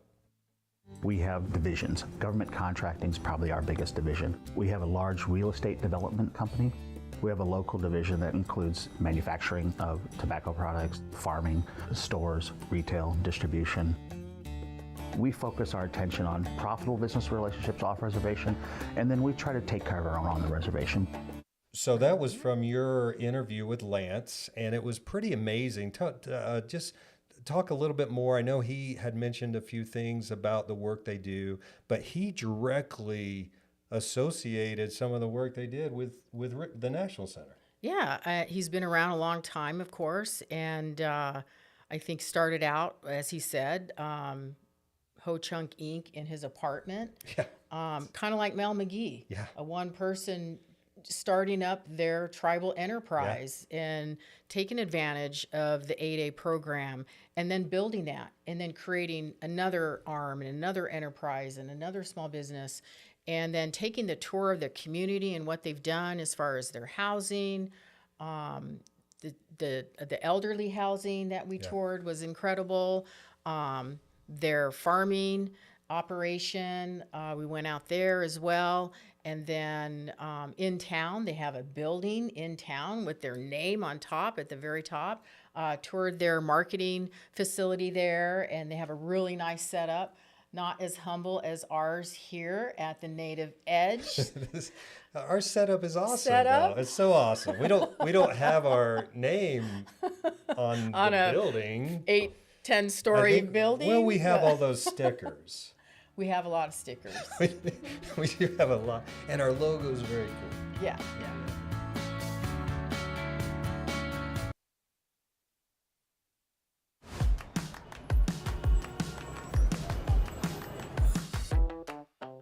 I've really been impressed with an event like this, really get that messaging for Indian country.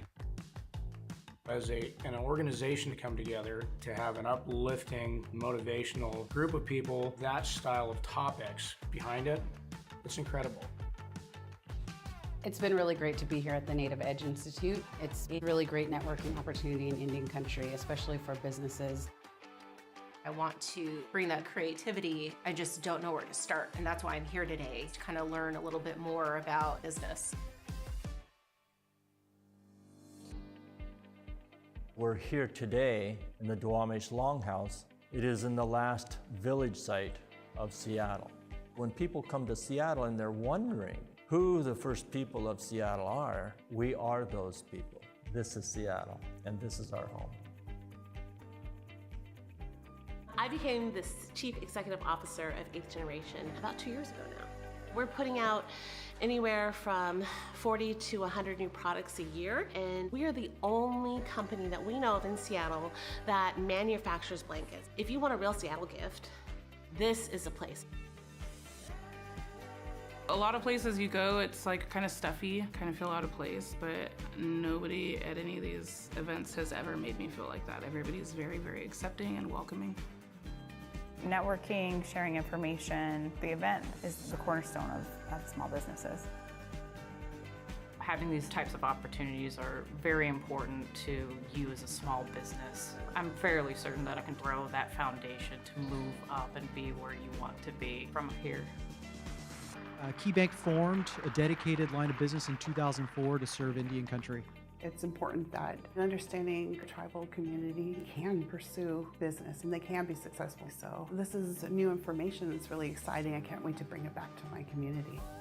Business to me is absolutely critical. We employ our people, we better society. I am a proud Indian, proud of the Duwamish, and proud to be an American here in Seattle, carrying on the legacy of our Native people.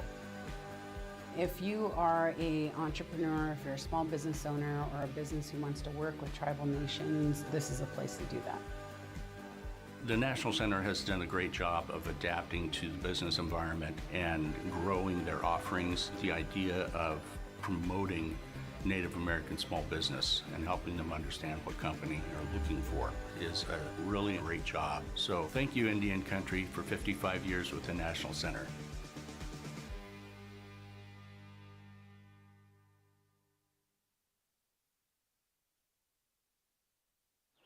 We're at the fabulous South Sioux City Riverfront Marriott Hotel overlooking the beautiful Missouri River. Working on business development, access to capital, government contracting. To be in a room with like-minded people that all have the same goals of growing an economy, especially for Native people, it's a really special experience. We had a packed house at this Native Edge Institute. It's really beneficial for everyone to get involved. You had people talking about public utilities, small businesses, government contracting. In a business sense, you're going to have to go to 3 or 4 or 5 different offices in order to get all that information. It's really nice to be able to take advantage to meet everyone and get to reach out to those people later. There's goals that the U.S. government has that each agency has to prove that they've contracted not just with big business, but with small business. The U.S. government is the largest procurer of goods and services in the world. The 8A has been instrumental in Ho-Chunk being able to grow in government contracting. 8A programming is certainly an extension of tribal self-determination as well as promotes tribal sovereignty. So we meet people where they are to provide them the information that they need to know so that they can become successful in their tribal businesses. The National Center, they were an integral part of us getting started. It's important to show up and represent, to show what can be done so that they can visualize themselves to where we're at on the government contracting side and some of the business development. Take me down to the river where the peace won't run dry. I think coming from a small town, you get stuck in the mindset of, oh no, I can't do that, or I've never seen anyone else from my community do that. But in actuality, there are people in my hometown and my community that have been doing things, and it's just maybe I haven't learned about it or I haven't been exposed to any of that. So it's been nice to be part of the National Center and seeing what they're capable of. The Iowa Tribe of Kansas and Nebraska, our economic development strategy has shifted to a more regenerative model to be truer to the ancestral ties of our economy. We are really investing heavily in indigenous to indigenous trade to be a little bit more true to our ancestral roots. This is my first event like this. I'm just trying to grow all Native solutions because I can see it could be bigger than what it is. The work that we're doing at Grace Now has been about how do we learn from other tribes and really support that mission of intertribal trade, intertribal relationships. I appreciate what you guys do. Having somebody to celebrate Native business and create a cooperative relationship and to share has been invaluable. When you are unified and you're coming together and you're sharing information, even the mistakes that you made along the way, then you're learning and you're going to move forward and progress. The rainbow is always at the end of that storm.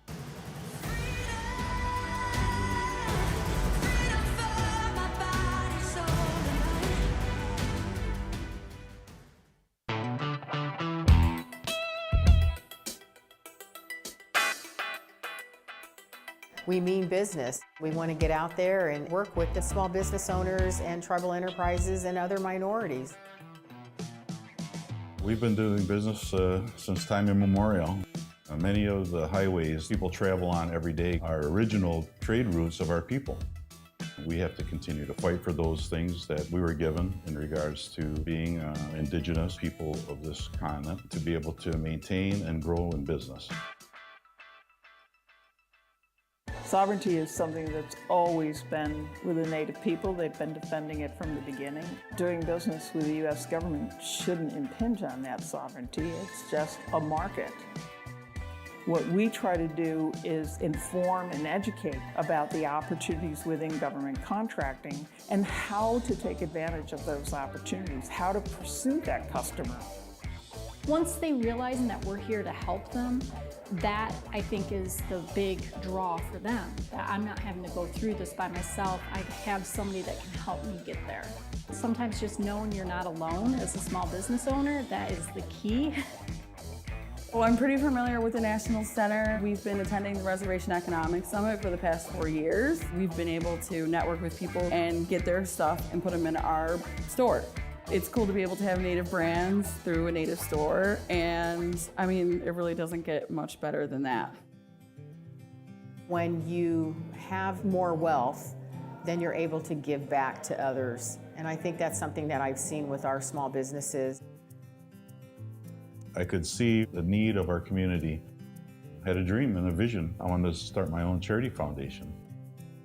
We've been able to accomplish many different things. We've been able to purchase a van that operates every day here within the Seneca Nation to be able to move our members to and from medical appointments that they may have. We've been able to make a difference.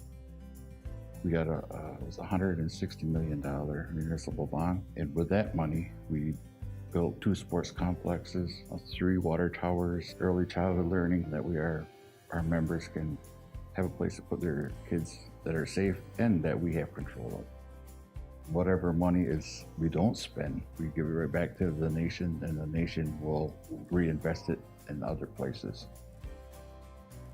I'm very excited that our youngsters are getting more educated and going to colleges and come back and help out and build this Seneca Nation more. That's how we keep staying diverse and keep moving forward. There's a lot that happens when you have that human-to-human networking experience. It provides an opportunity and stepping stone to learn from one another. Do your research, find us, and use us. My clients can call me anytime and ask me questions about government contracting. And that's what we do. We help you do government contracting, whatever it may be, helping you get registered, helping you find opportunities. We have a really beautiful land and we have really beautiful people, and we want people to know about us. We want people to know that we're here. This is where our people are from. This is our homeland. Our members are seeing their uncles, their fathers, and that are doing this, giving them a little bit of encouragement and confidence that they can do the same also. If you have a concept, if you have an idea, find a way to get started as soon as you can. Find that path and you can make it.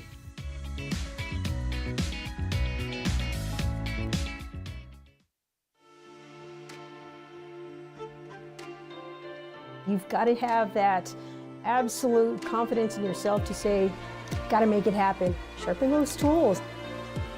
If I've learned anything, it's the power of building your network. These relationships can create opportunities that you could have never imagined. Our people have been disadvantaged over the years, but if you look at the opportunities that present themselves today, they are tremendous for the Native community. Coming from a Mexican-American immigrant background, having access to these kinds of things can be difficult, and so we tell our community and we tell others that this is important and they should pay attention. With all of the activities that the National Center works to progress, having that kind of resource brings some opportunity. Something that we've done over the last year and a half was we started a national beer collaboration. And the whole intent around that was to create awareness around the history of Native people, but to also acknowledge the contributions that we're currently making today and taking proceeds from those sales and investing them in Native nonprofits. As Native people, we're very vision-oriented naturally, and I think that's an extreme strength for us. And I would just encourage, more folks to look in that direction. OnTech Incorporated, though we have done extremely well, many of our family members, our ancestors, the Native people have been entrepreneurs long before I have. They're the forefront of being a business owner and negotiating and contracting and building a business. I follow in their footprints. Take those risks. Any fear that you may have, some doubts, that is just in that moment. Just meeting other individuals, definitely learn that integrity is a lot more important in your business than anything. The NCAIED, their team, and the Native Age program does a great job in guiding anybody that would be interested in whether you're starting a company, whether you're up and running, or whether you're just trying to survive out there. In helping not just tribal-owned businesses, but Native American Indians that are entrepreneurs.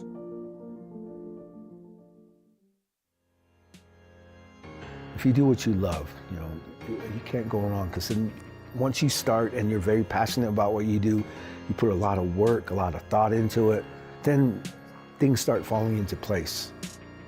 The ability to utilize your time and take a risk and ask someone. And I think there's really a great opportunity for us Native people to pioneer and go into new spaces. There's always important ways of learning things better and learning.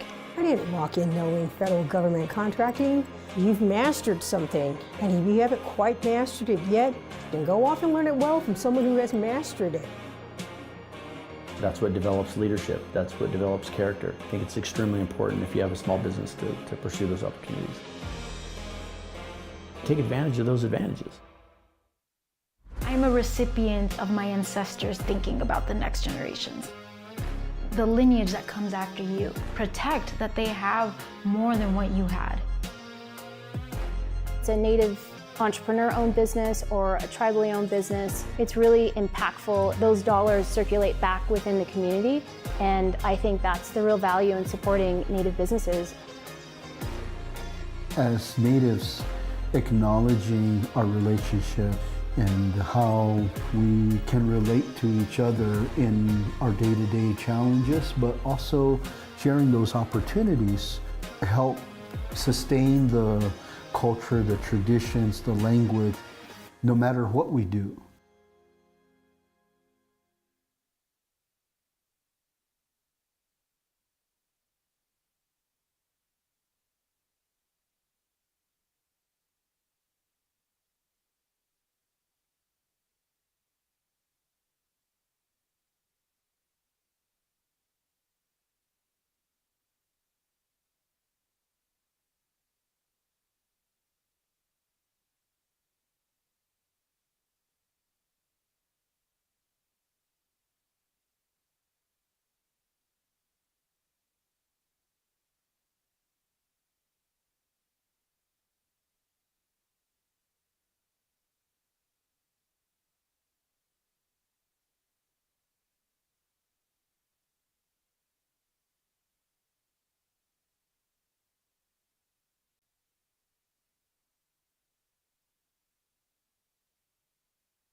All right.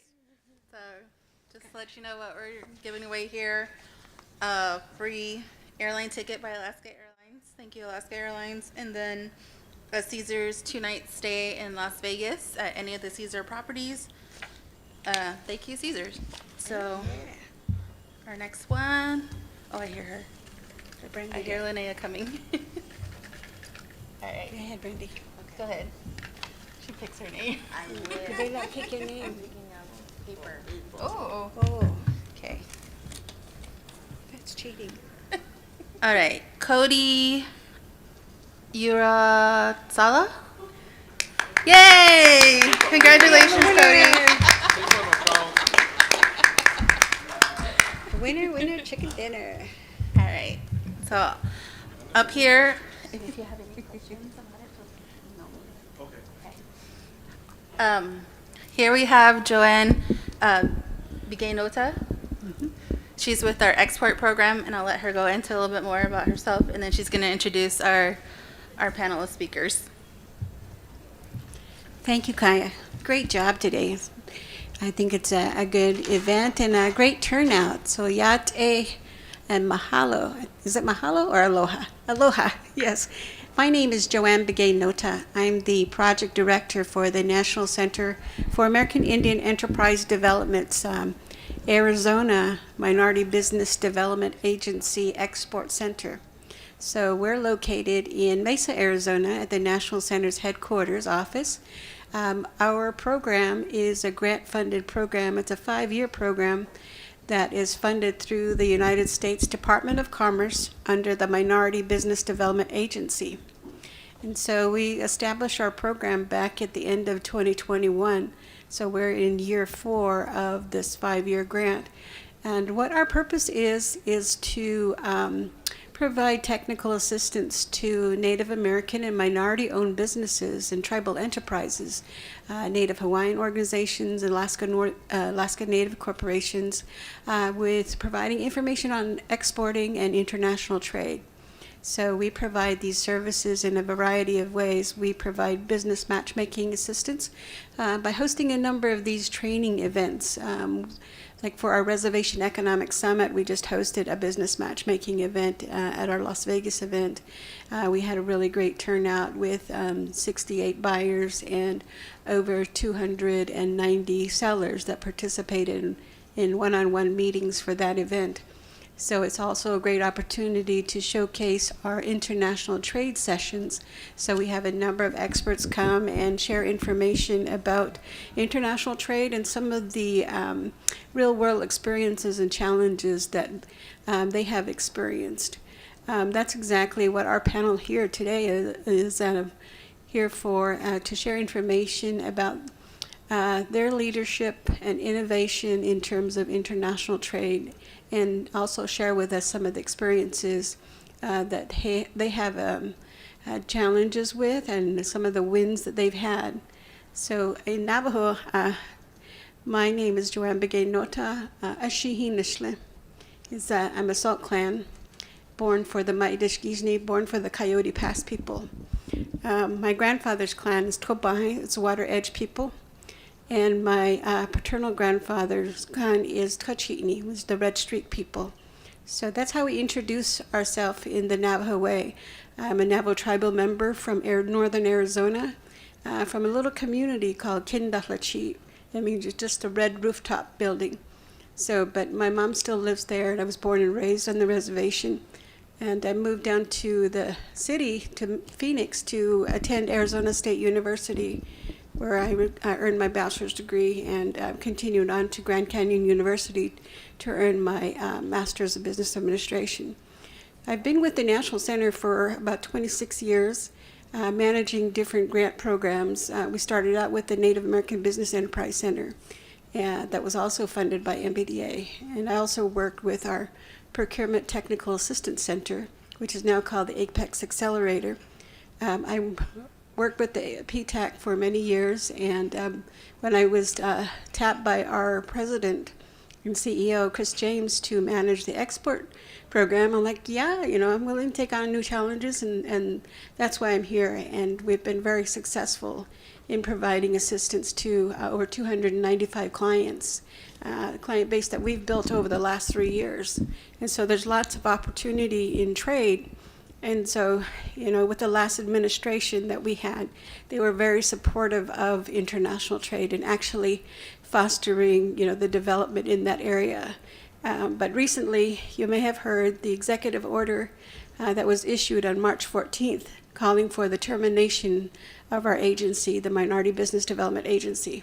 So we're kind of in limbo right now as to the future of the agency and our program. So that's one of the challenges that we're facing. But I've been reassured by our National Center Management team that we will continue with the export program, because we know that it's a much needed service, and we have a lot of clients that just need assistance in just learning about trade, as well as dealing with some of the issues that they will be dealing with in terms of the higher tariffs with countries that they import from and export to. So there's going to be a lot of challenges and a lot of uncertainty right now, but we've been reassured that things will normalize after some time. So I think that in the end, trade will be reestablished, and we will move forward with exporting and importing with our client base.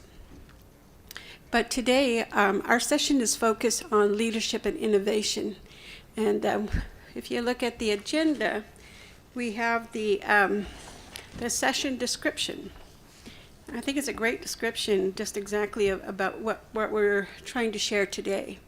So in today's dynamic business landscape, fostering a culture of innovation, strong leadership, and global competitiveness is essential for small business growth. Additionally, panelists will explore how businesses can leverage innovation and leadership and expand into international markets and succeed in exporting. So I have some esteemed leaders here on our panel today. We're going to change up the order here a little bit on our list, and we'll have Mr. Gilmore Kling from Precision Nano be presenting first.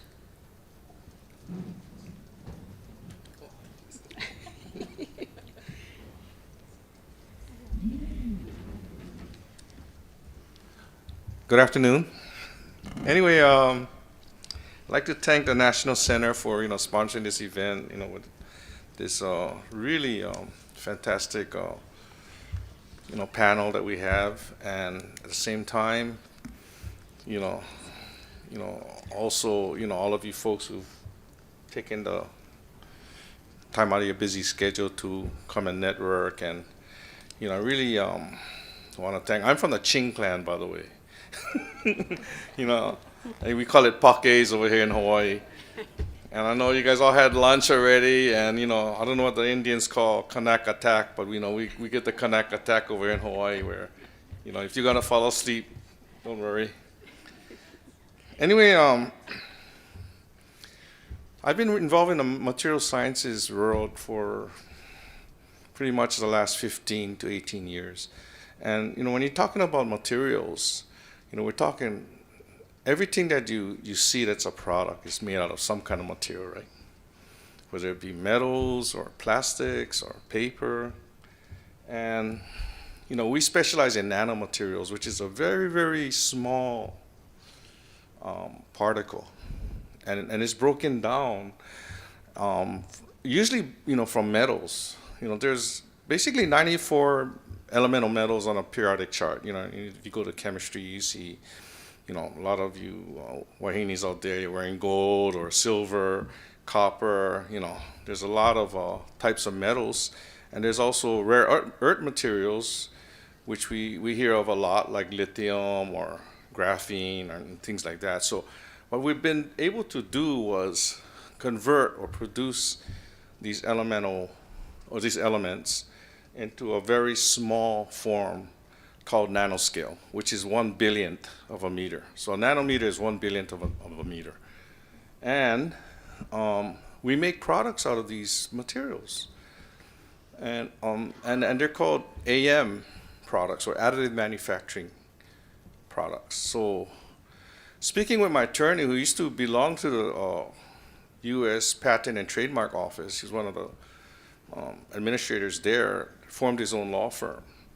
And he told me, Gilmore, it's something about nanomaterials that are fascinating. But more than that, if you was to take a nanomaterial and apply it to any intellectual property like a patent, you could literally change that patent into a new patent. That's how significant these materials are. Although the only caveat behind that is that these materials cannot be made properly. Normally, what I mean by that, most of these materials were started with China manufacturing these materials, and then India, where they get most of these so-called nanomaterials.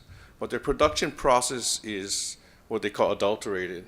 Many times when people make these materials so small, they kind of screw it up. It becomes trash.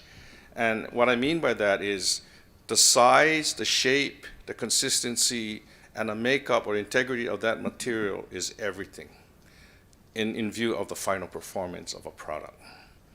Okay, so I'm gonna kind of like give you a little example, and I'm not here to sell you anything per se. I'm just here to kind of like inform you, or I hope I can educate you a little bit, because we feel that education is avocation. In order to educate, you can advocate. And by developing a correct understanding of what these materials can do, you can understand a little bit more of the science. So here we go. So FAST 1 is the acronym means Fire and Air Sequestering Technologies. And 1 means number 1, right? So we specialize in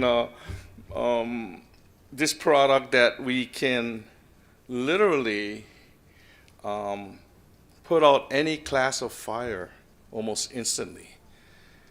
And that's been a big problem, because today, with modern materials that people use, like for example, the clothes that we wear, the fabrics that they use for upholsteries, the different types of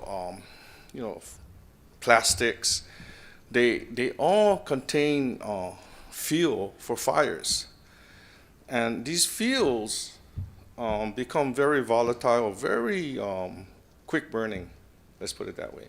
And not only that, the most important thing in fires is the gases and the smoke that it emits. Because, I don't know, maybe raise your hand if you know anybody that's been involved in a fire. I think everybody at least knows somebody, right?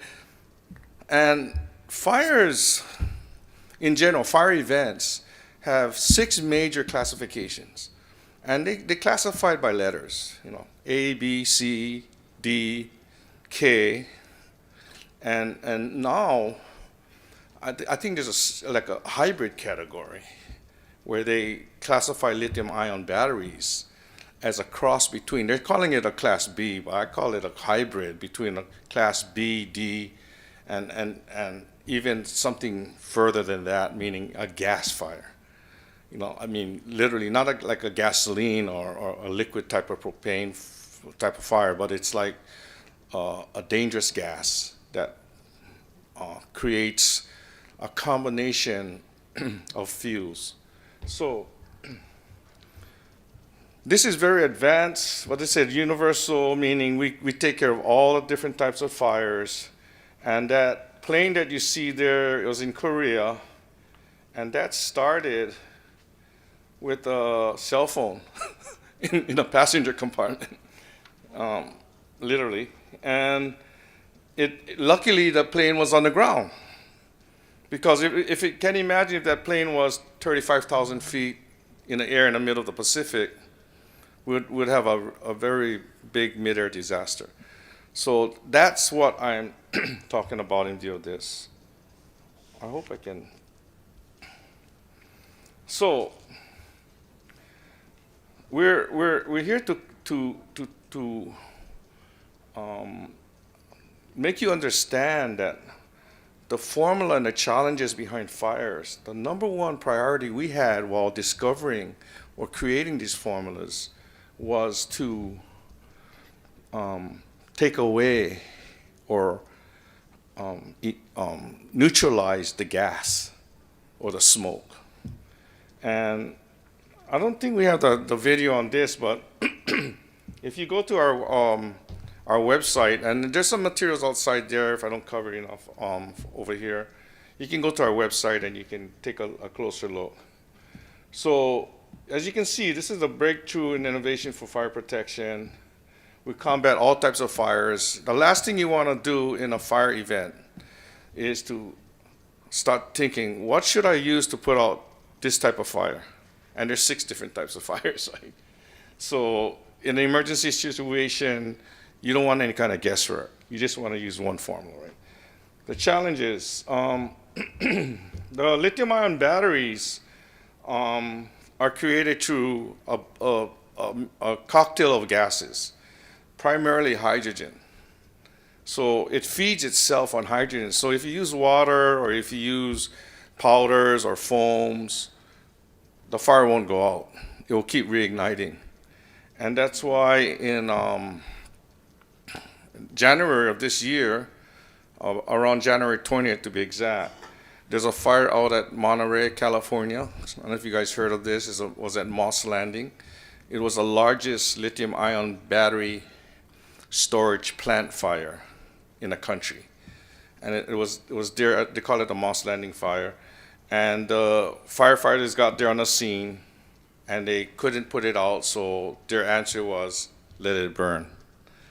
But in the meanwhile, while a fire keeps reigniting and burns, there's these dangerous hydrogen gases, like 4 different hydrogens: hydrogen fluoride, hydrogen chloride, hydrogen cyanide, methane, and all different, different types of gases all mixed up. So when that gets emitted in the air, and it can injure people, the wildlife, and the environment. Okay, so these are the challenges. How can you extinguish or suppress a fire like that? And so, we've been able to put out any different types of fires, and our goal is to utilize our formula as a supplemental system so that we can have risk mitigation. So if you have insurance carriers or reinsurance carriers that that want to reduce their risk or limit the amount of damage that a fire can actually do, you can have them take a look at this science, because that's a science involved. Oh, shoots. Okay, so this is the what they call a fire tetrahedron.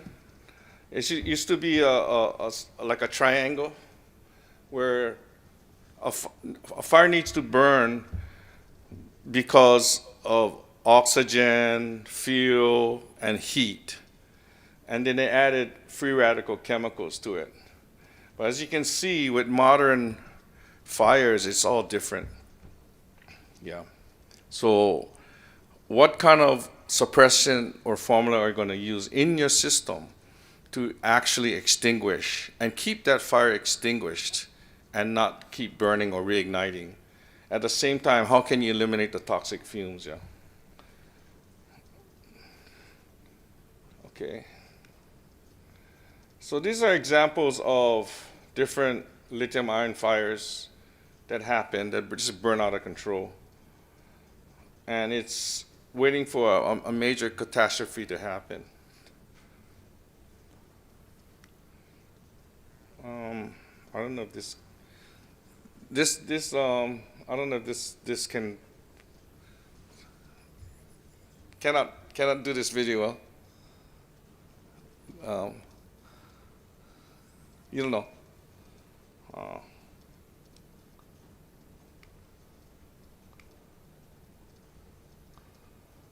Okay, so basically we had a video, but they can't do the video for some reason. And anyway, this is basically what it does. This is our solution. And we are here to cater to and consult to, what's that? 2 minutes. Keep going. 2 minutes. Oh. Well, this is a lithium-ion battery fire that we just put out and say, oh. 8-pack lithium-ion battery fire test with a fast 1 encapsulation agent. Okay, these are like, they call it impossible fires to put out.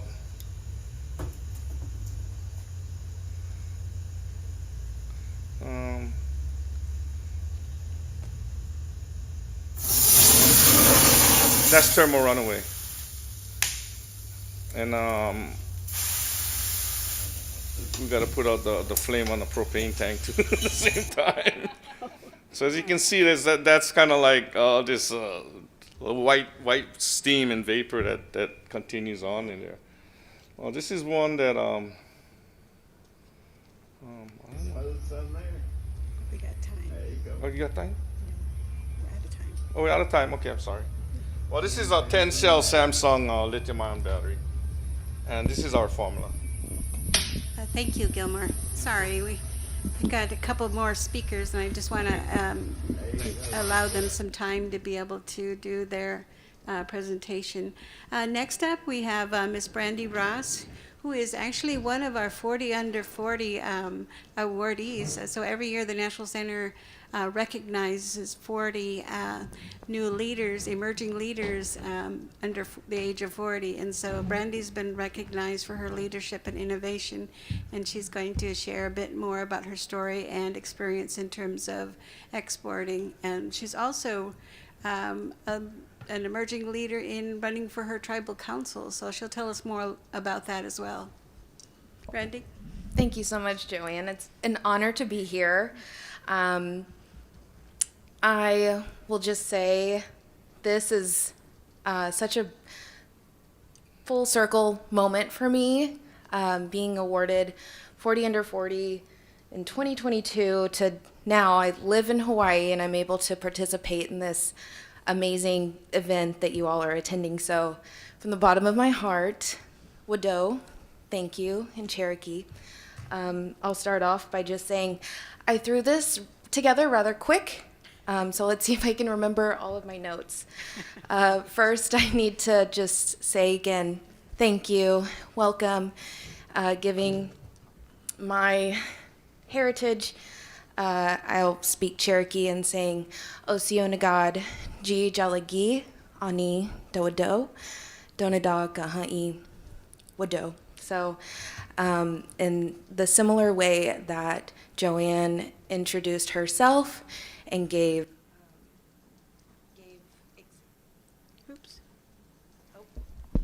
explanation of her lineage and where she came from. I'm born and raised in Tahlequah, Oklahoma, and my family still resides there. And I am proud to keep participating in my family's cultural events, as well as our summer barbecues. But with all of that, I need to humbly acknowledge that we gather today on the ancestral lands of the oh goodness, I wrote it down.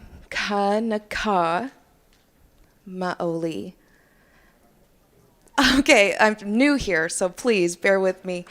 The Native Hawaiian people, and I honor their deep spiritual connection to this Aina, to this land, and their continued stewardship and their enduring strength and resilience. So thank you all. No, thank you. Totally. So this is my overview of this presentation. We're going to be talking about the innovation and action and my experiences. Also leading with purpose, and again, what I have witnessed in my life, and also some of my experiences from going from the local roots to global reach. Alrighty, so the innovation and action. Innovation isn't always flashy. Most people think of innovation as technology or something that you need to create. But for me, it's always been with people and creative ideas. So with the content creation as a catalyst, I've found that when we tell our stories in our voices, it makes a deeper connection.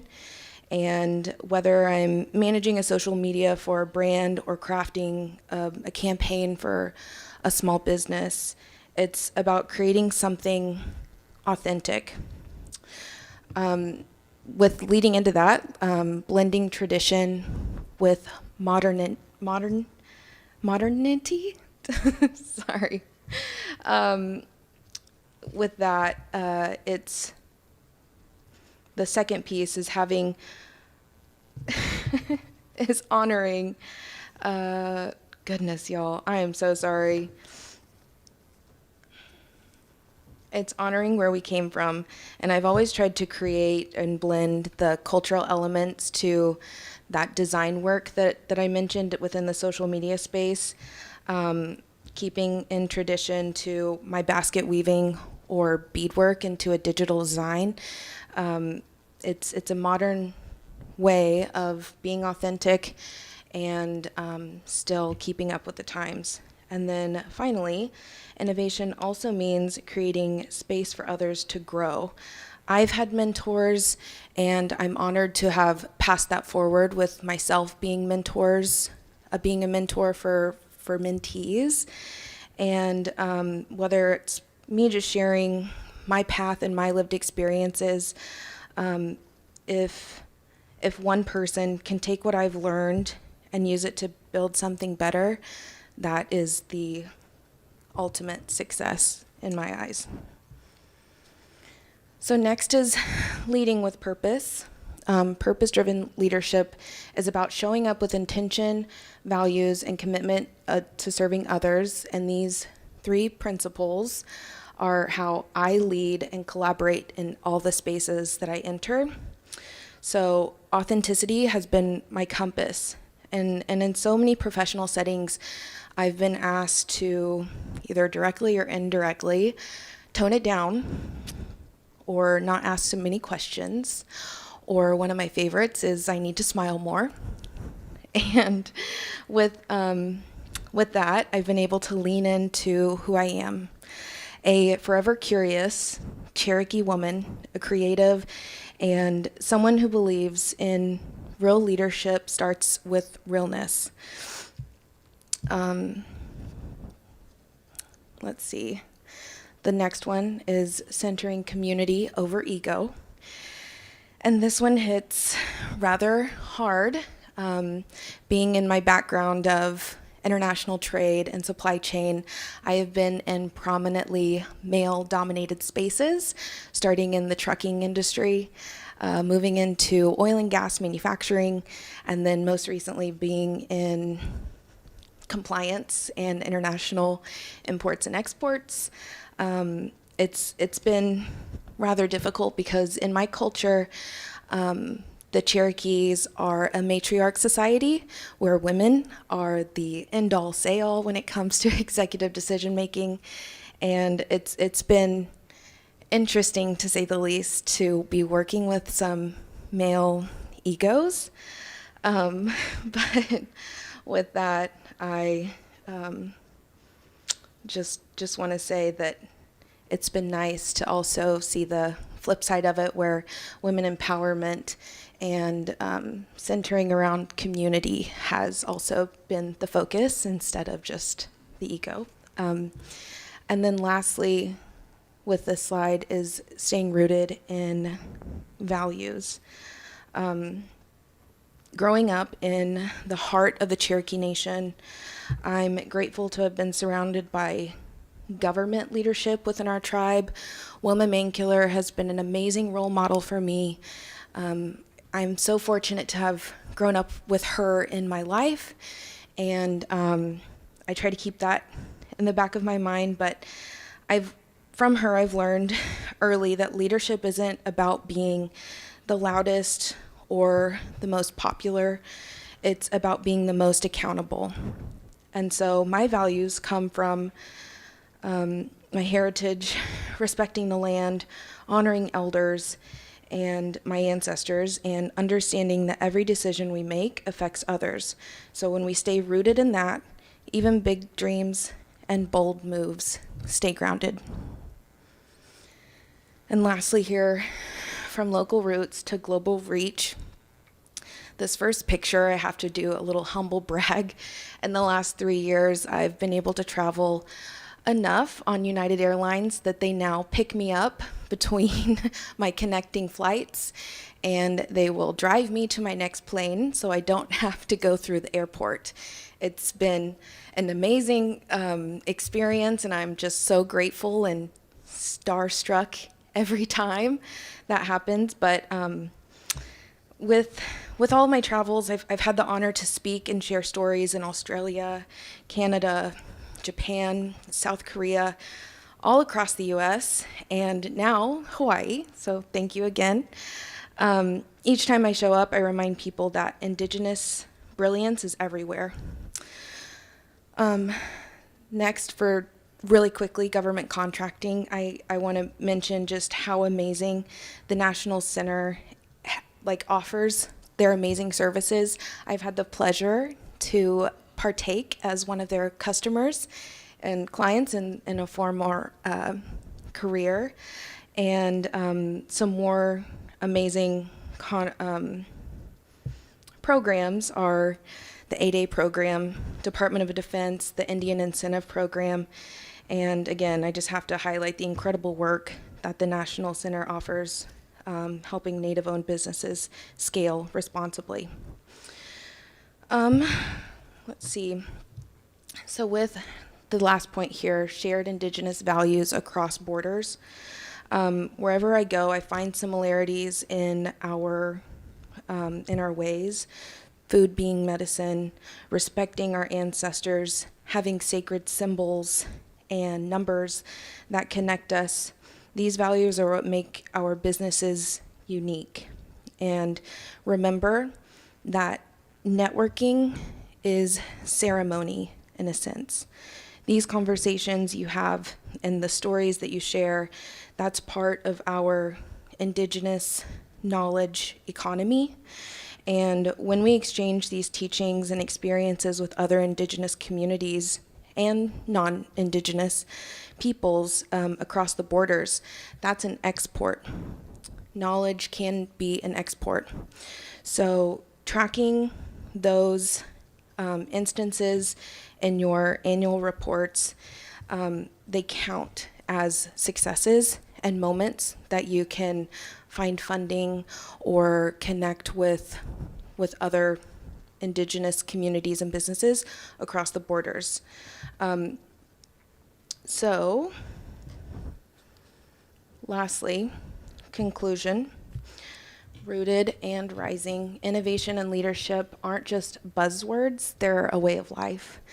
We don't just adapt, we lead with intention. We don't just grow, we rise together, and we do it all while honoring the roots that raised us.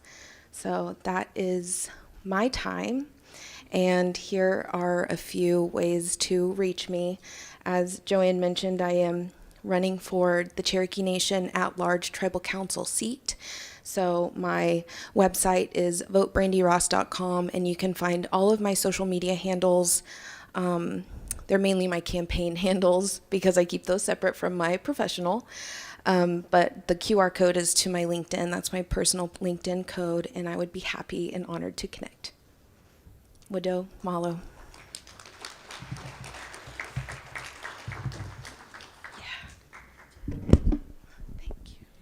Yeah, Brandy, thank you very much. It takes a lot of courage to come up and speak in front of a large group. So I'm proud of your presentation, and it's like, you know, you only get better once you keep practicing and speaking. I hate doing PowerPoints because it makes me follow that and I lose track of what I'm talking about. So I just wing it. So after, doing this for so long. But we have one more speaker for you, Miss Lene Lawrence. She is the president of the Oahu Native Nations Organization, which is a local nonprofit organization.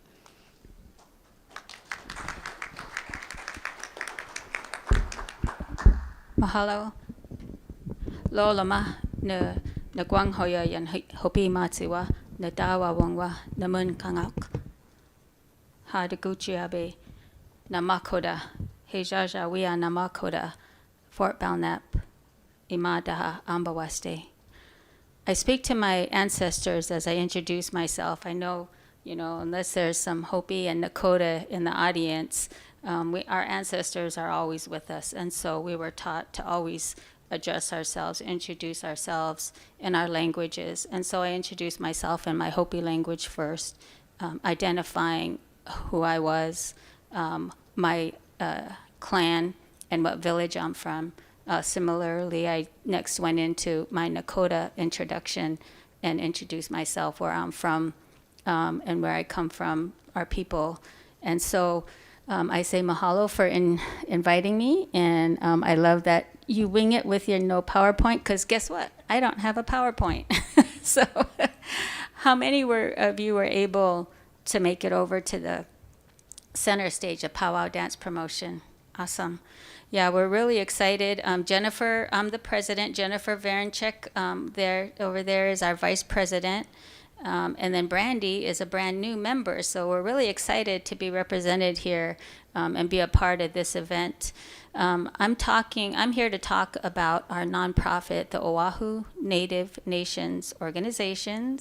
And for those of you into acronyms and those Hawaiians, ONO, that's how we came up with it. Because we think we're Ono. But that's kind of an easy way to remember the acronym and our name. So I moved here in 2017. I'm a physician. I practice telemedicine, and I work for the Veterans Administration. I had previous experience working with the Indian Health Service on the continent. I got into telemedicine and transferred to the Veterans Administration. And any veterans here, I thank you for your service. We're all here because of your sacrifices. And I come from an Air Force family, so it was an easy move for me to go into the Veterans Administration.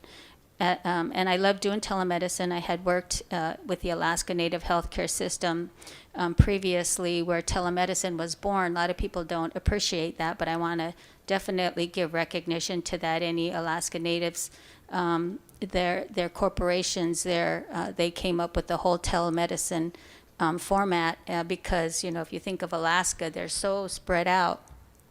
And they can't get, doctors or dentists or, any healthcare professionals into those remote areas. So they were very innovative and developed this telemedicine format that we all benefit from now. So, let's please remember and anybody you talk to about telemedicine, or if you've ever had the opportunity to have a telemedicine visit with a healthcare provider, that all started with the Alaska Native Healthcare System and the Alaska Natives. So I learned that while I was there, and then I moved back to the lower 48 and got into telemedicine. I'm an internal medicine doctor. We call ourselves Doctors for Adults. And I've been in practice, let me think, over 20 years. I'm getting close to retirement and, thinking more about it more and more, but I really love what I do. I love working with the veterans. Brandy touched on a lot of how we carry ourselves as Native people. We go into every situation respectfully, the way I was raised, quietly. We don't go in blasting ourselves or putting ourselves out there and saying, here I am, look at me, aren't I great? We tend to kind of sit in the back a lot. So shout out to you in the back. That's where I would be comfortable.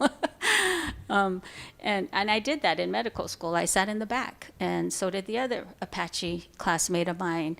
And that's how we met, because we both sat in the back. That's kind of how we were raised.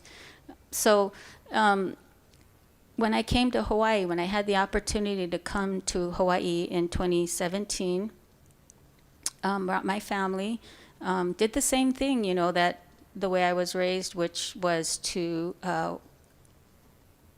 land on this aina with respect, know that this is not my land, and approached it with that mindset. And there were a lot of opportunities. The Kanaka Maoli people are very generous, have a lot of aloha, and I was able to attend a lot of different events that they had that were happening, like learning how to sing the Hawaii Pono'i, Hawaiian language. I went to those, and I was sitting in the back all the time. And I think probably after about 6-8 months, some Hawaiian people started approaching me and say, we see you at all these events. Where are you from? And I said, I'm a Native American, and I come from, I'm Hopi and from Arizona, and Nakota from Montana. And they, right away, oh, you're Native.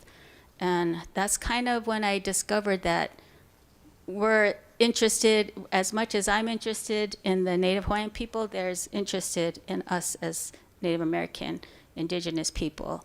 And so when I first came, I grew up in both. I was very blessed that I grew up on both sides of both cultures. On my Hopi side, my grandfather was one of our religious leaders. And on my Nakota side, my nephew currently is our chief for our Sundance. And that was passed down to him from our other relatives. So I grew up doing both ceremonies, all the different ceremonies that are involved. And when I came, I didn't bring my outfit. I didn't think, well, there's not a lot of places I powwow dance, not a lot of places to powwow dance, didn't think. But after I learned that, I thought, I can't just be here without giving something back. That's the way we're raised. You don't just take. You always, approach with respect, and you always give something back. If you take something, you give something back. And so I called my husband and said, hey, bring over our outfits. So he brought over our outfits, and he dances traditional. I dance women's fancy shawl. And then we kind of started, getting invited to different events, to participate in different Hawaiian events. Onipa'a for one, which is a real, I love that. We dress out everywhere, and, everywhere we're invited. We go to schools, and, we share our style of dance. And that kind of got me thinking that, how they say everybody in Hawaii has a nonprofit. Well, I started a nonprofit. So, and there's a lot of natives here on the island. I was happily surprised, and that we ran into a lot of, and we seek each other out. You go somewhere and you're indigenous, and you're going to seek out other indigenous people. Whether they're from the continent or they're from this aina, but we seek each other out. So we put together our nonprofit, and our mission statement is to share Native American culture with the people of Hawaii in the spirit of aloha. And so that's what we do. We go out, and we also, there's a lot of natives here that weren't raised on the continent or with their tribes, or they may have been adopted or something to that effect, and we welcome them in to our organization. We do powwow dance classes, we do beading classes, we do ribbon skirt making, we do, a lot of different things. And then, we put them to work after that. Whenever, we're invited to go somewhere, they're happy to participate. We love doing the Waianae Christmas Parade and Waimanalo Christmas Parade. Those are really the only two parades that we do, because it's just, we love giving back and being part of the community. So, as a physician, it's kind of the same thing. You enter a visit with your patient with, quietness and respect. You listen to them, and they appreciate that, because I know, a lot of you may, when you go to your doctor's office, the doctor may be doing all the talking, but, for me, I listen first, and then when that part has completed, then we go into, things that can be done, always keeping in mind their belief system and what they want, how they would like to be treated. And, like I'm one of a very small number of Native American physicians. We make up less than 1% of the total physicians in the whole United States. We're a very small group, about 500, maybe I think we might have grown to about 700 within the last couple years, of 700 Native American physicians total. And we all know each other. And, we all share practices and in different things. We have a group called Association of American Indian Physicians, and I was on the board last year.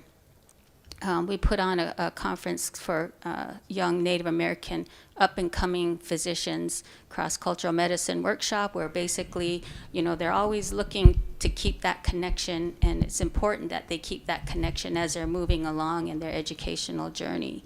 So we bring in spiritual healers, we bring in native food, we bring in all kinds of stuff so that they can also learn that as well. So I've had my hands in a lot of different things over the years. I'm 63, gonna be 64 pretty soon. I'm proud of my age because I feel like, a lot of people say, oh, women don't tell their age. And like, well, I made it to elder status. I'm happy about that. A lot of people don't make it that far, we all know that. So I'm proud of that. I still dance. It's what keeps me, going. I still work out because I like to get out there and fancy shawl dance. And luckily, the powwows have evolved to where they have a golden age category. So that's me, yay, golden age. and there's, if at big powwows, we might have 4 or 5 of us out there. But, we're still out there giving it all we have. So it helps keep me healthy, keeps my my heart young at heart and healthy as well. So I was really excited when I met the ladies from the National Center back in November. They were here to, where's Yvette? Is she out there? She is, okay. They were here in November to start making contact with the tourism, their new endeavor. And so I happened to, my husband and I, we do arts and crafts as part of our fundraiser for the powwow. And we were at their conference in Las Vegas last year selling our arts and crafts. My husband makes these tack belts. This is what the women wear. They wear it with their outfits, their powwow dance outfits, or with ribbon skirts.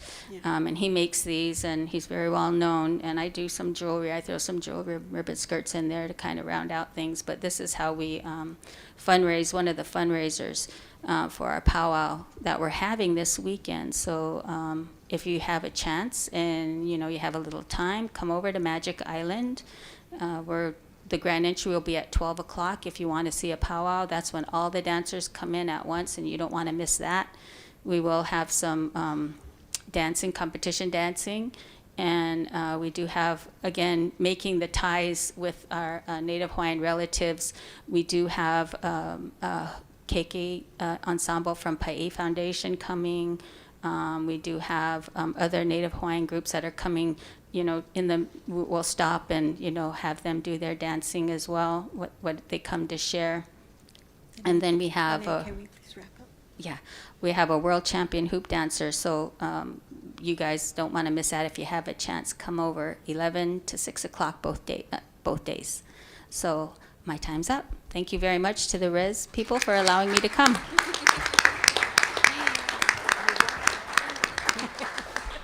Yeah, I'm sorry, Lindy. I didn't mean any disrespect, but I'm 57 years old too. So let's be proud of our age. We're in our golden years, and my grandma used to say, "We be proud when you're an elder because not a lot of people get to take that long journey." And so that's something that we always connect on.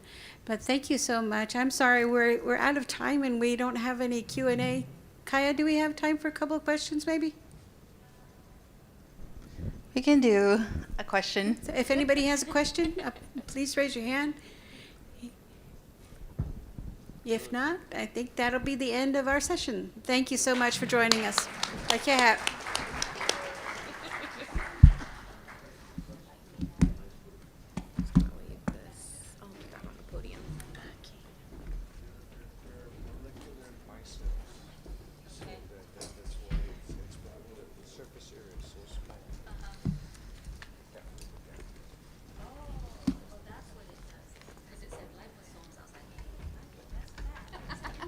Yeah, it sounded like that. Thank you.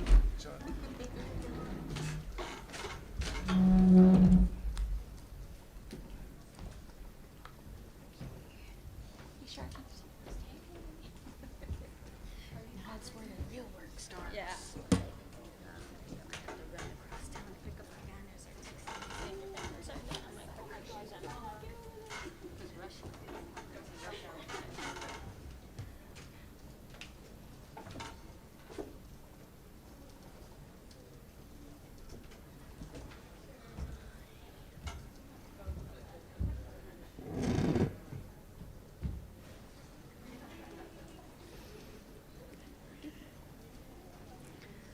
Good afternoon. My name is Charmaine Charlie, and I'm the Administrative Specialist at the National Center.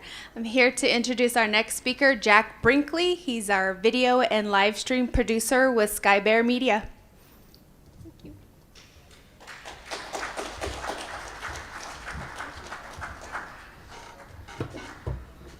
Good afternoon, everybody. How are y'all doing? Awesome. Thank you for sticking around. I have to say it is very weird to be on this side of things. Normally, I'm the guy in the back going, don't look at the man behind the curtain. I am the one who is running our live streams for the National Center, sending all this information out to the world so we can have even more people view what's going on here today because we have a lot of great information from our presenters. So yeah, it's really interesting to see things from this side of it. Thank you all for being here, first of all. Today we're going to talk a little bit about social media and what it means to build a community, not followers. And we'll talk a little bit about what the difference is between followers and community. But before we get started into that and I dive into 5 minutes of just stand up and scare Kaya, can I get a show of hands? How many people have a social media account for their business that they are actively posting on? A couple of you? Cool. How many of you have, let's just pick a number, let's say 100 followers on your social media? Nobody? Roughly 100? Any more than that? 500? 15,000? That's awesome. Cool. I would love to talk to you more later. But that's awesome. But it seems generally a lot of folks maybe either don't have a social media for their business, or if they do, they're not actively posting on it. So this is kind of aimed a little bit more at y'all. That's right, there's a clicker. I set this up, I should know that. But before I get too much further in, tell you a little bit about Sky Bear Media. Sky Bear is a native-owned and operated film company based out of Olympia, Washington. We travel nationally with some of our clients, like the National Center, and we do everything from business commercials to live stream production, narrative film, and if Kaya is still back at the laptop, I would love to share our film reel with y'all really quick, just to kind of give you a little bit of a look at some of the work that Sky Bear does. So she's going to pull that up for me really quick. And I'm going to turn off this mic while that goes on.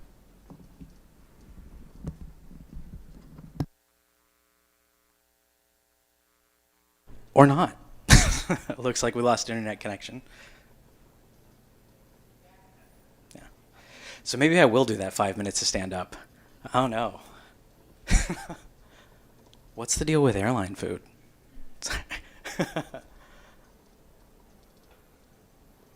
But a little bit more about Sky Bear while we're getting that pulled up. We work locally within Washington, like I said.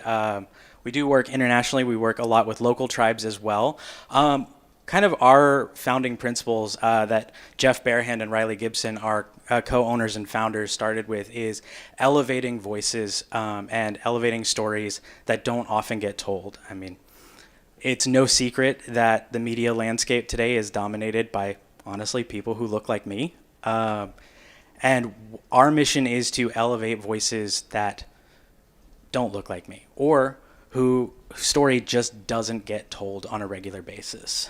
And it looks like maybe that is loading up.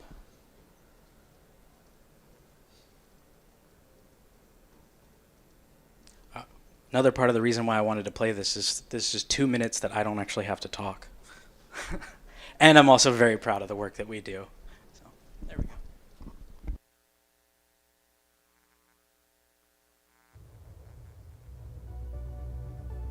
It doesn't matter where the brick and mortar is. What matters is where your heart is.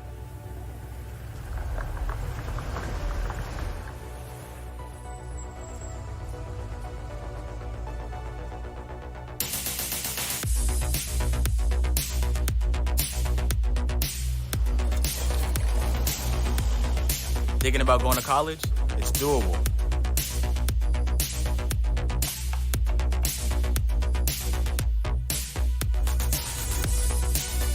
When we talk about being seen, I can't ever say that I felt I was seen in this community. I was seen as a problem to solve, not as every answer that was needed to bring hope and healing, because that is who our communities are.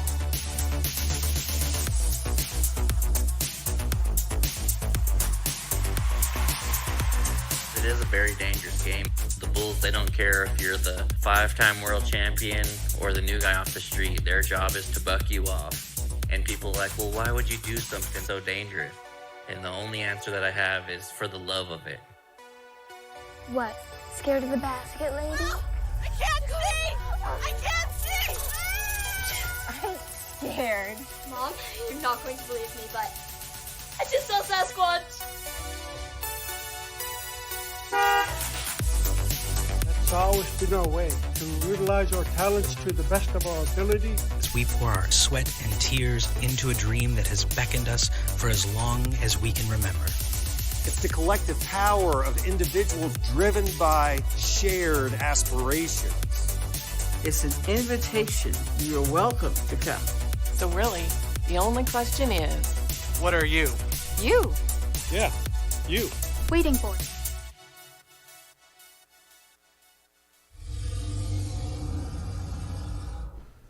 Awesome. Thank you for pulling that up, Kaya.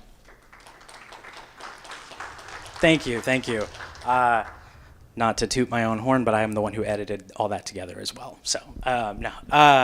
But another reason why I wanted to play that video for everyone today is you saw a wide range of content throughout that show reel. You saw towards the end there, the Office of the Insurance Commissioner, based out of Washington. You saw local colleges. You saw just a wide gamut of different companies that you might not think of as needing social media. I mean, if I'm honest, I never thought OIC could use social media to recruit for their company. Why would they need a social media presence? They're a government organization.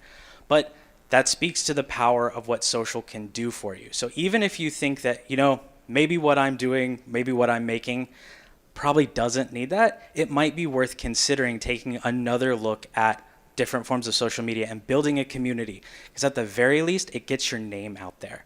When companies are looking to hire other companies, or people are looking for places of employment, the first thing they're going to do is research you.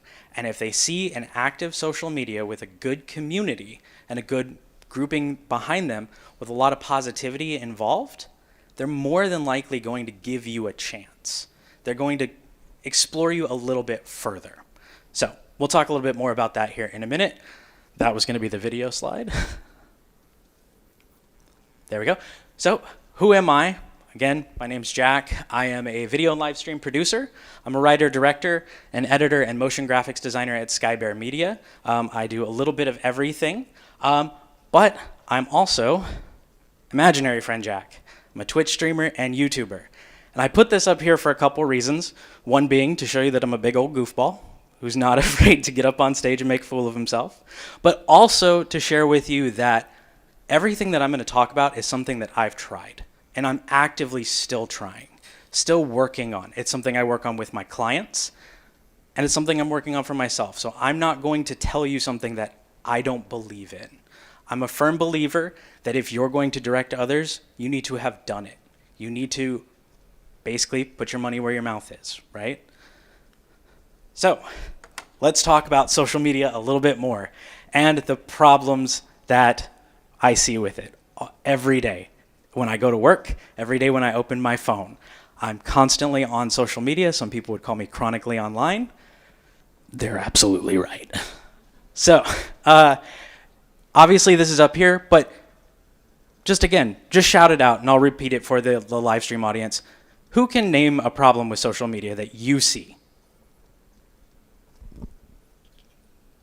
Nobody? That's okay. That's okay. I'll tell you the biggest one that I see, and it's the myth that social media is meant to share content and make friends. That used to be the case back when MySpace came out. I'll date myself a little bit here. I was making a top 8 when MySpace first came out. That was probably a lot of folks' first attempt at a social media platform. It was meant to share things, and it quickly became all about money. Just like every social media platform today, it is all about ads, ads, ads. Every social media platform is trying to sell you something all the time. Right, wrong, or indifferent doesn't make it good, doesn't make it bad, but that's what they do because that's how they make money. The more you're engaging with content online, the more you're on their platform, the more they're making money. So if they can sell you something, they'll get a kickback from it. That is their goal, is to make money. They're a business after all. But they wrap it up in the package of, hey, share that photo, make some new friends.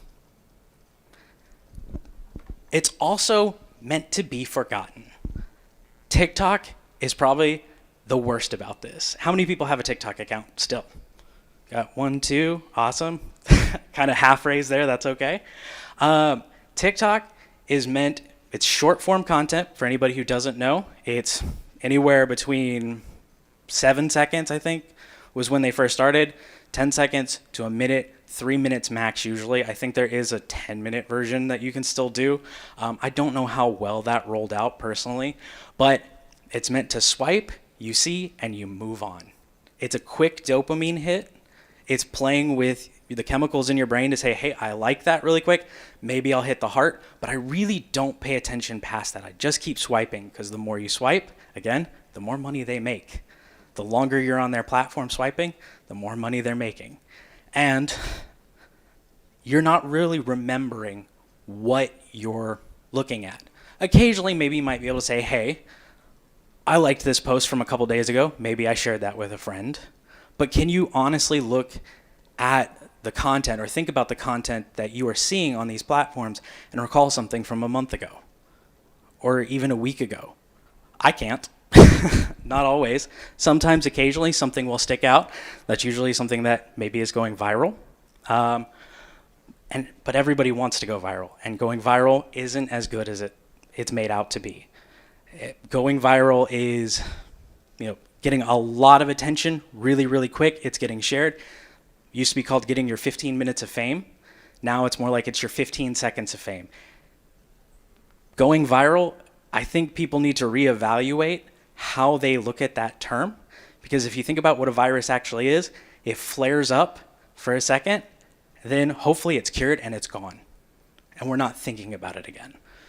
So what we're going to look at today is how do we take all the good things that social media can do for us, how do we build it into a package that is beyond viral? How do we make it something consistent?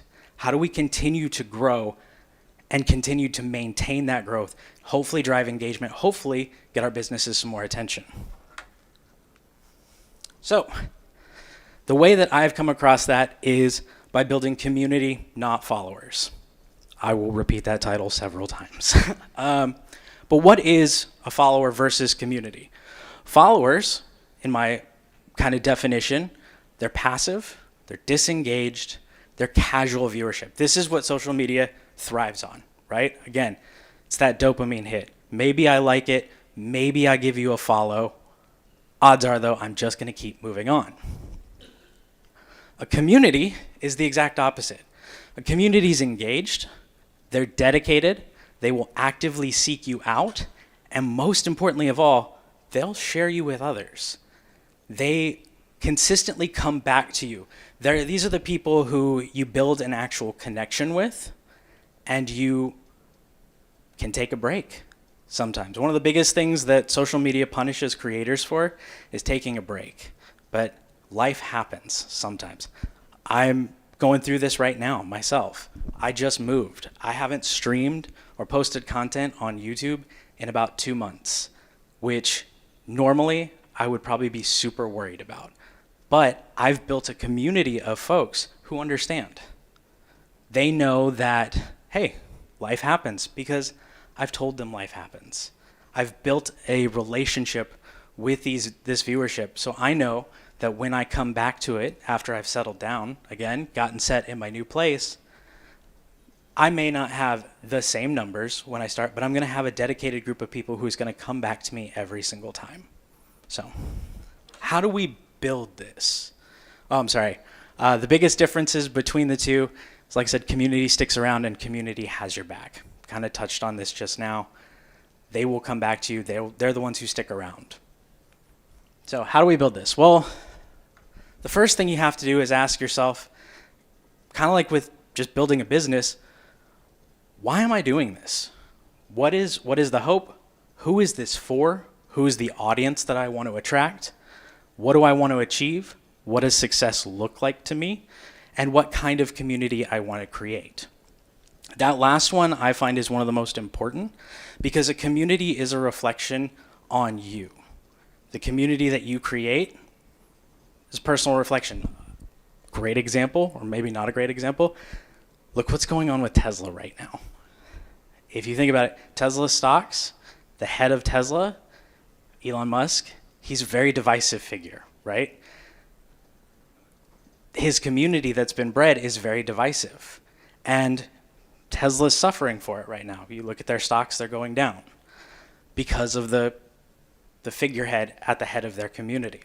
I'm not just trying to throw shade at Tesla by any means.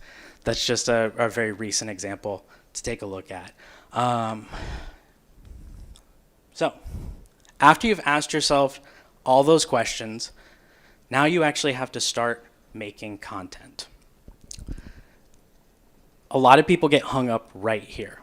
A lot of people get caught up in the idea that what I'm making is not going to be good. I don't have a great camera. I don't have all these fancy tools. I don't have the latest and greatest, or you know what? I don't honestly know where to even begin. And so they get caught up and they just don't do it. They fail at the second hurdle there. But it doesn't matter if your content is good when you're starting, right? Because if you're starting from scratch, if you don't have a following, who's seeing it right now? It's okay to fail. Like, we hear that all the time in every aspect of our lives. It's okay to fail. It's okay to learn. This is no different. Building a social media community is going to be slow at the start, but you have to get over that hurdle of making the content. It means you have to pull out your phone. You have to take photos, take some video, or write some blog posts. Do something to just start getting your name out there, start putting your presence out there. You'll get better as you go. Look at any famous content creator out there. If you ever get the chance to talk to them, they'll tell you they look back at their old content, the content they first started with, and they cringe at it because they think, I didn't know what I was doing. I didn't know what I wanted to do, but they did it, and they've gotten where they are now. So that, I can't stress enough, that is one of the things that, like I say, I talk to clients all the time, and they're like, we just don't even know where to begin. What's the point? Because it's not going to be good. You got to kind of fight that mindset. I went through it myself when I first started working in social, when I first started doing streaming and YouTube content. I was like, yeah, I know all the technical things to do, but who's going to want to listen to me? I did it when I was putting this presentation together. By the way, I don't know if Brandy is still here, but I have a bone to pick with you about what thrown together means, because this is thrown together. Yours was fantastic. You had all these beautiful colors. This is just text on a screen, right? So a few things to help you kind of get over that hurdle is, keep in mind, start small. You don't have to put out something that's 10 minutes long. You don't have to do a full product demonstration. You don't have to get people right away with that first post. Start small, but start focused. Have a plan in mind of, hey, you know what? Perfect example, or an example. Yesterday, we interviewed a business that sells honey and mead. And if I was thinking from square one, what do I do? How do I start growing that business? Well, I found something unique about my business. I make honey, I'm working with bees. Bees are cool. A lot of people love bees. Some people find them cute, some people find them a little creepy, but they have a lot of cool movements that they do. Seeing a honeycomb covered in bees, you guys saw it in the reel there, that is a cool, interesting image that I can take a photo of, or maybe I can take a 10-second video of, and I can start thinking, how does this apply to my business? How does this help me grow? How does this come together? What that also does is help you build a backlog. A lot of people, when they're first starting out in the making content portion of this journey, they start making content and they start posting it right away. And they burn out really quick because they made 20 photos. They're like, yeah, I love all these. Let me get them out there. Let me start posting them right away. And they run out. So all the momentum that they were finally starting to build is now gone because now they're scrambling to make more and they don't have time. How many of you own your own business? Again, just show of hands. Yeah, it's you're running a business at the same time. The last thing you want to maybe do is stop making money to start taking photos of, your content. Last thing I want to do at the end of every day of editing other people's content all day is come home and edit my own content because I'm tired. I've been staring at a screen all day. It's hard to do, but if you build up a backlog, you build up, instead of 20 photos, say 100, and again, they don't all have to be great. They don't all have to be earth-shatteringly awesome, but it's good. You think people might stop and hit that like button? That's great. And if something comes up, you have a well to go back to. And once you've got it and you keep going and you keep adding to it, you'll never run out. So in the long run, let's say a year after you started your journey, oh no, something did come up. I can go back to when I first started. And you know what would be cool to do is take a couple of those photos and say, look where we started, look where we are now. Easy cycle to pull from. While you're doing this though, you want to encourage engagement.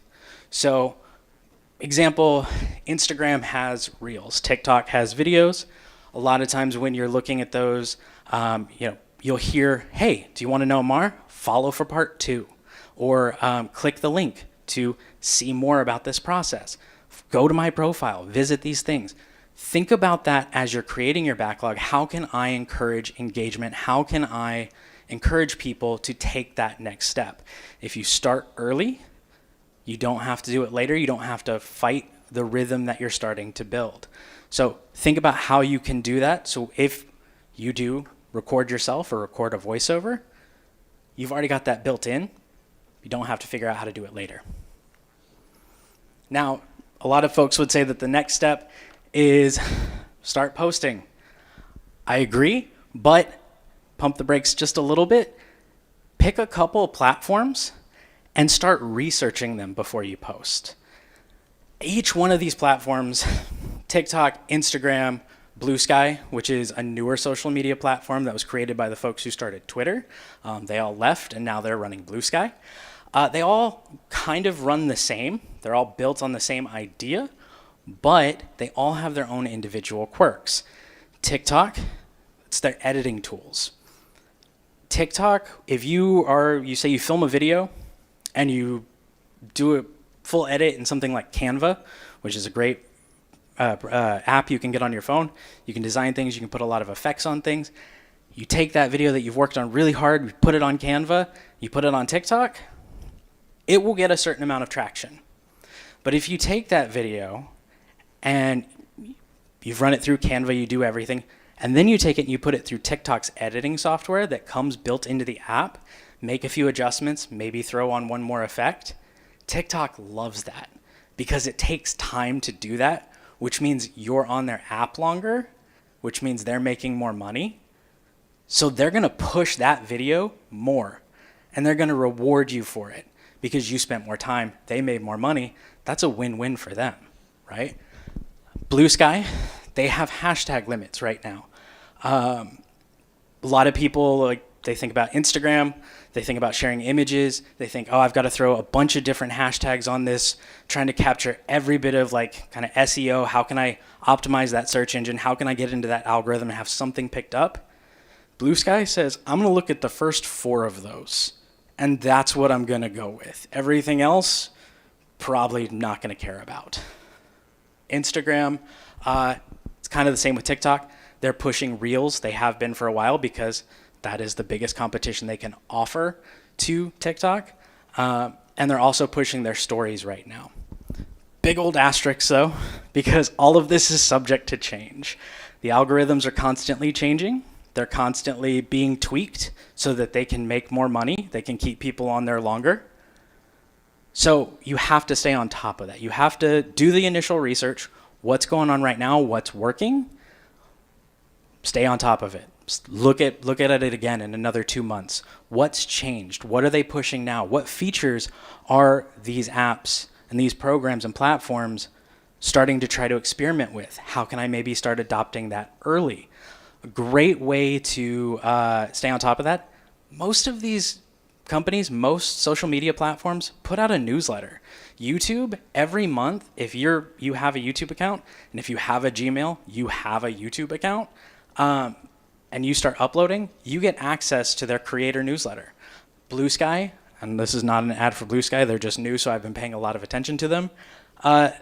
If you follow the Blue Sky like main account, they're posting all their changes almost weekly. So you can stay on top of what's changing with the app, what trends are they starting to push, how can you adopt some of that a little bit early. So now you're starting to post, awesome. Should you just post randomly whenever you feel like it? I can tell everybody in the room knows the answer to that is no. No, you should build a posting schedule. Consistency is key when it comes to posting on social media. You don't want to post randomly at 11 p.m. all the time. You want to say, you know what? I personally, when I'm starting out with a company, I like to pick 2 days a week. And I say, you know what? Let's post on Wednesday and Friday, just picking 2 days. I'm picking Wednesday because it's the middle of the week. Most people are starting to get bored at work. They maybe are trying to sneak an extra 5 minutes on their phone while they're on their work break. Maybe they're looking at Instagram. They don't have a lot of time, though. We'll use Instagram as an example for this. They might not have a lot of time, though, because they do have to get back to the work. It is the middle of the week. But so maybe I can post a photo then. And then Friday, maybe I'm going to post a reel on Friday because Friday, it's the weekend. It's the start of the weekend. People are ready to relax or they're ready to go out, celebrate, have some fun. Maybe I can post a reel about my business saying, hey, here's a cool experience that you can do in this city. And it's an option that you can start putting in their head. So you're thinking, when is the best time to post my content? What does your business do? You know that better than anyone else, right? You know your product, you know your business. What do you do? When do you think the best time to look at that is? Give that a try. Schedule a few posts. Again, start small, grow as you go. Pick 2 days. Maybe it's Monday and Tuesday. Maybe it's Friday and Saturday. Maybe it's Monday, Friday. What you're doing when you do that is you're building expectation, familiarity, and a routine with your community, your audience. Humans love routine. We love simple. When we start opening our phone, we open up that app and we start seeing every week around the same time, oh, hey, I recognize that name. I remember seeing a picture of bees last week around the same time. You start to expect it. You start to build on that. So you want to build that routine with them. And then the more interaction you're seeing, you're starting to see, hey, I found some times that work. Let's start introducing more content. Maybe we vary it up just a little bit. Keep it familiar so you're building your brand recognition. Maybe start to introduce a few sales opportunities. Again, hey, this is a cool experience. Come check out the honey and mead. You can do a tasting experience. Slowly start introducing that, and people will start to remember. They'll start to associate every Friday. I see this post. You know what? Maybe we will go out and do that. That sounds awesome. That's really close by. great tool to help you with this is a program called Buffer. It's online. They have a free version of it. They have a paid version of it. And before we look at that, I will tell you something. It'll come up a little bit later in the presentation, but that paid version of it, you do not have to pay any money for this to work. Another problem with social media, especially if you're trying to grow, is a lot of people will tell you, oh, you have to pay, you have to boost your post. You have to put in a little money to get something out of it. That's a common misconception in my experience. You shouldn't have to pay anything to start this. Can it help? Absolutely. But a lot of the times, the numbers that you're going to see, someone like Instagram, say that your post is going to be exposed to this many people for this amount of money. You spend $20. I think last time I boosted a post, I was going to put $20 down, and they said, oh, your post is going to be seen by 2,000 to 3,000 people. That's not true. They actually got in trouble. Meta got in trouble for that a couple of years ago now, because they were saying, oh, you put $500 down, your post is going to be seen by 100,000 people, 500,000 people, and that wasn't the reality of what was happening. In reality, they paid that amount of money.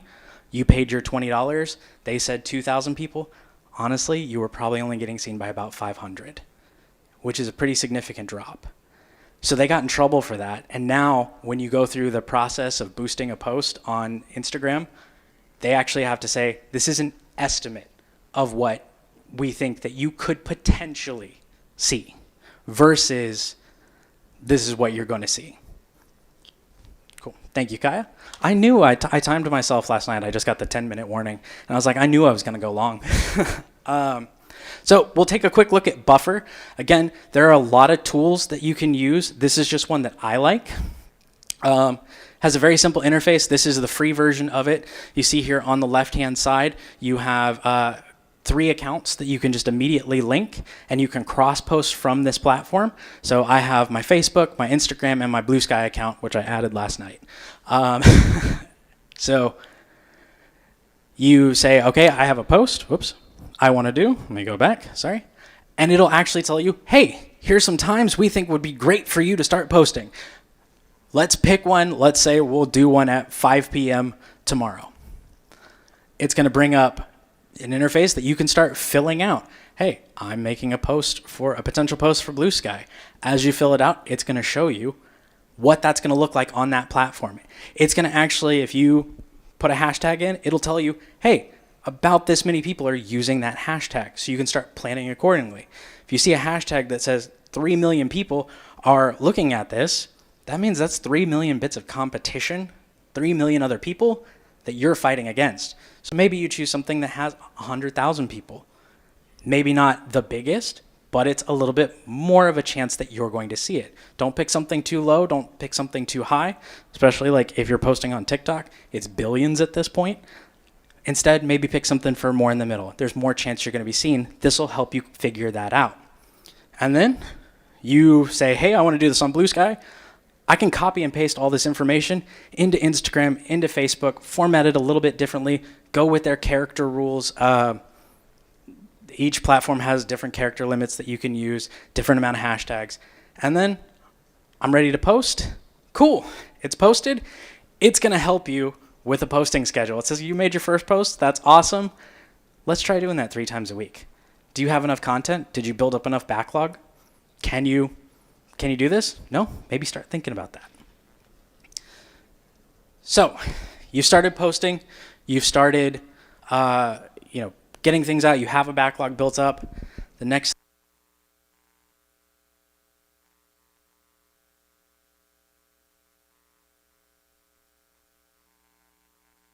That's how you know I work in tech. I don't try to fiddle with it. I just grab the next one.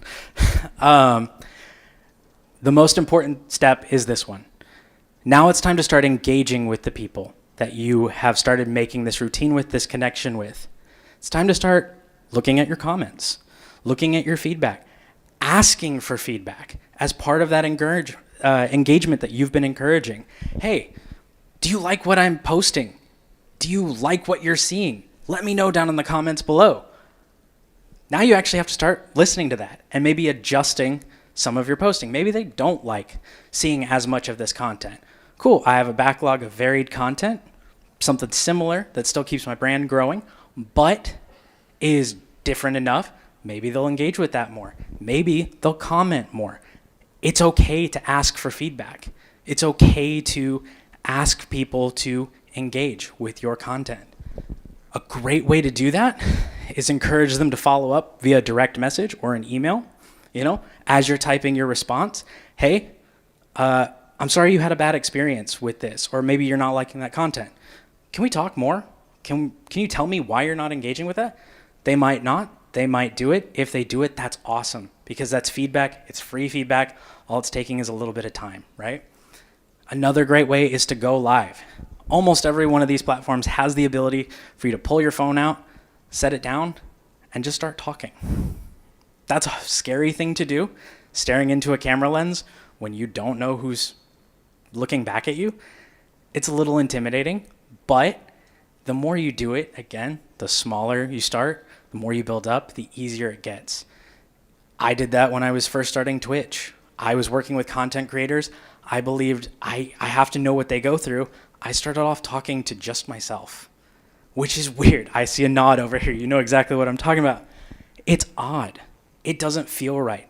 But then slowly, the people that you started building that routine with, they're going to come in and they're going to say, hey, actually, I really liked that brand. They're talking about it. What are they doing? Maybe you own a food truck. Maybe you're wrapping up for the night. You're just cleaning dishes and you're talking about your process. They're going to come in. They love feeling connected to you, right? And the biggest thing about all this is be honest.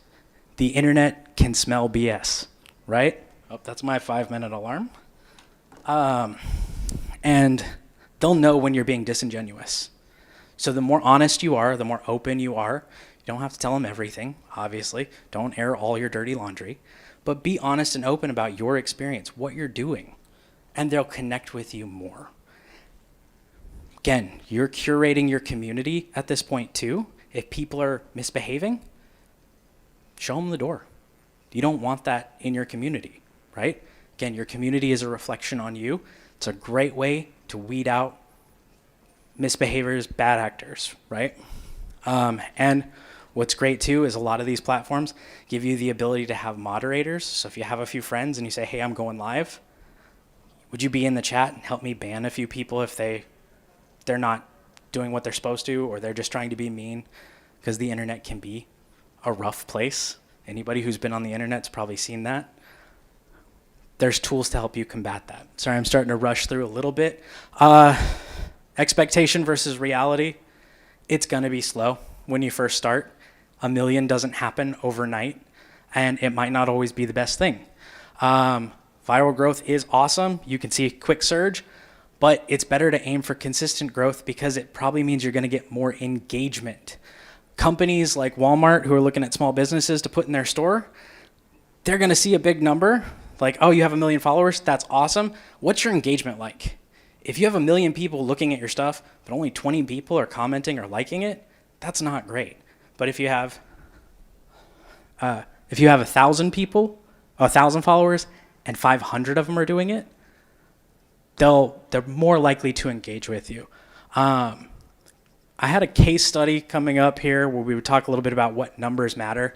I'd love to talk with y'all a little bit more, but do we have any questions? Because I'm getting the wrap-up signal really quick. I'd love to talk with people more about this if it is something that you're interested in, because as you can tell, there's a lot of things to go into. There's a lot more we can dive into. Yes, we have a question right here. Awesome. Yeah, thanks for your presentation. Would your slides be available at any point in time? Absolutely, yes. I believe all the slides are available. And I'll jump through. This is that case study that we were going to go through next. Again, this is just me kind of following up. That's that don't pay to win. You don't have to pay to win. It's a marathon, not a sprint. And then my contact information is at the end here as well. So you can always reach out to me. Any other questions? Jennifer was stretching, putting her sweater on, not a question. Anybody else? We are going to follow up with you. We always follow up with everybody who registered, and we send you the link to the live feed as well as upload all the presentations. Yeah. No questions? Cool. Thank you all very much. I don't know if you could tell, I was super nervous doing this. I haven't presented like this in a long time. Again, I'm usually the guy in the back. I'll be here packing up after the event is done. Please feel free to come and chat with me more about this or send me an email because I'd love to talk to you more. Thank you all. Thank you, Jack. You make us look really good on those videos that you put out for us. And you can see all of our video content on YouTube. You just Google NCAIED and it'll pop up. Next up, we have Mr. Rich on our team who is going to dazzle you in all the aspects as soon as we get his presentation put up, right? On how to open and grow and stay out of trouble. Finance, accounting, yeah. I'll take this one. Thank you. All right, let me take this one. Put some new batteries in it, huh? Well, aloha and mahalo for hanging with us through the day. I know these conferences can get a little long in the tooth, so I appreciate that. My name's Rich Ailing. I'm the Chief Financial Officer for the National Center for American Indian Enterprise Development. I've been with the entity for about 3.5 years. I'm a licensed accountant in the state of Arizona. And I will tell you, accounting's not my first love, but it's great to be back in the 50th state on the island of Oahu, which Hawaiians call the gathering place. And what better to be here in appropriate gathering with you folks today. I did have the great and sort of rare privilege of spending some quality time here on the island of Oahu about 5 years ago. I worked for a golf course company called Pacific Links International, and it was a Chinese-owned business, and we had offices here on Oahu, and some of you might recognize some of the courses that that entity owned, Makaha, Olamana, Kapolei. I even got to play in a couple of pro-ams, and so it was very rewarding, made some great friends, and it's really great to be back among friends again today, so I appreciate that. Unfortunately, I don't have any pictures or videos or diagrams. In fact, my presentation is all text, just like the Internal Revenue Code. But there is no accounting finance, and hopefully we won't put you to sleep. But this presentation's about what a small business needs or should be thinking about, not only from the standpoint of the person or persons putting the business together, but the resources that they're reaching out to ensure that they stay out of trouble. It's interesting. Small businesses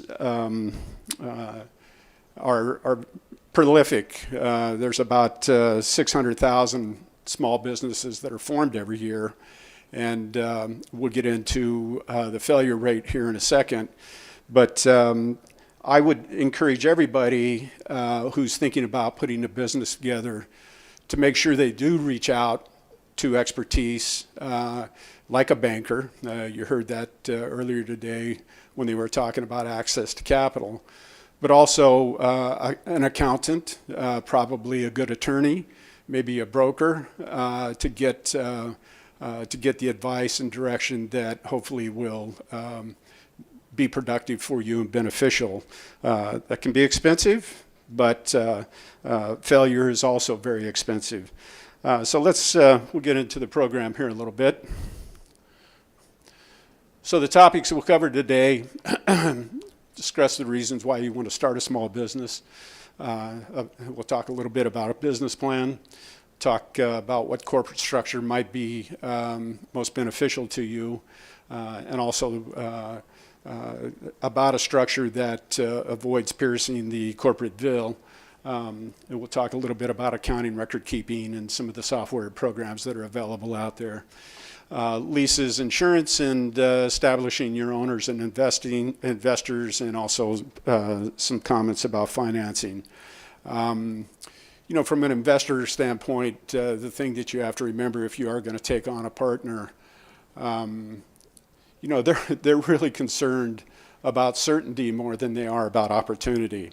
And so as we go through some of these points, you'll see what I'm talking about. So just some background about small business. There we go. According to the Small Business Administration Office of Advocacy, they define a small business as less than 500 or fewer employees. They use this classification system called NAICS. And, there's 20 different industry sectors that they've assigned, and under those there are many, many subsectors. And so if you go onto their website, you'll see what I'm talking about. But really kind of the importance of that is that they use those definitions or those classifications for qualifying programs and assistance, including government contracts. So if you're going to do government work, certainly you would have a NAICS code. But from there, just looking at the bottom part of that slide, small businesses with fewer than 20 employees make up almost 90% of all U.S. business enterprises. That's huge, right? You've heard that probably through the course of your life. Look, mom and pop, they're the ones that drive the GDP here in the U.S., so there it is. 23 million businesses in the U.S. have no employees at all. These businesses consist of just one owner, and they transact all the business by themselves, which is pretty phenomenal. Now, sort of the downside of getting into a small business or owning a business. In fact, Darren yesterday over lunch recited these exact statistics to me yesterday. In their first year, approximately 20% of the small businesses fell within their first year. First 5 years, nearly 50%. And then first 10 years, around 65% of all small businesses fell within their first 10 years. So the general trend is that the failure rate increases over time, highlighting the challenges small businesses face in staying viable. And ultimately, the survival rate, only 25% of small businesses survive 15 years or more. Finally, 595,000 businesses fail on an annual basis. I mean, it's a little discouraging, right, if you want to get into business. So you have to be careful, especially if you're using your own funds. And I would encourage you, if you are going to get into business, make sure you find a partner that's got deep pockets. Moving on, one of the reasons that folks, I think, do get into business is to build wealth. If you're not a trust baby or a lottery winner, you're probably going to be employed by an entity, it's not bad. You can make a great living, a pretty good living. But if you really want to build wealth like an Elon Musk or a Zuckerberg, you've got to get into your own business. You've got to own your own business. Because you have protections and you have benefits that don't come with being an employee of an entity. So for instance, if you have long-term capital gains in your business when you sell your asset, you'll get favorable long-term capital gains treatment. And that's a capital item is considered long-term if it's over a year old. So you'll get maybe 0 tax impact, 10%, 15% is the average. So that's huge. Most of us pay much more than 15% in our income tax on an annual basis. But running a small company forces you to live below your means, typically out of the gate. You own, activity that is concentrated typically in illiquid private company stock. Small business owners are certainly at a greater risk of failure, so they're more careful. They save capital. And certainly the success of that business requires you to control expenses. Now, that's just not for small businesses. That's across the spectrum of businesses in general. You want to do those things right. You want to control expenses, especially, and hit your bottom line objectives. Again, the tax rate is typically more advantageous. And if you compare the wealth of entrepreneurs to professionals such as lawyers and doctors, you're going to find that professionals often scale their expenses and their standard of living to their income, whereas entrepreneurs frequently live off the fixed income until they can sell the business and get the windfall profit. Moving on from that, one of the things that is so critically important in creating a business and owning a business, and I will tell you, most of this slide presentation are about topics that are out of the gate, so starting your business. This isn't necessarily for those that have been in business for more than a couple of years. But like anything, like life especially, a business, it starts with birth, it has growth, maturity, and then it dies. And I'm really kind of talking about that time that you're starting with your business. And so one of the things that you absolutely have to do if you're going to get into business for yourself is to develop a business plan for several reasons. One, it's sort of the roadmap that gives you your direction and keeps you cued to the success or failure of your business. So by setting milestones, you understand the strengths and weaknesses of your ideas. Ultimately, you might do a SWOT analysis on your business, your strengths, weaknesses, opportunities, threats, to understand how your business is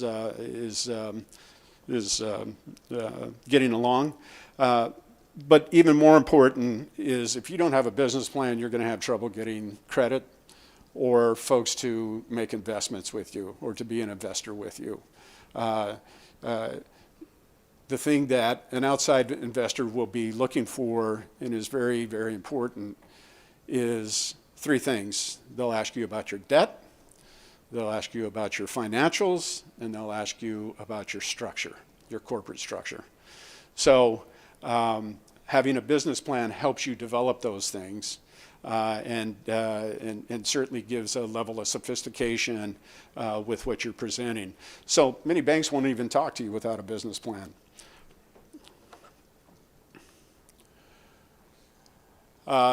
Helps you understand the cash flow issues. Early on in my career, out of college, I was recruited by a subsidiary of American Airlines called Sky Chefs, and I was a financial analyst. And it's kind of where I got the love for my numbers and exposure to finance. And what I did, and my job description was to develop feasibility studies and analysis, financial analysis around new bids. Sky Chefs was a catering company that loaded up food on the airplanes. It was a wholly owned subsidiary of American Airlines.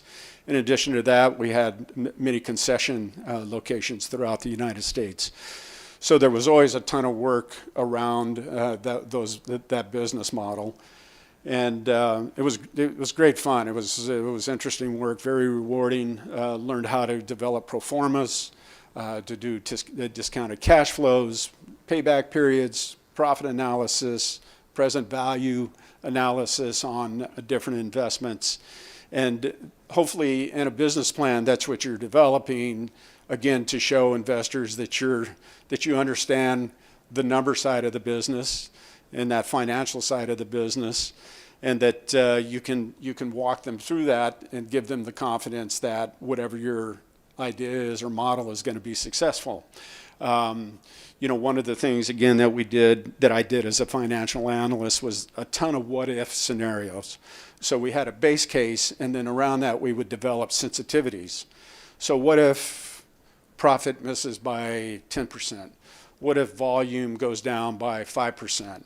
What if costs rise by 25%? On and on and on. We would do hundreds, really, of these sensitivities sometime because we had the technology to do that. And it would give the management of this company a really good picture of what they might be facing, the up and down and the good and the bad. So I would encourage you again, if you're working with an accountant, this is something that they would help you produce. It also helps you better understand your competition. You probably would do a market analysis and understand who your competitors are and what your product, how your product might perform against the competition, because you're looking at consumer trends and their preferences and so on. Disadvantages, it might not be accurate. You might develop a model that is just, doesn't have any basis in reality. Putting together a credible business plan is a skilled process. That's why I'm encouraging you would seek out experienced business advisors. Business climates change pretty quickly. Look at the climate we're in right now. You can only speculate, but I don't think anybody really understood that it would have the impact that it's having today with what's happening with our administration. The other thing is it makes you tunnel vision potentially. You sort of own it, and it's like your baby, and gosh, I'm right, and everybody else is wrong maybe. So you fail to adapt maybe when markets change, and you don't react to it properly. In addition to that, it could waste precious time and money. They're not cheap if you're going out and getting this level of expertise. It's expensive. But you have to ask yourself what cost are you willing to incur if you fail. So that's kind of the business plan, and I'd say that's a pretty strategic element that is important in developing a business. What is a business plan? It's a detailed document that explains how the business is going to work. So 8 key components: executive summary, business description, market analysis, marketing and sales strategy, an operations plan, management and organization, and a financial plan. It's a lot of work. It's a lot of effort. But if you have that in hand, your chances of at least getting off the ground respectfully are going to be much, much better. So let's move on quickly to what is the appropriate business structure. I will tell you today, I think I have a card here that helps me understand, it gives you some metrics here. And we're going to talk today about LLCs and S corporations, because those are typically the two types of corporate structures that are chosen by small business owners to apply for and to work with. There are roughly 21 million LLCs in the U.S. today. In comparison, there are approximately 1.7 million traditional C corporations, and approximately 23 million sole proprietorships. IRS statistics show that year over year, these LLCs have increased since 2004.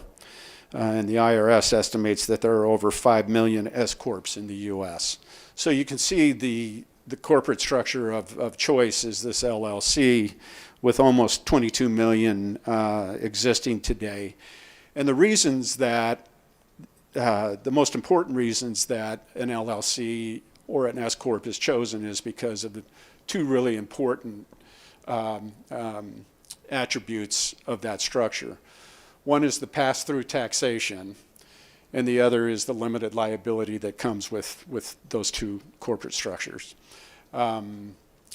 With a C corporation, which is your blue chip companies that are out there,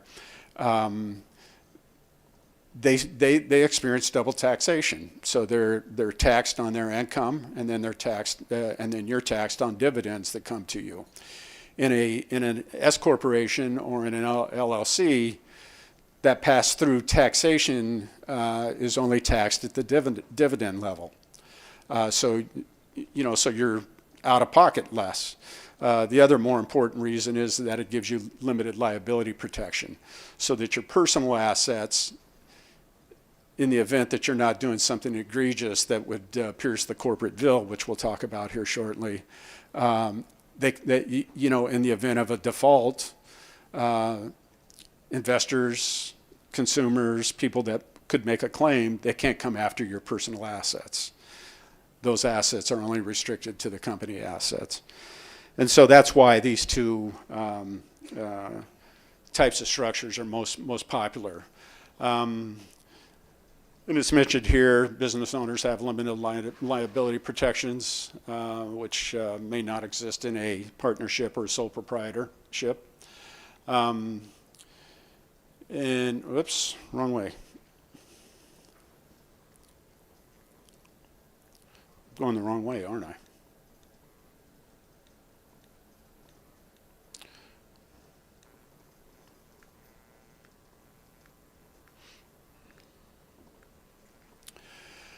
So as I mentioned, the advantages, LLCs typically enjoy pass-through taxation, where members report their portion of the LLC's profits on their individual tax returns. And so if you have a low tax bracket, you benefit from that.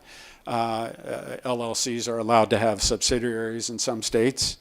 Some states don't require LLCs to maintain corporate minutes or resolutions or have a board of directors, making the management of the company easier. LLCs do not have limitations on the number of members that you can have in that group. In profits, certain states allow LLCs to distribute profits in the manner in which they want. So there might be an investor in that LLC that has 50% of the investment, but has only taken 20% of the profit. It's up to the LLC members to make that decision. It can be a little expensive, I guess. You've got to file with the Secretary of State or the Corporate Commission. It's interesting how at the National Center we just did apply for a nonprofit entity because we're forming a CDFI that hopefully will take off soon. And we'll be looking to get our 501c3 determination soon on that entity. And I had to work through that application, and I had to provide them with articles of incorporation and conflict resolution statements and statutory agents and all of that. And so all of that costs money to get that done. I think it was $40 to get that thing into the Arizona Corporate Commission. And in an LLC, it's a little more difficult to transfer when compared to a corporation. And members in the origination of the agreement should determine that whether ownership can be transferred. But one of the things that is beneficial about LLCs, there's a ton of case law for this versus what you would find in an S corporation. So lots of claims that would come against an LLC have already been figured out and tried. Why consider an S corporation? It offers same thing, pass-through taxation. And gives you limited liability protection, just like an LLC. Anything else there? It's interesting, if one of your goals is to accumulate money for expansion, a C corporation would allow the retention of that money within the corporation. However, an S corporation or a limited liability company wouldn't allow you to do that. You have to distribute the profits. Other advantages, avoids taxation at the corporate level. We're talking about that, double taxation. Make sure you check the laws of your state before you choose either one of those. They do differ from state to state to state. One of the nice advantages of an S corporation is that salary and dividend payments, an S corporation, the owners can receive those, and they're only subject to tax. So maybe an effective tax strategy. S corporations also allow the deduction of wages paid when calculating income that passes through to the shareholders. So that's an advantage as well.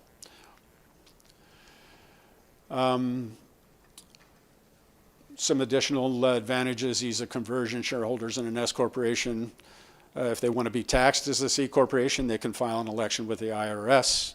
If owners of an LLC want to do that, they will have to comply with state corporation and LLC laws and may require dissolution and formation filings. One of the disadvantages, or a couple of disadvantages, of the S corporation over the LLC, the company must satisfy the number and types of shareholders and shares.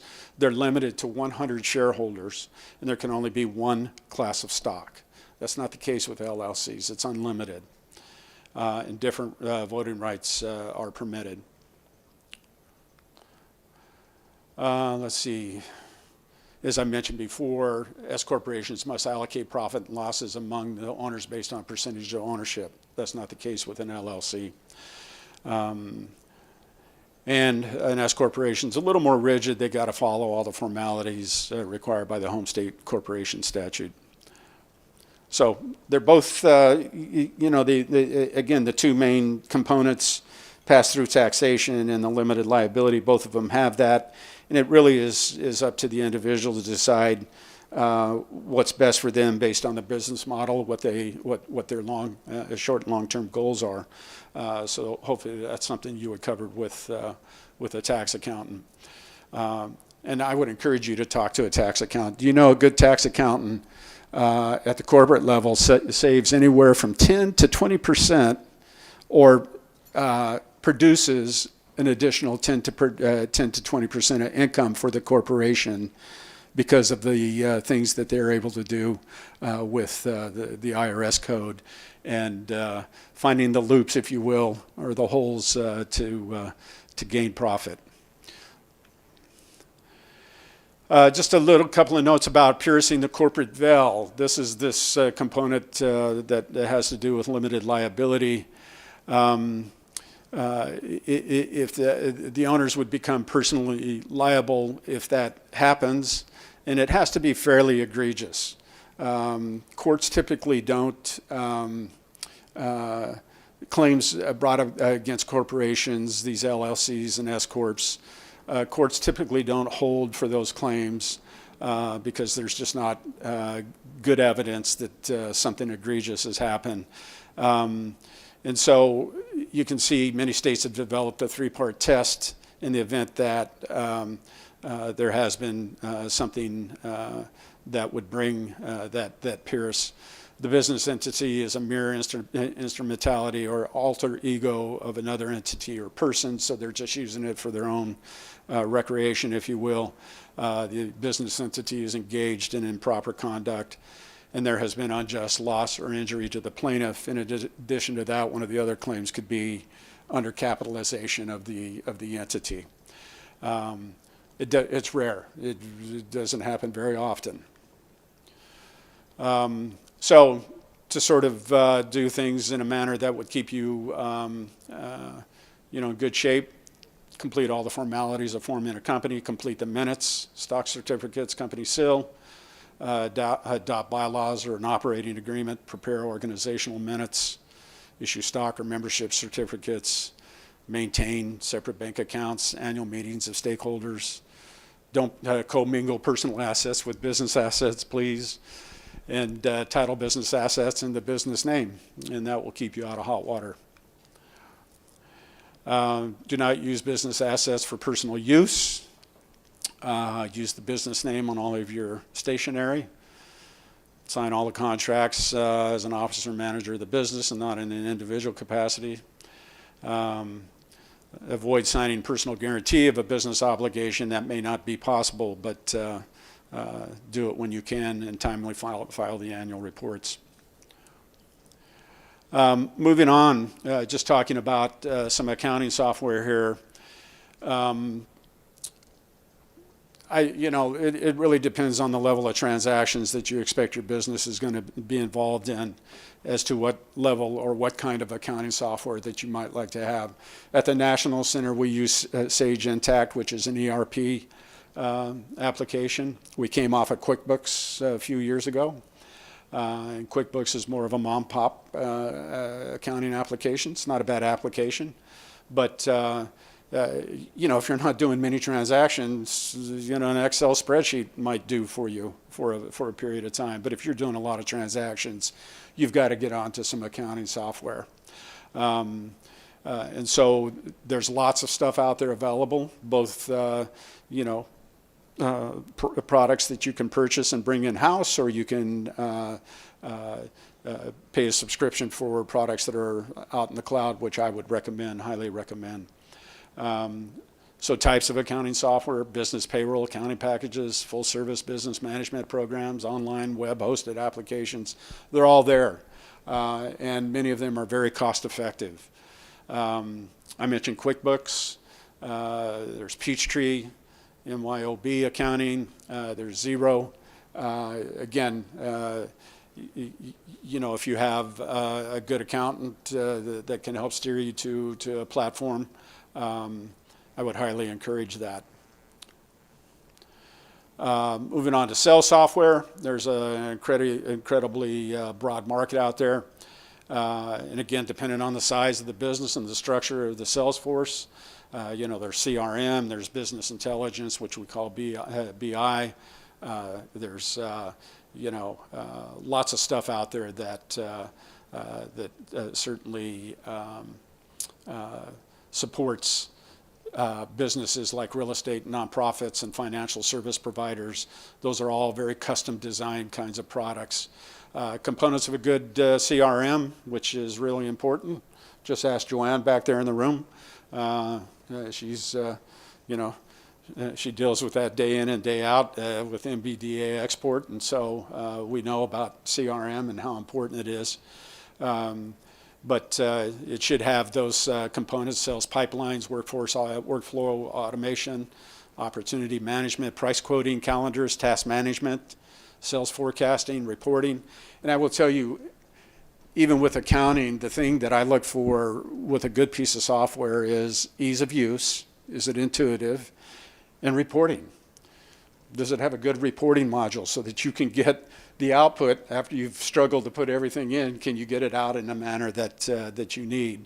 And those two things are very important, I think, in choosing a piece of software, whether it's accounting or sales.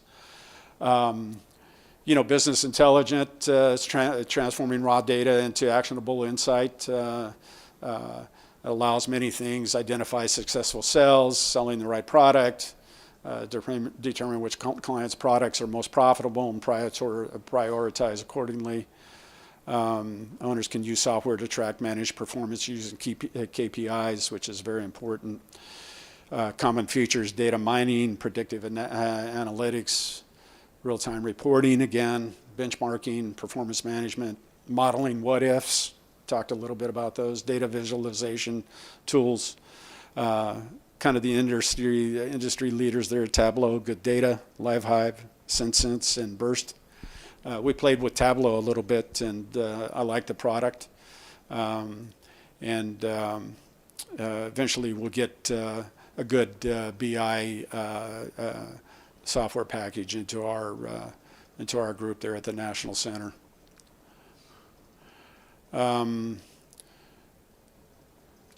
Here, research shows that marketing automation to nurture leads can increase lead conversion, so that's very important.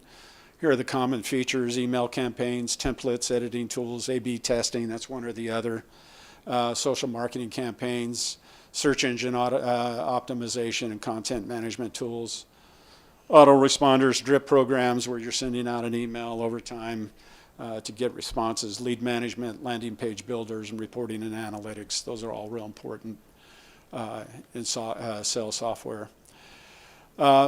Moving on, we're just looking at some equipment financing here. Equipment loans are installment loans on hard assets.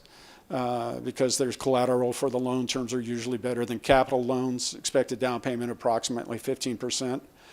Rates are typically better than leases, so if you get into a financing program, you may have this residual at the end of the program and buy out the equipment, which is a good thing. Equipment leases are basically rental agreements. The terms determine whether the lessor or lessee owns the title for equipment during the lease. And title to equipment may have tax consequences, definitely. But leases spread the cost of equipment over the term of the lease. And capital leases allow for a small original and lessee assumes full ownership of the equipment, which I just mentioned. Operating leases have shorter duration.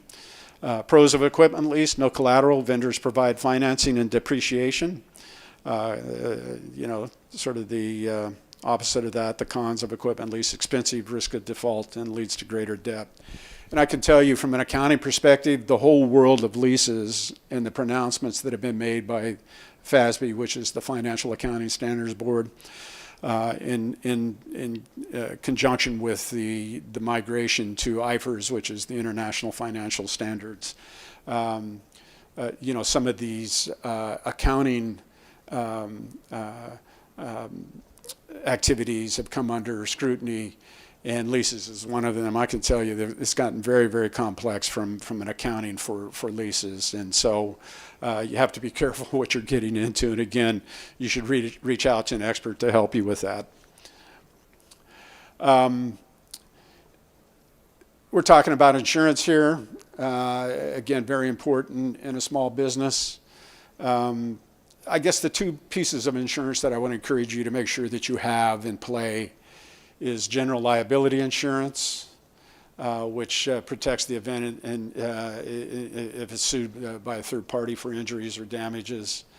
It generally does not cover employee injuries because that's what workers' compensation is for. If you have more than one employee, you have to have, most states require workman's comp. And certainly health insurance, if you can provide that for an employee, certainly for yourself, it's an incredible incentive to join or stay with a company. But this other one is what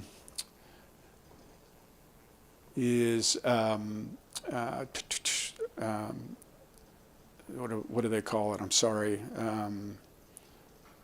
It's not professional liability, but it's the top one there that I guess it's like comprehensive insurance. Protects the building against damage or loss, including the contents. The outside of the business can also be protected, including signage and fencing. That's the other one that I would tell you that you should have if you're going to be in business and you have a building that you're going to be working out of. We talked about workers' comp, commercial auto coverage. Obviously, we all know about that. We do that with our own autos. Moving on to financing a small business. Virtually all businesses require capital to start up. Business needs funds for startup costs, expenses, and salaries. Most businesses rely on capital provided by founders or family. Tough to get the family involved in a business. Money can be a reason to be a real disaster for a family. Some businesses are able to secure bank financing or government-sponsored loans. So founders, friends, and family, they're usually the first to invest. May or may not be a good idea. Investment can also come from angel or institutional investors.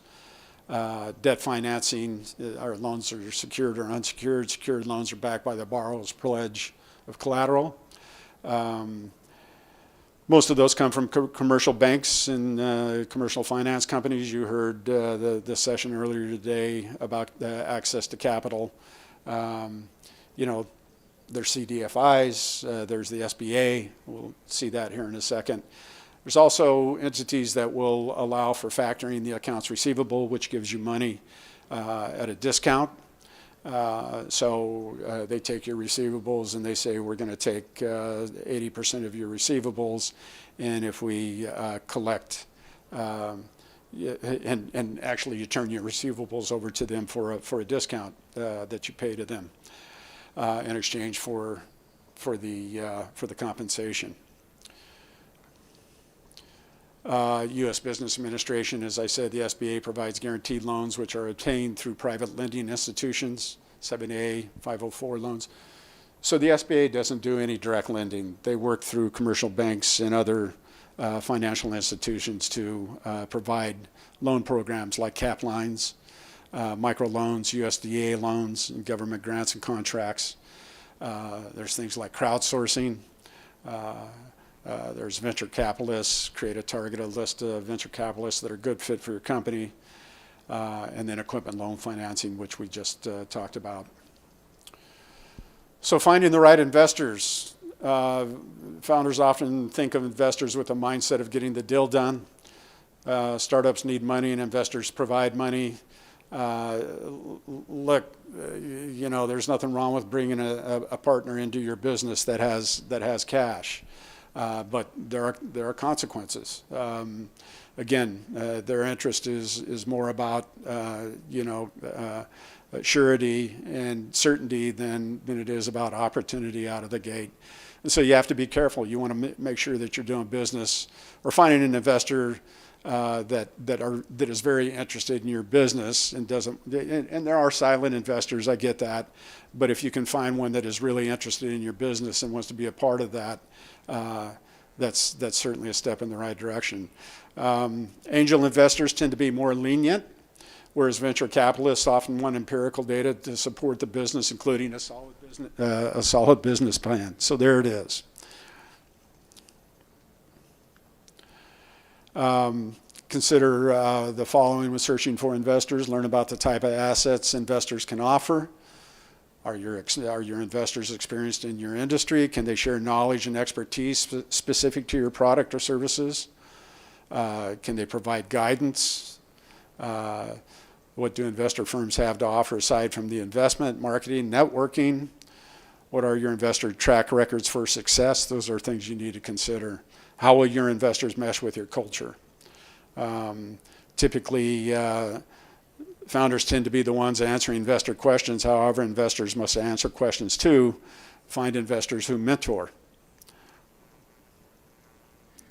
Yeah. It helps to remember what they want. Investors want a scalable business model that can achieve strong growth over time. Remember, it's incredibly difficult to get investment dollars if they're not impressed with the startup team. From the product standpoint, 42% of startups fail because of poor product market fit.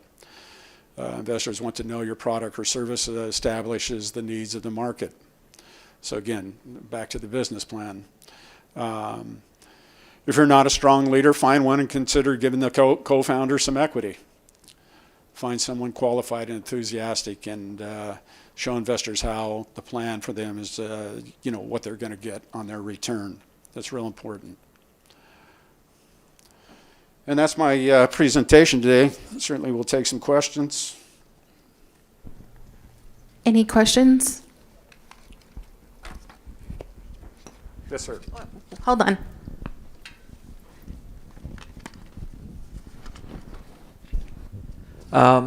What's your feeling about for small businesses? The need, I guess, or the consideration for cybersecurity insurance, and exactly what do they cover? What does cyber insurance cover? Yeah, for a small business.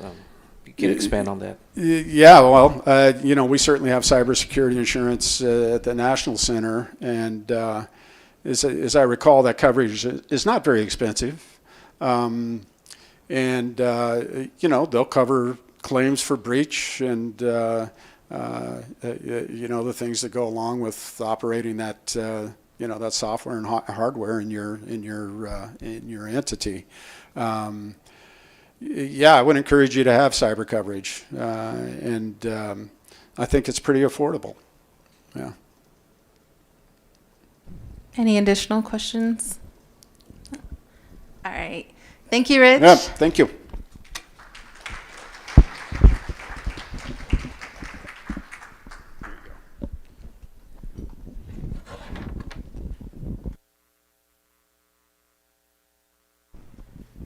Next, we're going to bring up Uilani, and she can introduce the next panel.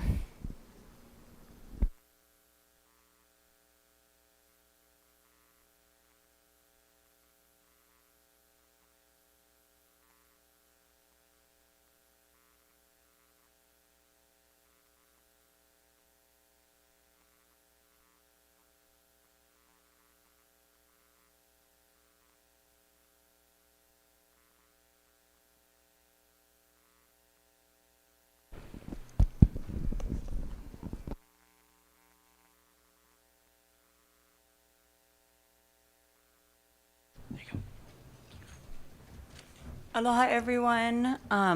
Thank you so much for lasting this long with us. So this lovely ladies are going to lead us in karaoke and Zumba dance. So let's get up. No. I'm Ui Cor Yorkman. I am part of the National Center with their newest program, with their tourism Native Edge program, and I am so blessed that I get to specifically work with Native Hawaiian nonprofits, small businesses, and individuals who are wanting to do business in our tourism industry here in Hawaii. I'm located on Kauai, so I get to work where I love my home, alongside these wonderful ladies as well. So I'd like to introduce them. They're going to be speaking on the economic impact of NHOs and how they utilize it to strengthen our Native Hawaiian communities. So please help me welcome Shannon Eddy, who is the General Counsel for Nakupuna Companies, Carrie-Ann Alu, who is the President of Native Hawaiian Organizations Association. And if you haven't signed up for their conference coming up in a couple weeks right here, please be sure to talk to them, sales pitch. And Lonnie Dawson Arena, who is part of the Strategic Growth Partners. So please help me to welcome them. Thank you.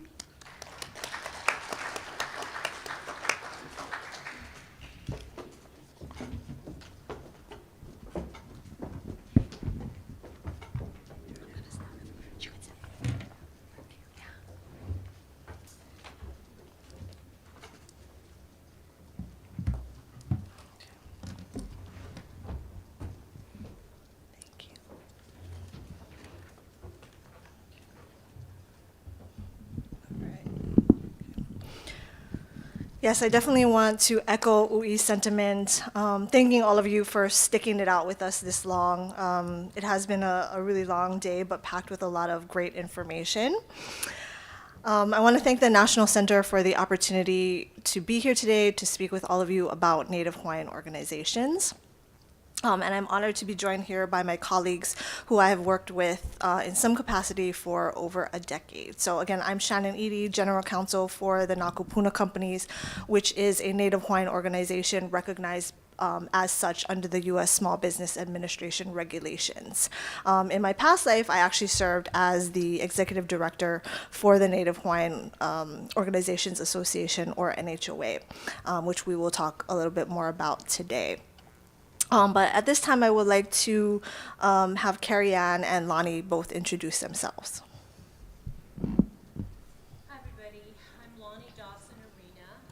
I am a lawyer by education and practice for many years in California. And in 2012, I grew up here in Hawaii. And in 2012, I decided I want to come home and help my Native Hawaiian people. So I have worked with NHOs since that point in time. I was on the NHOA Board of Directors. I was the president of NHOA for a number of years. And then I serve in an honorary capacity on that board now as its past president. I also do consulting work for individual NHOs, and then I am the director of the NHO portfolio of clients for strategic growth advisors. So our company helps NHOs and other types of small businesses interested in getting certified in the SBA programs to get certified and to become compliant. But today, really, I'm speaking more in my capacity as part of NHOA. Carrie? Aloha. Sorry.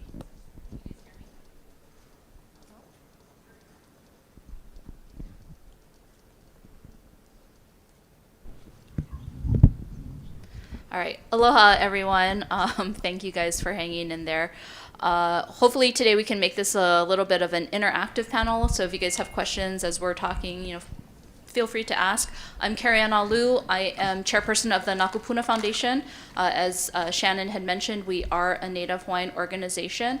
I also am president of Nakupuna Services, which is one of the 8A companies that are under the Nakapuna Foundation, and I am the current president of the Native Hawaiian Organizations Association.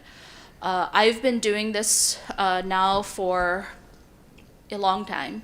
I've been, working in the government contracting space since I got out of college and a long time ago. And in 2014, I decided to join my dad as he kind of relaunched our first 8A company, Na'ali'i, as a NHO 8A. And I've been, kind of doing this NHO thing for over 11 years and have certainly learned a lot about running a business and interacting with our community and just, being able to do great things under the SBA NHO 8A program. Thank you, Carrie and Lonnie. So as Carrie mentioned, we really want this to be interactive, so please stop us. We do have questions. I have questions prepared, but in order for it to be most beneficial for you all, please stop us and ask questions along the way. So the NHO program is one of the 3 entities, or the entity-owned program as referenced by SBA. NHOs are the youngest of the entities. I think the first NHO was certified around 20 years ago. And it has been really fascinating to see the evolution of the program and the growth of the NHOs. We also have representatives of other NHOs in the audience. So Keone and Pua'ena back there.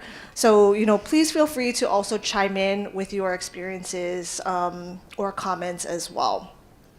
Through our panel today, I think our goal is to provide like a higher level kind of overview of the NHO program, but really to focus in on the impact that NHOs have had on the Native Hawaiian community.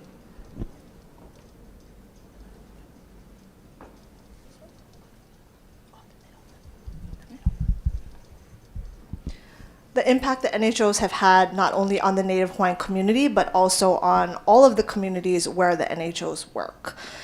So to provide some context for our discussion today, Lonnie, can you please talk to us a little bit more about what the term NHO means relative to our discussion today? Sure.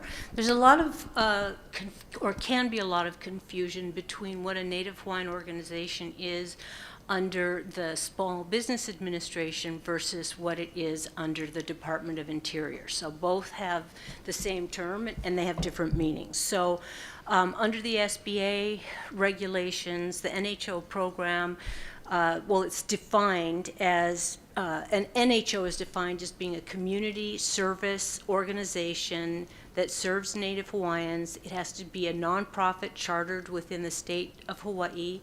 It has to be controlled by Native Hawaiians, meaning the majority of the members of the board of directors have to be Native Hawaiian, and then the business activities have to principally benefit Native Hawaiians. For Department of Interior purposes, it is a much broader term. It's used for the purposes of notifying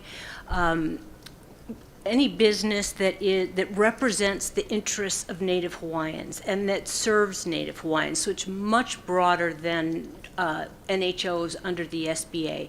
And those, any such business can get signed up on the list, DOI list, to make sure that they're notified of changes in regulations, DOI regulations, and other programs that might affect Native Hawaiians. So it same term, but altogether different meaning.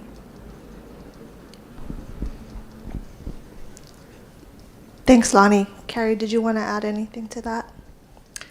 Just, in the context of what we are talking about today, we're talking about NHOs that do participate in the SBA 8A program. And, one of the requirements of participating as an NHO 8A, it means that your 8A or your for-profit business must be controlled by the Native Hawaiian organization, meaning it needs to be at least 51% owned and controlled by the NHO, which means that the Native Hawaiians that sit on the board of your NHO have direct control over your companies. Thank you. I think for both of you, that provided a great overview.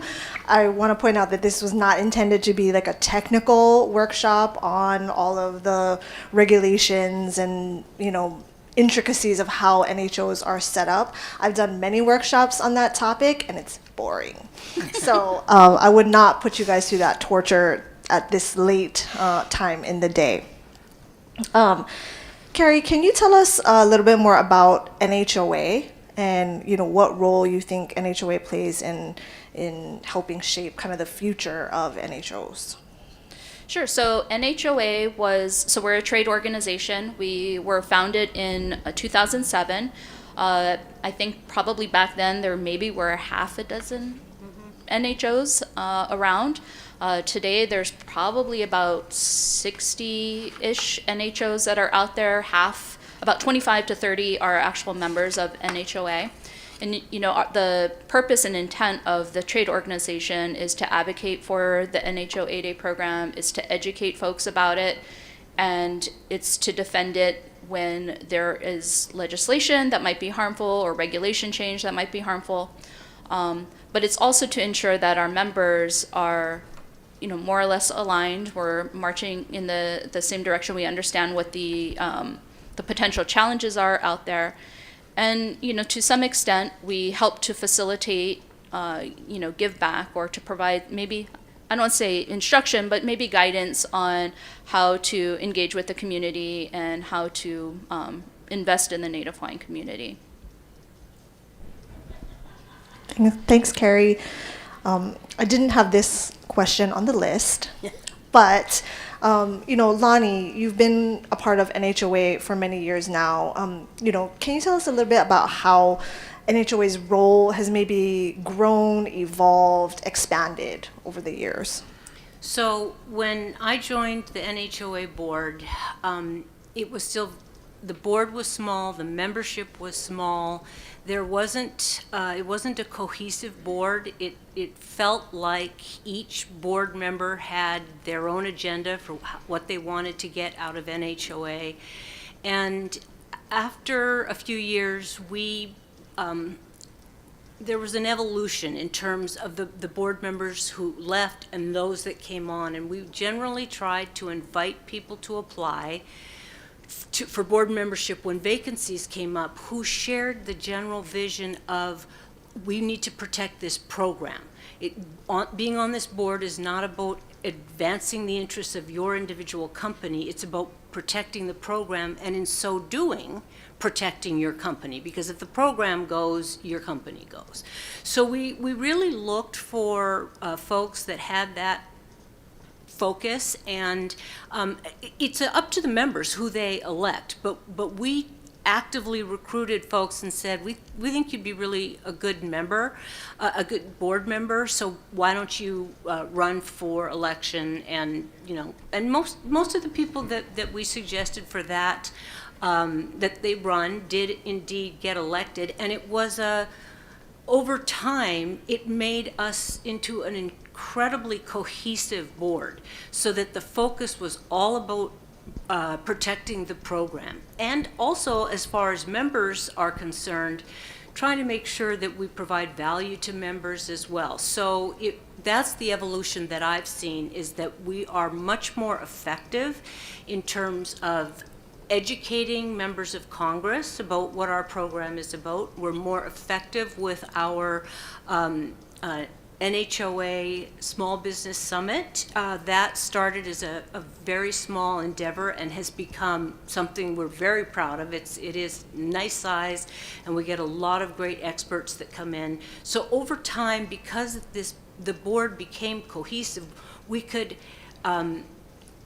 we like to say, we're all paddling the canoe in the same direction rather than everybody trying to go in a different direction. And we've seen enormous growth in NHOA since then. Thank you. I'm interested to get both of your perspectives on, NHOs are sometimes referred to as economic engines for the Native Hawaiian community. What do you think, in your opinions, what does that mean? Let's start with Carrie.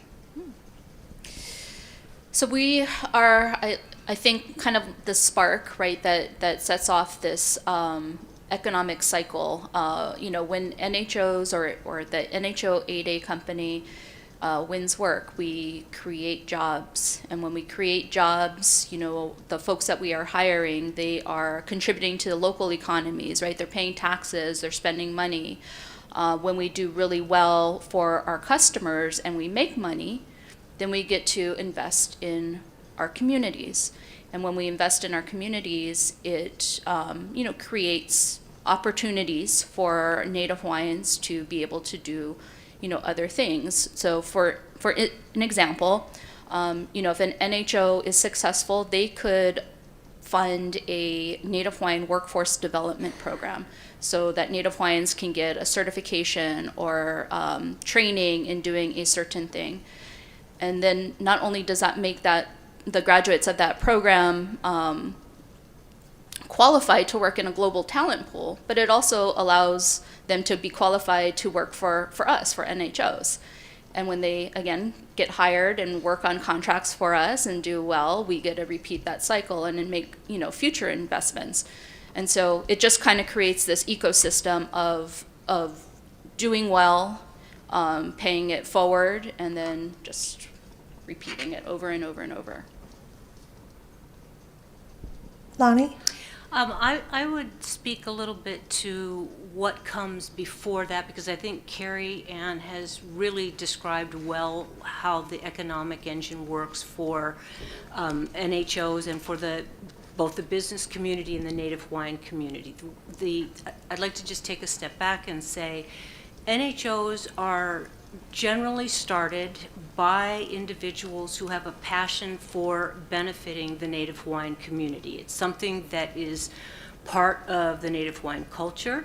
And so these individuals are looking at how can I create a successful business that will take care of myself, my family, the people I employ, and have this benefit to the Native Hawaiian community. So it is that spark at the beginning that starts every NHO. They are looking to become economically successful, because if they're not economically successful, there will be nothing to give back to the Native Hawaiian community. And they are looking to leverage the program, get the sole source contracts, get the money that will enable them to grow their businesses and invest in the Native Hawaiian community. Thank you. I want to pause here and ask if there are any questions from the audience.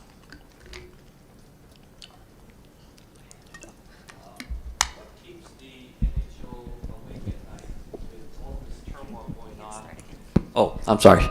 So what might keep the NHO boards awake at night with all this sort of like changes going on currently with federal funding, federal definitions of disadvantages, businesses and so forth. So I don't know if there's any clear answer, but that kind of goes on in my mind. So maybe if you could share what's going on in your boards or what the plan is for going forward. They're all smiling. Hot topic. Yeah, go ahead. You can Okay. start. I would say this is a very fluid administration. And so whatever we thought we knew from the first Trump administration, this one is different. And we have to be, as NHOs, nimble and look at whatever is coming our way, because whatever challenges they are, they're also opportunities for us. So it's a matter of digesting those challenges and figuring out, okay, now what? So for example, all of the attention that has been paid to eliminating DEI programs, what do we need to do, NHOs need to do as a result of that? What does NHOA need to do as a result of that? Well, we look at the fact that A, we're not a DEI program. Our program arises out of the trust obligation that the federal government has to the indigenous people of Hawaii. And so there's an education campaign. So a lot of what may keep people awake is, all right, do we need to educate on this? Who can we make, because we don't want these programs grinding to a halt because the members of Congress perhaps are confused as to whether the NHO program is a DEI program. The administration, there's been some agencies that are just kind of frozen in their tracks and whatnot. So I would say that the reaction of the administration, Carrie can speak more to the impact on funding and contracts, because I'm not working directly with an NHO, but those are my thoughts, that it's about what's the latest thing that's coming out of the administration, and how does it affect us, and how does it create opportunities for us to perhaps create a different lens and find a way to take advantage of or build upon whatever it is that's going on. Yeah, I mean, Lonnie, that's spot on. I mean, it's understanding what the changes potentially are, how they're impacting us, or what the potential impact could be, figuring out who needs to be educated about our programs. It's, from an NHOA perspective, it's, the board helping develop materials that our members can use to help defend the programs when, say, their contracting officer calls them and says, this is a DEI program, it's getting canceled. They have talking points that they can go back and say, no, this is not, this is how our program is established, this is why it is still valid. It's making sure that our members are educated about this is not a DEI program. This is, built off of a trust relationship between Native peoples and the U.S. government. It's going up to the Hill. I went up in March with NACA to do 25 different visits with folks on the Hill to make sure that they understand the importance of not just the NHO 8A program, but other Native programs, and not just in GovCon, but in other facets that impact Indigenous folks. And then, from an individual NHO standpoint, I mean, it's how will these impact our companies directly, right? What contracts do we have that are exposed? Who do we need to talk to? What do we do if, scenario A happens, B, C, and also look for opportunities. Whenever there is change, there are always opportunities, but it's maintaining the flexibility and the agility to be able to identify and see those things. I'll jump in here too. As legal counsel for an NHO and government contractor, I think that just really not knowing the full extent of how all of these changes are really going to impact all of us across the board. There's something new that's happening like every day, right? A new executive order. I just read that the GSA is gutting basically the office that manages the system for award management. At SBA, right, they are laying off a lot of people. So how is that going to impact our companies in terms of processing applications for new companies, processing contract award letters, things like that. So I think it's just really the uncertainty of not knowing the full extent of how everything is going to shake out. I would agree. I mean, these are interesting times, and certainly when new executive orders come out or memos come out, I run down to Shannon's office and we have a brief freak out moment, and then it's okay, now what? I mean, these are uncertain times. I mean, we're all kind of going through this roller coaster of emotions, but you got to settle on, okay, well, this has happened, so what do we do now?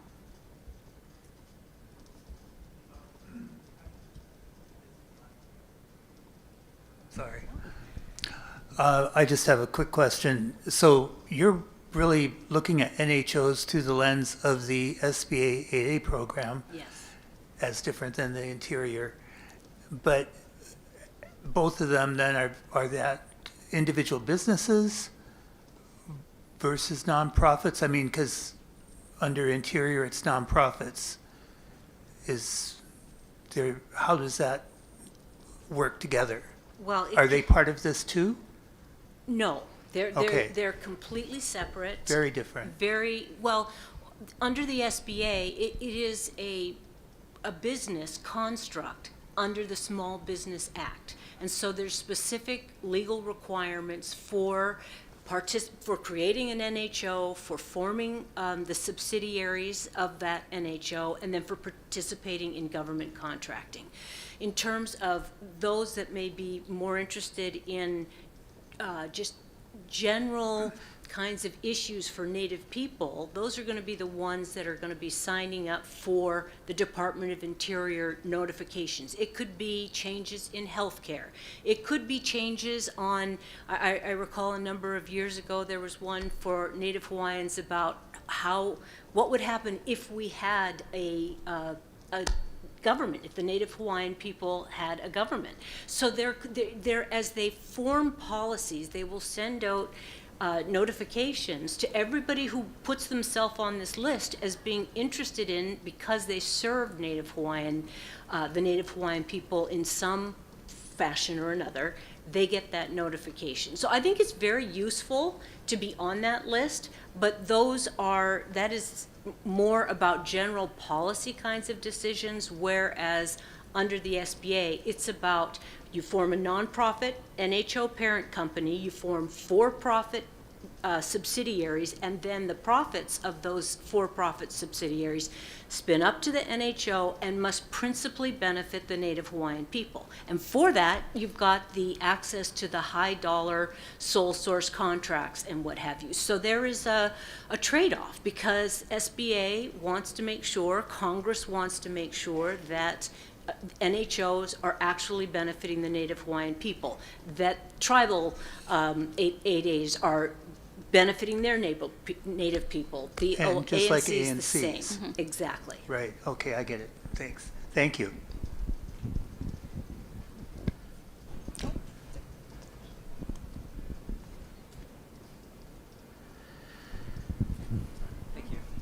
I just had a question, two questions. One was related to, because when I look at the NHO list, it's on the DOI website. SBA doesn't have anything like that. Is it that they're kind of the same thing, or those are different ones that are on there as opposed to what SBA may have some list anywhere that's on their for-profit side?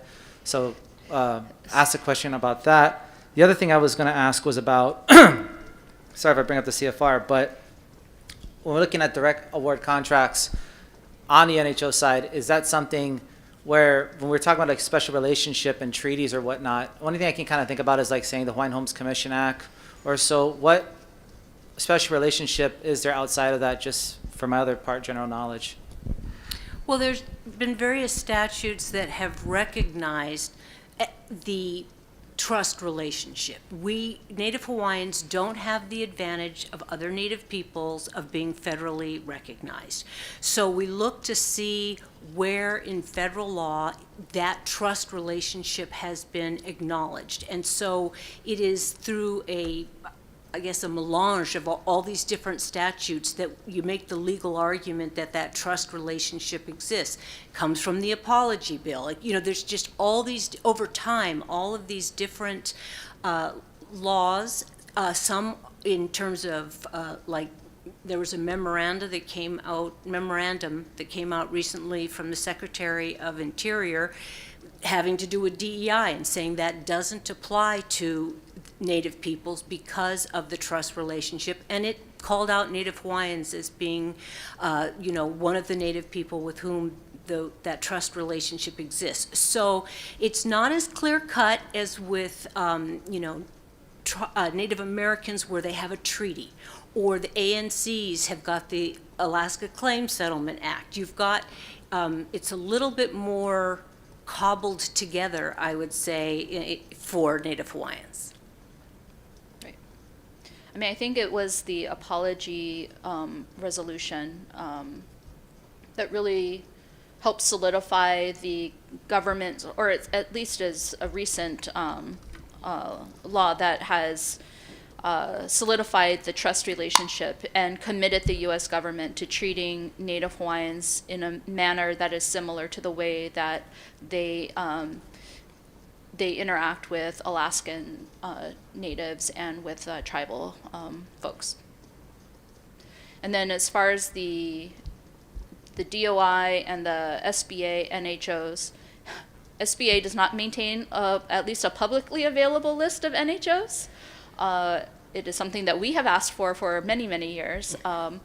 But the DOI list is available online. And if you are an NHO participating in the SBA 8A program, you can sign up for the DOI list. So like we Nakupuna, right, my NHO, we are on the DOI list as well. So we do receive notifications if there are, changes in regulations that impact Native Hawaiians, if there's listening sessions for proposed rules,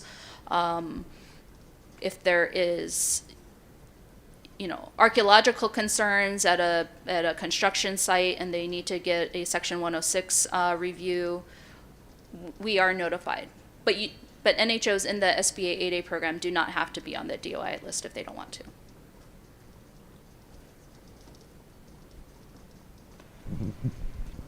All right, thank you. My question is around federal recognition. As we know that Native Hawaiians don't have a place in that, but I believe during the Obama administration, that discussion did come up. Is the Native Hawaiian community looking at federal recognition at all? Is that a process that would benefit you? Or it seemed like it would clear some things up, but just had a question about that. For decades, the Native Hawaiian community has been looking at that, and we've had our Hawaii delegation trying to advance it was Senator Akaka, I think, who started it, who was trying to get that federal recognition. And I'm not seeing anything really active on that right now. It doesn't make sense in this political climate where you have, Republican administration, Republican control of the houses of both houses of Congress. It doesn't make sense. Something like that would be dead on arrival. If we couldn't do it in a Democratic administration, we're not going to do it now. But has it gone away? Heavens no. It is something that is critically important to most Native Hawaiians, and it is something that I believe will be revisited when there's the adequate support for it.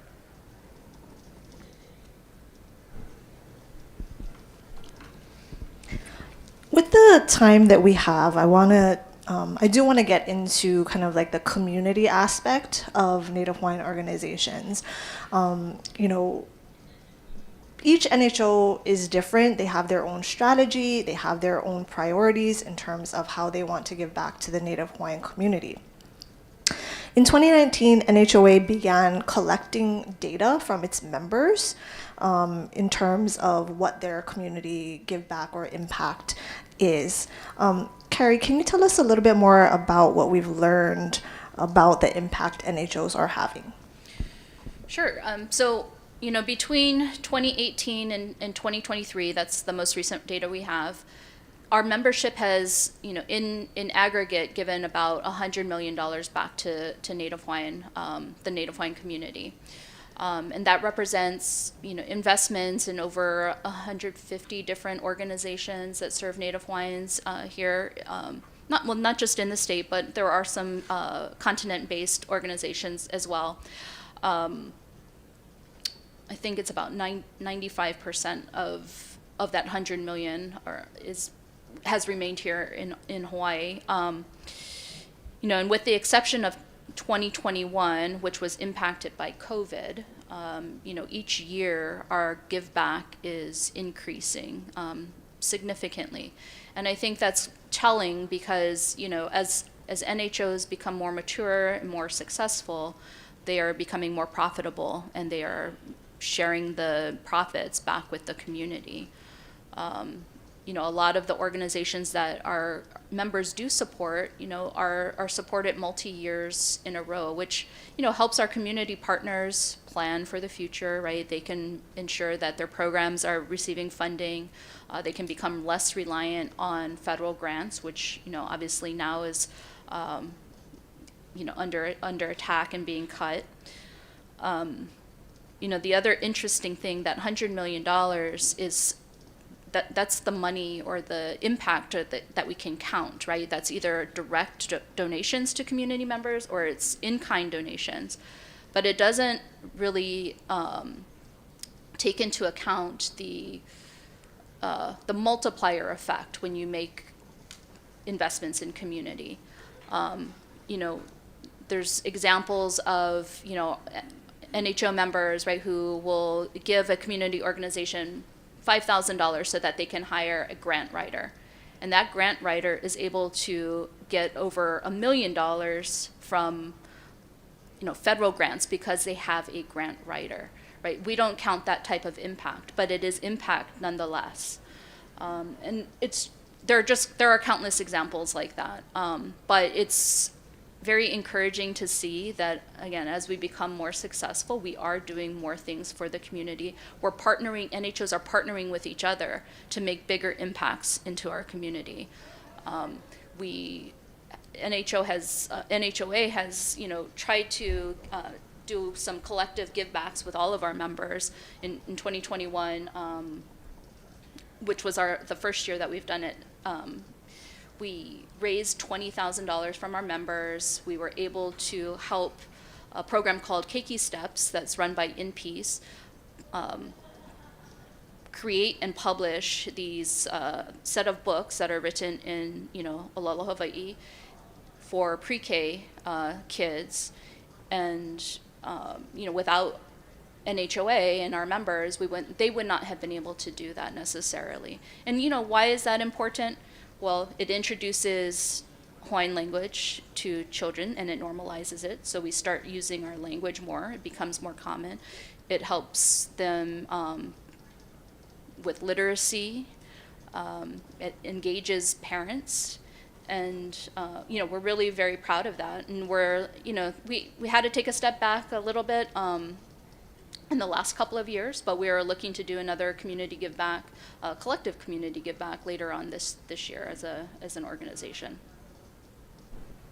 Thanks, Carrie. I also want to highlight the fact that last October, NHOA held for the first time ever a community showcase, which brought together community partners from across the state to get access to basically connect and network with NHOs and form those relationships, you know, for future funding prospects. And so we had a really great turnout.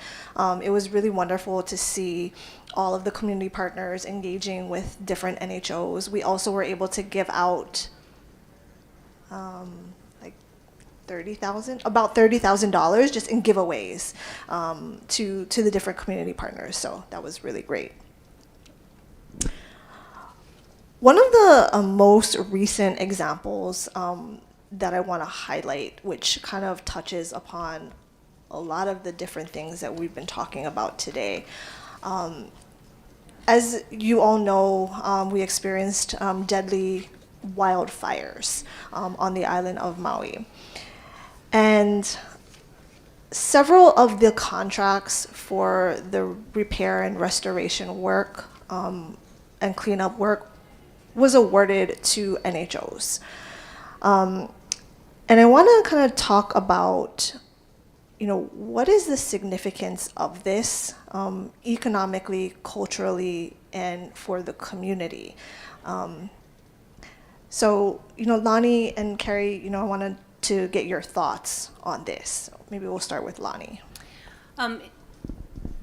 Culturally and just in terms of rebuilding that sense of community for the victims of such a deadly wildfire, to be able to see that Native Hawaiian companies are right there in the thick of it in terms of helping to rebuild the community, that is, it's wonderful for the morale of that community. Those companies also are able to bring a cultural sensitivity that perhaps you know, a company from the mainland or what have you might not bring that same cultural sensitivity. So I think that's what I see more than anything else, is that cultural sensitivity. But I think, Carrie Ann, wasn't your NHO involved in that? So Carrie can speak to that more directly in terms of the impact that you provided. Sure.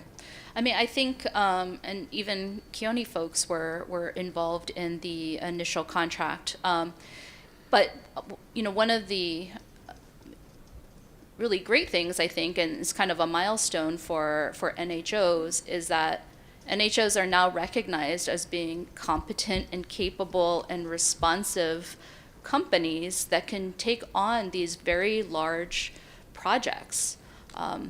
There's I can't think of another project where and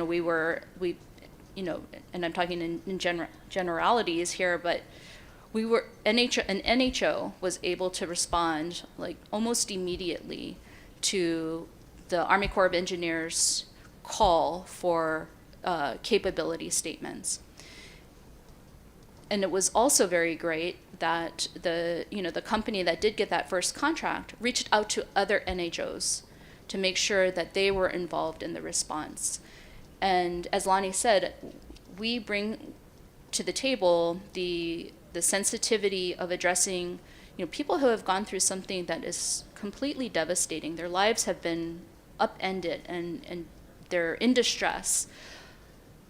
But we have the connections in the community, right? We know aunties and uncles and cousins who are there, and we can interact with the community in a way that other contractors that are coming in from the continent don't understand, or don't necessarily have the sensitivity to understand. The prime contractor that got it, the NHO, they immediately went out into the community to make the connections. We set up, a hiring hub, right, where we're hiring folks from the community to help rebuild their community. We're not importing people in from the continent to do the work. The work is staying local. I am just so proud of being part of that first response. And I know that there have been other contracts that have been let out, and the other NHOs have gotten the work. But I'm just very, very, proud to have been part of such a wonderful team that did that work in Maui. So we're almost at our time. So I just want to ask you for final thoughts. Both of you, looking ahead, what are you most hopeful about when it comes to the role NHOs can play in shaping the future of Native Hawaiian communities?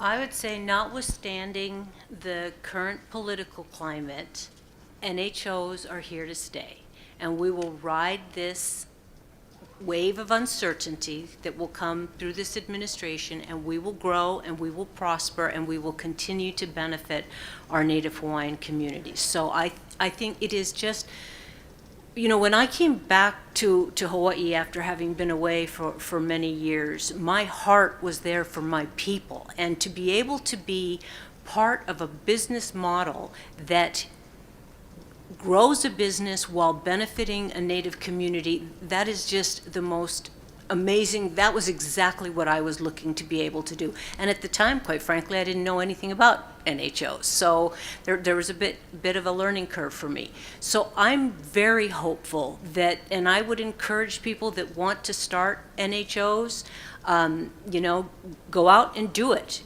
Don't be scared off by the current fluidity of this administration.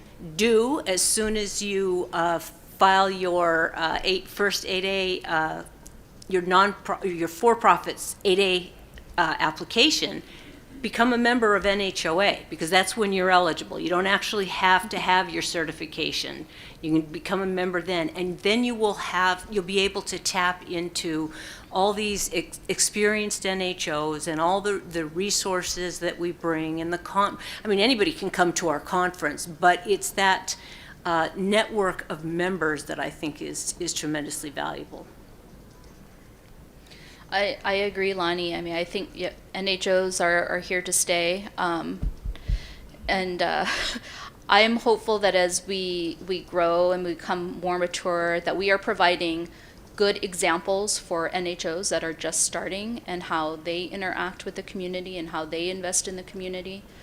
I'm hoping that the investments that we're making in the community also, spur new entrepreneurs that are excited about getting into business, and, also paying it forward, and, just creating an independent economic engine, I suppose, if you will, that sustains them and their future generations. But like Lonnie said, and you come to our summit next 2 weeks? 2 weeks. 2 weeks on the 28th, 28th through the 30th. You can learn more about getting into GovCon, and you don't have to be an NHO, but if you're interested in it, interested in being a small business in GovCon, we have a lot of educational sessions to help folks. Thank you, Carrie and Lonnie, for being great speakers. Final plug again for the NHOA Business Summit, April 28th through the 30th here at the Ala Moana Hotel. Registration can be found on the NHOA website. And thank you so much to the National Center for having us again.